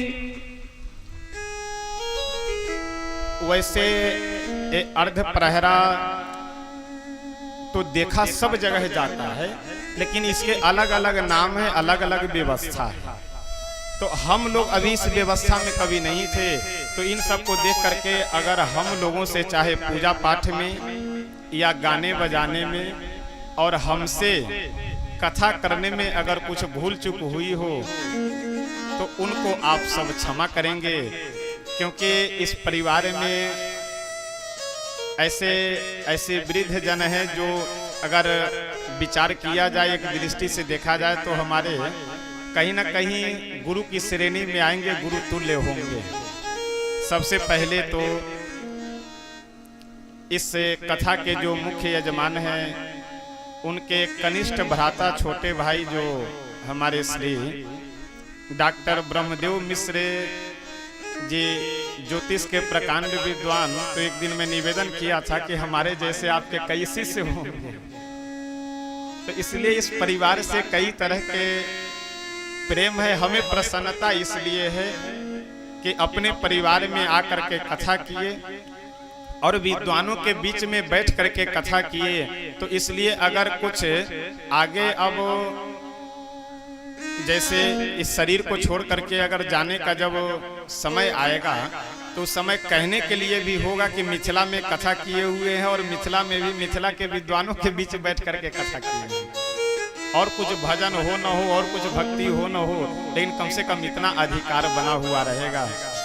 तो इसलिए अंत में अब देखिए, जैसे आप सब वैसे मैं भी, कोई मैं बहुत सिद्ध संत या कोई बहुत पहुंचा फकीर नहीं, जैसे आप सब तो और भी हमसे श्रेष्ठ हैं कहीं ना कहीं। ये तो भगवान की कृपा है कि व्यास गद्दी पे बैठ करके कुछ टूटी फूटी वाणी में कुछ सुना देते हैं। तो हम आशीर्वाद क्या देंगे, श्रीमद् भागवत भगवान से यही प्रार्थना करते हैं कि इस परिवार में जितने अधिक लोगों की संख्या है, यह संख्या और बढ़े और सभी सुखी संपन्न रहे और जीवन में मंगल कामना बनी रहे। और सबसे बड़ी बात यह है कि भाइयों में जो प्रेम व्यवहार है, रिश्तेदार नातेदारों से जो प्रेम व्यवहार है, ये सब बना रहे और बढ़े, घटे नहीं है। यही मंगल कामना के साथ है कि श्रीमद् भागवत भगवान आप सबके जीवन में मंगल कामना बनाए रखे। श्री राधा कृष्ण भगवान की कृपा से आप सबके जीवन में उन्नति हो, आप सबके परिवार में सुखी शांति आनंद बना हुआ रहे, इसी मंगल कामना के साथ। और जितने भी श्रोता जो अलग से आकर के कथा सुन रहे हैं, आप सब के भी जीवन में जो आज 7 दिनों से कथा सुन रहे हैं या बीच में किसी दिन सुने हैं, आज नहीं आ पाए हैं, जो भी किसी तरह से यदि इस आयोजन में कथा में सम्मिलित हैं, तो आप सबके भी जीवन में श्रीमद् भागवत भगवान की कृपा से आनंद मंगल बना हुआ रहे। अब ज्यादा कुछ नहीं बोलेंगे, नहीं तो हमारा हृदय भी बहुत भावुक प्रवृत्ति का है और व्यास गद्दी पे अभी बैठे हैं, आरती वगैरह करना है। और कहीं अगर एक बार भी मेरे नेत्रों में आंसू आया तो फिर उसके बाद ना हम कीर्तन कर सकते, ना आंसू कर सकते, जो है संकीर्तन कर सकते, ना आरती कर सकते हैं। तो आप सबसे बहुत, अब हम तो ये सोच रहे हैं कि कल कहाँ कथा किया जाए, कल कहाँ किनको सुनाया जाएगा, लेकिन कल राम नाम चलेगा, इसीलिए 2-3 दिन रुक गए हैं। वैसे कथा के बाद जल्दी रुकते हम कहीं नहीं है। कथा आज समाप्त हुई या तो रात्रि में, नहीं तो कल सुबह है, फिर बाद में भले घूमने फिरने आवे, लेकिन उसके कल हो करके तो निश्चित चले जाते हैं। लेकिन अब ये है कि अब यहाँ अपने परिवार की बात है, आप सबके प्रेम की बात है और मिथिला की बात है, तो कल कथा सुनाया नहीं जाएगा, कल सुना जाएगा क्या, भगवान का नाम संकीर्तन। तो कल से अष्टयाम प्रारंभ होगा, उसका हम लोग श्रवण लाभ लेंगे।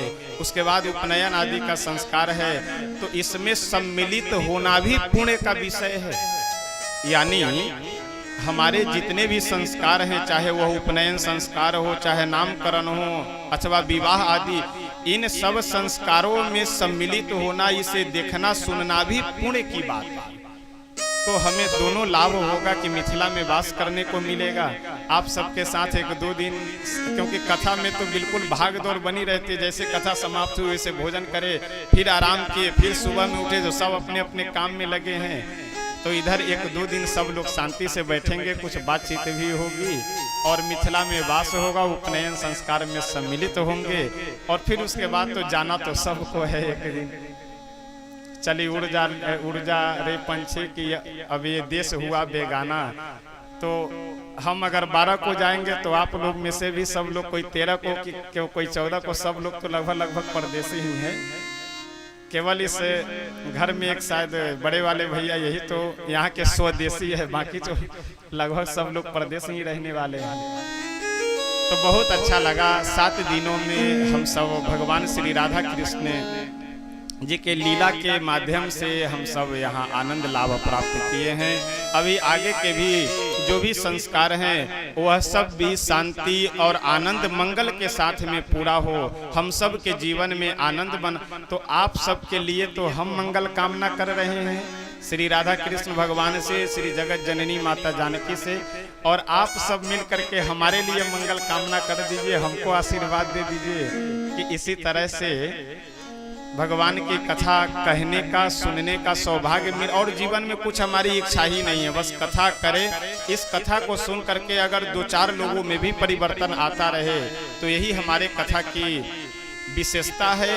और कम से कम यह तो निश्चित है कि 7 दिनों तक कथा हो रही है तो 4 घंटे बिल्कुल भगवत धाम में हम लोग बैठे हुए रहते हैं। इस तरह का माहौल यहाँ पे रहता है।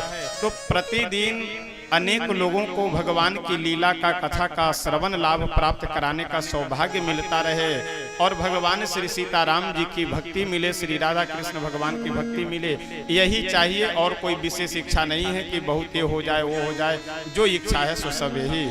तो हम आप सबके लिए मंगल कामना कर रहे हैं और मिथिलावासी होने के नाते और हमसे श्रेष्ठ होने के नाते आप सब हमारे लिए मंगल कामना करें। आप सब मिलकर हमें आशीर्वाद दीजिए। इस परिवार के जो सबसे बड़े भाई हैं और इस कथा के जो मुख्य यजमान हैं हमारे श्री राजदेव मिश्र जी एवं पूजनीया माता जी, तीनों भाई श्री मनोज कुमार मिश्र जी, श्री सरोज मिश्र जी एवं विनय मिश्र जी एवं अन्य जो परिवार के महिलाएं हैं, सदस्यगण हैं सभी, और भी हमारे श्री मुख्य यजमान के छोटे भ्राता जिनका हम नाम लिए हैं, डॉक्टर श्री ब्रह्मदेव मिश्र जी एवं श्री संजय मिश्र जी, अजय मिश्र जी, रमन कुमार मिश्र जी, सुमन कुमार मिश्र जी, और भी सौरभ जी, सुमित जी, अमित जी और भी जितने भी मिश्रा परिवार जी लोग हैं, आप सब के अथक परिश्रम प्रयास सेवा भाव से यह आयोजन सफल हुआ है। परिवार के जितने भी रिश्तेदार गण हैं उन लोगों का भी बहुत सेवा समर्पण रहा।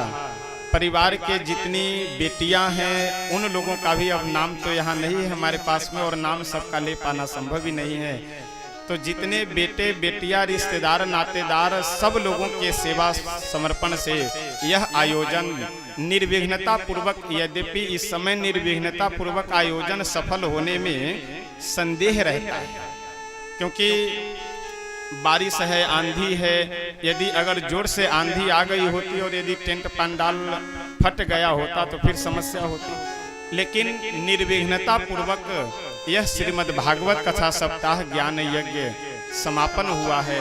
आगे जो कुछ उपनयन संस्कार आदि होने हैं यह सभी आनंद मंगल से संपन्न हो जाएगा। जब कहावत है कि 7 दिनों का इतना बड़ा समुद्र जब लांघ गए तो अब तो आगे का छोटा समुद्र है, तो वो भी हम लोग आराम से आनंद से पूरा कर लेंगे।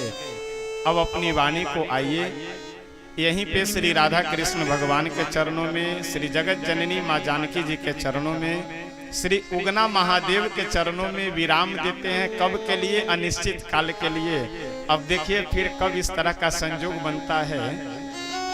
अब परिवार के जो बच्चे लोग हैं यह सब पढ़ करके जब नौकरी करने लगे तब एक बार फिर आयोजन करवाया जाएगा, और उस समय श्री राम कथा होगी थी। तो श्री सीताराम भगवान कृपा यह करे कि परिवार के बच्चों को सबको अपने अपने जगह पे लगा दे, सब कमाए, व्यवस्थित रहे, ताकि आगे फिर श्री राम कथा का आयोजन हो सके यहाँ। तो आइए अपनी वाणी को यहीं पे विराम देते हैं। प्रेम से 2 बार भगवान नाम संकीर्तन करते हैं, उसके बाद उससे पहले स्तुति करेंगे, तत्पश्चात आरती कर करके, क्योंकि हम लोग को फिर हवन भी करना है, तो इसलिए सारे कार्य समय से हों तो अच्छा रहता है। लेट होने के बाद फिर अव्यवस्थाएं बढ़ने लगती है। तो आइए हम सब अपने मन को श्री राधा कृष्ण भगवान के चरणों में लगा करके, और अंत में एक निवेदन यह करेंगे कि अयोध्या जी अब जन्मभूमि का निर्माण हो ही रहा है, तो आप सब जब कभी भी, आप सब बहुत से भक्त अयोध्या जी गए भी होंगे या जब कभी भी आना चाहते हैं तो अब पहले तो जाते होंगे तो जयराम दास जी से मिले चले आए, लेकिन अब आएंगे तो अब राम जी दास से भी परिचय हो गया, तो एक बार सूचित अवश्य करें। और जब भी आना हो निसंकोच भाव से आप पधारिए, आइए। तो आप सब सादर आमंत्रित हैं, जब कभी भी समय मिले वैसे विशेष प्रयास कीजिए रामनवमी में आने का। रामनवमी में आइए तो बढ़िया जन्मोत्सव का भी आनंद लीजिए, कथा भी श्रवण कीजिए, और अयोध्या जी की जो अलौकिक शोभा है वो आपको रामनवमी में ही देखने को मिलेगी। तो आइए प्रेम से हम सब अपने मन को प्रभु के चरणों में लगा करके स्तुति और संकीर्तन करते हैं।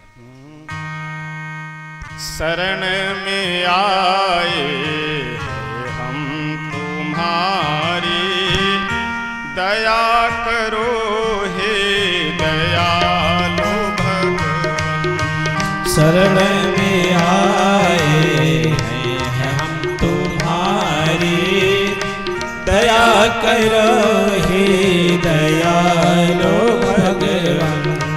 शरण में आए सभी लोग भाव से दोहराइए। दया करो हे दयालु भगवान। शरण में आए हैं हम तुम्हारे, करो हे दयालु भगवान। सुधारो बिगड़ी दशा हमारी, जय हो। दया करो हे दयालु भगवान। सुधार बिगड़ी दशा हमारी, दया करो हे दयालु भगवान।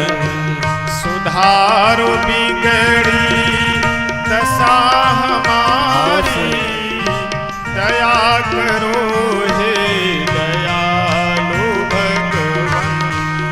सुधार बिगड़ी दशा हमारी, दया करो हे दयालु भगवान।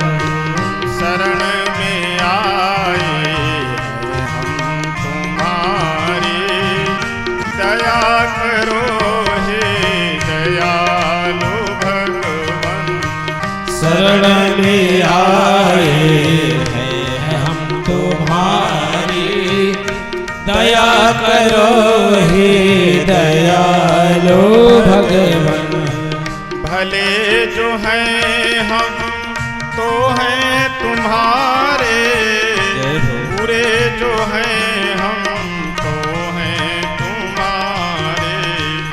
भले जो है हम तो हैं तुम्हारे, बुरे जो हैं हम तो हैं तुम्हारे।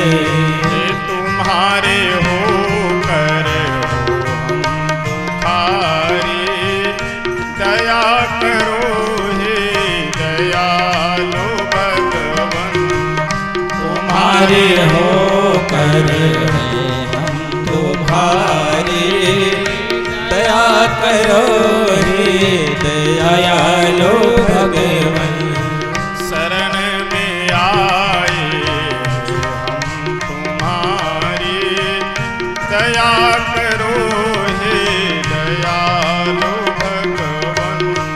शरण में आए हैं हम तुम्हारी, दया करो हे दयालु भगवान। ना हम में बल है ना हम में शक्ति, भरो हमारे में ज्ञान भक्ति। ना हम में बल है ना हम में शक्ति, भरो हमारे में ज्ञान भक्ति। तभी कहाओगे तापहारी, दया करो हे दयालु भगवान। तभी कहाओगे पाप हारी, दया करो हे दयालु भगवान। शरण में आए हम तुम्हारे, दया करो हे दयालु भगवान। शरण में आए हैं हम तुम्हारे, दया करो हे दयालु भगवान। सुधारो बिगड़ी दशा हमारी, दया करो हे दयालु भगवान। सुधार बिगड़े दशा हमारी, दया करो हे दयालु भगवान। शरण में आए हम तुम्हारे, दया करो हे दयालु भगवान। शरण में आए हैं हम तुम्हारी, दया करो हे दयालु भगवान। हरे राम राम राम सीताराम हरे राम राम राम सीताराम राम राम। हरे राम राम राम सीताराम राम राम। हरे राम सीताराम राम राम। हरे राम राम राम सीताराम राम राम। हरे राम राम राम सीताराम राम राम। हरे राम राम राम सीताराम राम राम। हरे राम राम राम सीताराम राम राम। हरे राम राम राम सीताराम राम राम। हरे राम राम राम सीताराम राम राम। हरे राम राम राम सीताराम राम। हरे राम राम राम सीताराम राम राम। हरे राम राम राम सीताराम राम राम। हरे राम राम राम सीताराम राम राम। हरे राम राम राम सीताराम राम राम। हरे राम राम राम सीताराम राम राम। हरे राम राम राम सीताराम। जय हो। हरे राम राम राम सीताराम राम राम। हरे राम राम राम सीताराम राम राम। हरे राम राम राम सीताराम राम राम। श्री राधा कृष्ण भगवान की जय।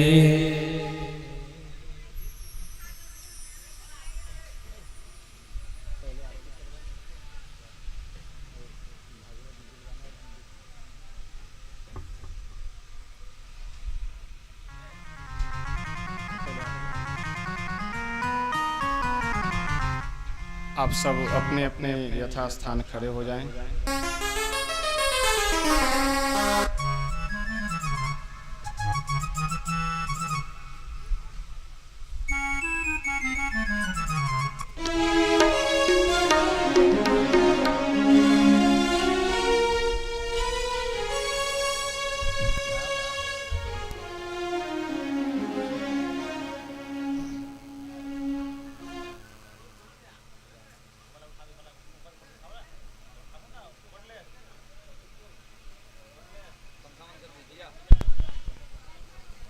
श्री राम जय श्री राम जय श्री राम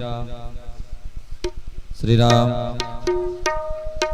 हरि ओम इदगुं हविः प्रजननं मे अस्तु दशवीरगुं सर्वगणगुं स्वस्ते आत्मसने प्रजासने लोकसन्न्यभयसने अग्निः प्रजां बहुलां मे करोत्वन्नं पयोरेतो अस्मासु दत्ता।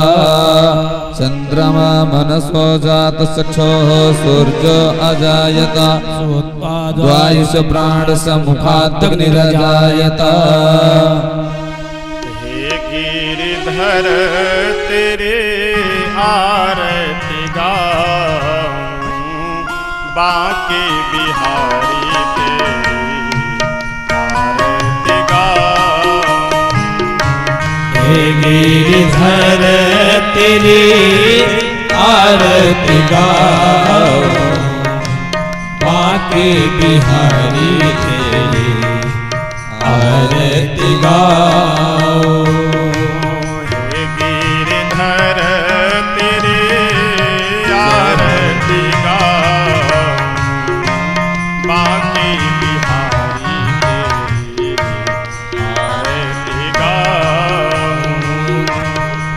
गिरिधर तेरी आरती गाऊं बांके बिहारी तेरी आरती गाऊं। मोर मुकुट माथे पे सोहे प्यारी बंसे मेरो मन मोहे। मोर मुकुट माथे पे सोही परिवार के सभी लोग आकर के माता से आरती कर लेंगे। मेरे मन मोहे। मोर मुकुट माथे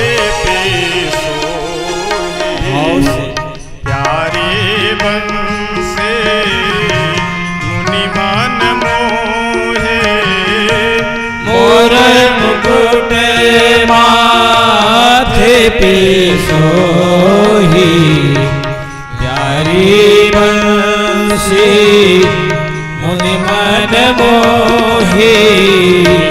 देख छवि को मैं बलि बलि जाऊं, बाकी बिहारी के आरती गाऊं।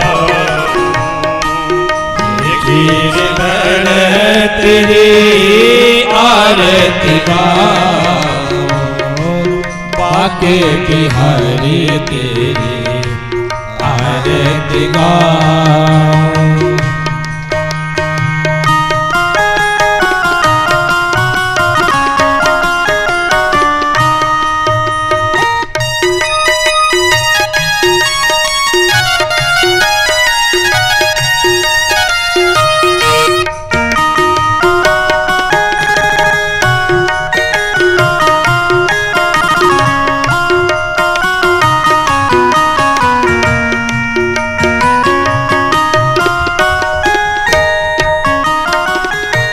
चरणों से निकली है गंगा प्यारी, जिसने सारे दुनिया तारे।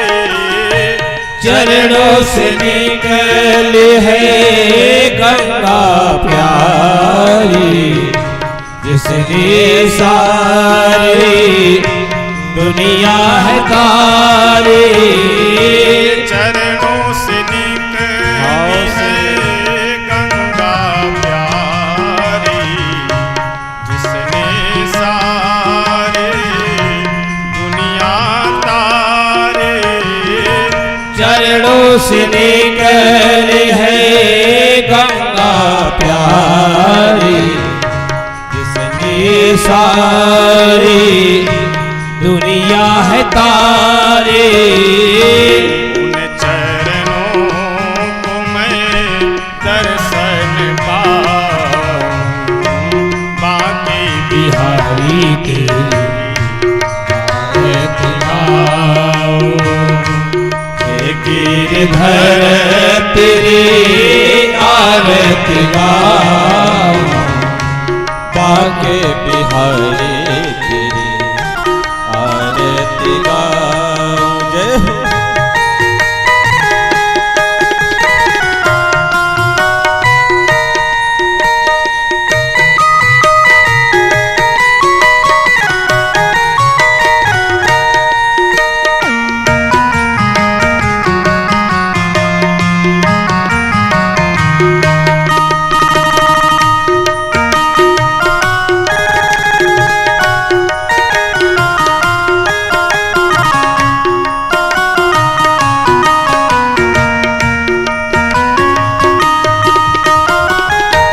दास अनाथ के नाथ आप हो, सुख दुख जीवन साथ आप हो। दास अनाथ के नाथ आप हो, सुख दुख जीवन साथ आप हो। दास अनाथ के नाथ आप हो, सुख दुख जीवन साथ आप हो। दास अनाथ के नाथ आप हो, सुख दुख जीवन साथ आप हो। उन चरणों को मैं शीश झुकाऊं, बाकी बिहारी के आरती गाऊं। गिरधर तेरी आरती गाऊं, बाके बिहारी तेरी आरती गाऊं। गिरधर तेरे आरती गाऊं, बाकी बिहारी के आराम से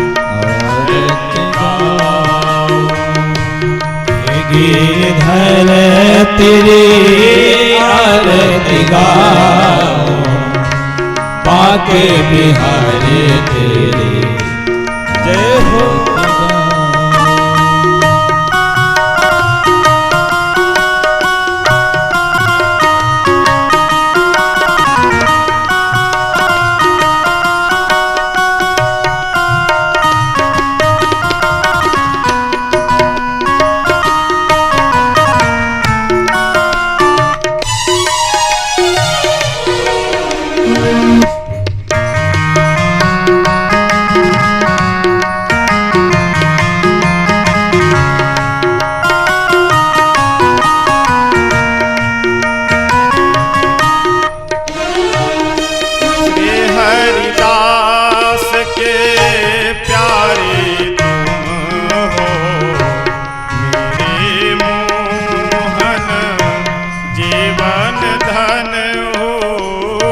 श्री हरिदास के प्यारे तुम हो, मेरे मोहन जीवन धन हो।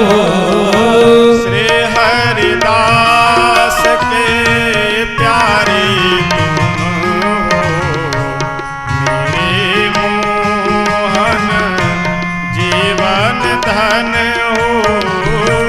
श्री हरिदास के प्यारे तुम हो, मेरे मोहन जीवन धन हो।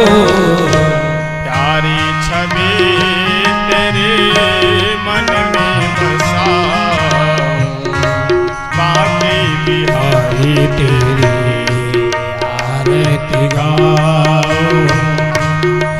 गिरधर तेरी आरती गाओ, बाके बिहारी तेरी आरती गाओ।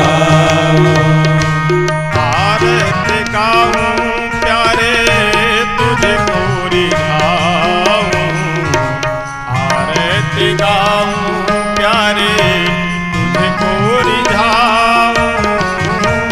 आरती गाओ प्यारे तुझको रिझाओ, आरती गाओ प्यारे तुझको रिझाओ। हे गिरिधर तेरे आरती गाऊं, बाकी आरती गाओ, गिरधर तेरी आरती गाओ, बाकी बिहारी तेरी आरती गाओ। हे गिरधर आरती गाओ, तेरी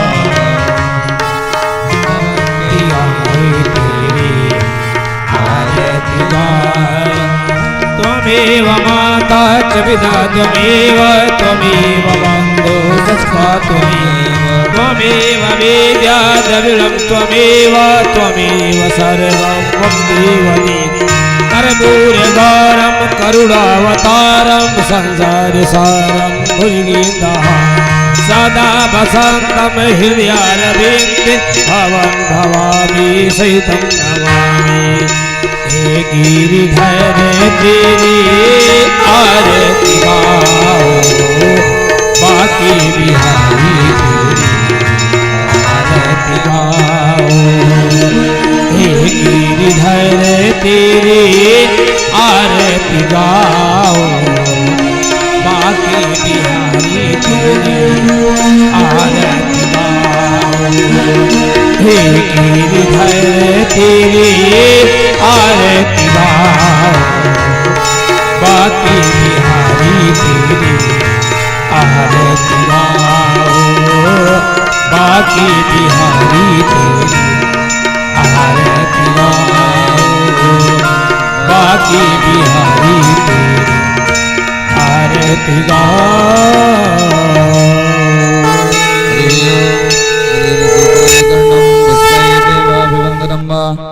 परम स्वात्माभिवंदनम वा पुष्पये देवाभिवंदनम वा हरि ओम यज्ञेन यज्ञमयजन्त देवास्तानि धर्माणि प्रमाण्यासन्नाति अनाकं महिमानः सचन्द्रद्रपूर्वे साध्याः सन्ति देवाः हरि ओम नाहं विप्रो न तनुर्वतिर्नैव वैश्यो न